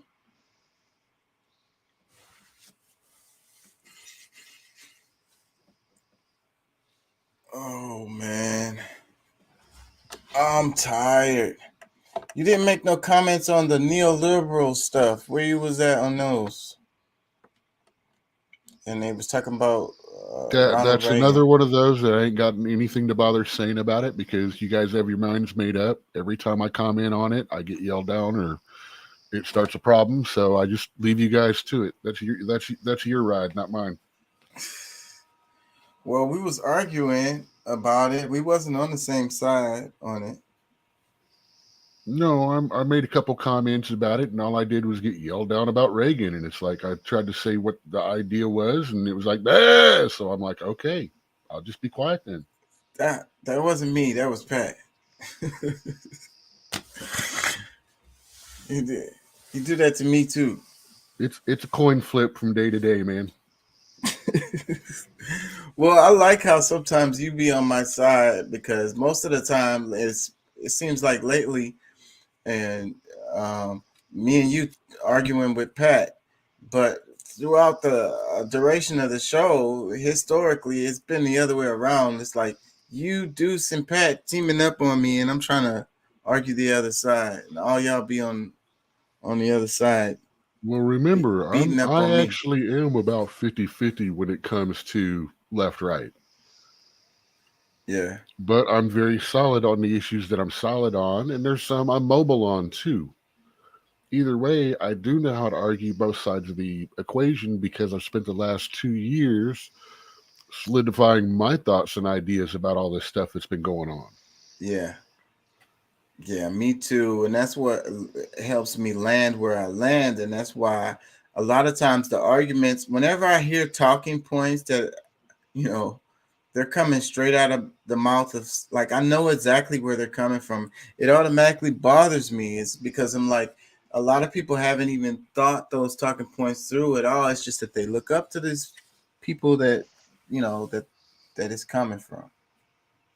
And those people are smart and they know a lot of stuff. But I think that what people don't understand is these people aren't being honest all the time. Like, just because, you know, it's a smart guy and he's giving you a certain philosophical point of view or perspective or whatever, he may not be. Right.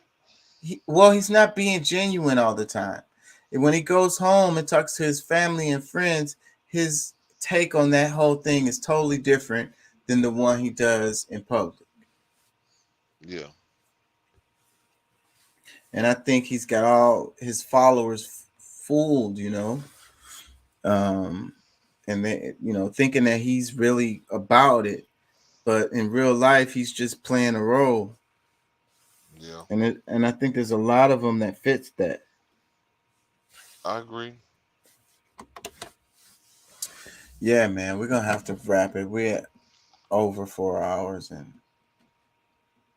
I need a potty break really bad. Maybe that's too much information. I'm sorry. Nah, it's cool. It's time for me to get a brain break. Yeah, well, this is what I like to do: this brain exercises, and then, you know, perspective exercises. Like Doc said, he can move a little bit on some of this stuff, and I think that the more we talk about this stuff, because even since the beginning of me doing this show, I've moved a bit to the right, I would say, given all the conversations that we have about things, you know, and some of my philosophies or some of my views. Whenever I bounce them off of y'all, and then especially when they completely get rejected, it forces me to kind of think about it a bit, you know, and like maybe I haven't thought this all the way through, and it happens all the time, and I'm learning every day. Yeah. Well, I mean, that's just the way it is. I mean, we all I think if we're fair and honest about ourselves and to ourselves, we all gone through that. And I've leaned very hard on some right things, even in recent times, that I may back down a little bit on, especially when you go into the operation of, or the system of, what it actually is, and you kind of see the functionality. It's like, okay, maybe something else, like, but I think that's growth. You know what I'm saying? I mean, regardless of where you lean, if you're being honest about what you're seeing and what's going on, I think that's really where the Because we value got to is. find some balance. We got to find some middle ground. The country is so polarized. The world is polarized. And, I think that's why I think these conversations are really important. Yeah, I'm with you 1000%. Because like the comments we made about Trump having, conversations with Kim Jong-un and Putin, like you can't understate that. Like you can't that's a big deal, because having a conversation with somebody instead of like shooting nuclear missiles at them, like which one would you rather do? What you mean? Well, I mean, you ask anybody on the left, and they're saying it because he looks up to the dictators. He wanted to learn from them. He was trying to make deals, maybe make the first Trump Plaza in their countries and things. All kinds of stuff that just completely. That was the media, and that's what they did. Demonic reasons for making up a motive to say that he's a bad man, and then attack him for being a bad man. When he's actually doing something that's good. That's one of the reasons why I get frustrated and back off when I feel like it's happening. Well, see, and the thing about it is, the people that's calling him a bad man he is a bad man to them because he's going against what they are, their structure, what they're trying to build, and the agenda that they are following. So, I mean, I get it, but at the same time, I'm not really sure why they feel the way they feel. Why, like where they, the people at the top that's benefiting from it, like it's less than the top 5%. Maybe really it's just that 1%, 2% of people. I don't even think those people feel that way. Really, I think that the media manipulates people into these boxes, and then they have to roll with it. Because it's their team. Yeah. And that's it. Like, what's actually happening, is beside the point. It's like my team said this, I got to roll with that. Yeah. And then the media, the freaking commercials, the TV show, everything you see, they keep saying it over and over, the same talking points. And then after a while, you just Trump bad. I think I'd like to see the party box removed from voting ballots. Not RD, not what they are, but the one where you can click once and it votes for all Republican or all Democrat. Well, they already kind of did that. The last time I went vote, the last 2 times I went voting, it was like that. You have to go line for line for line for line, but you still know who's the R and the D, but you can't click all R and all D. You have to go through them. Each one. Because you have they're doing those paper ballots now, so it's like stamp, and then it's like a print, it prints it out, and then they put it in a box or whatever. So for it to work that way, because it's printing it like that, you have to go line for line for line for line. And I think that's a good thing. I really do. And I like what I would say to people: if you don't care about the R's or the D's, just go vote on the ballot measures, like the bonds and all of that stuff. Well, no, well, see, and well, that's what, because I mean, my thing is the versatility of the R's and the D's and the R's, or however, is that you know, my usual argument is those that is just gonna vote one party, and that's just because, you know, they like red or they like blue, and it's just, oh, you know, I'm just, you know, my favorite color blue, so I'm, you know, don't be voting just, you know, just to be voting, you know, because as we find out more, there's a lot of people that, you know, Better dead than red. huh? Better dead than red. Yeah, that's the kind of stuff they say on both sides.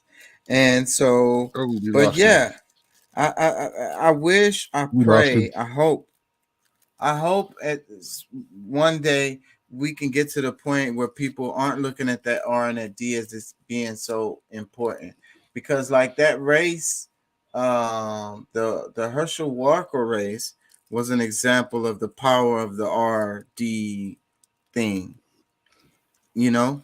And if people Dude, wasn't so AOC, she's a result of a D thing. Yeah. Matter of fact, I think it was Hillary called her flat out and said a glass of water could have won that district if it had a D in its name in front of its name. So she didn't even win it in the election. She won it in the primary. The guy that had been running the thing for months and months, or for years and years and years, he didn't think she was a challenge. So in the primary, you know, who's going to be the Democrat that runs for the seat? He got his ass kicked because he didn't go out and try to win it. And she grassrooted him. She went door to door and got people to vote. Whole bunch of more people voted than normal in the primary, which is still nothing for the whole district. And she became the only Democratic candidate since right. And a lot of Democrat those wins. it's Bam, because, she wins. And that's related to how we were talking about the gerrymandering and the cracking and breaking. You know, the way they do the draw up those districts. So only a D could win in that district because of the way it's drawn up. So that's why in a lot of those elections, the primaries is really where the fight happens, because well, after I'll that, be nice and say historically Democratic district, you know. I don't know if it's a result of gerrymandering or not, or just it's been that way for so long. Yeah, I without even looking at it, I would say it's that, because, you know, that's just tends to be the case. Anyways, man, let's wrap it, bro. Peace and love. I really appreciate you guys listening and joining and making comments. Yep, we'll be back tomorrow. I want to do some religious stuff tomorrow. All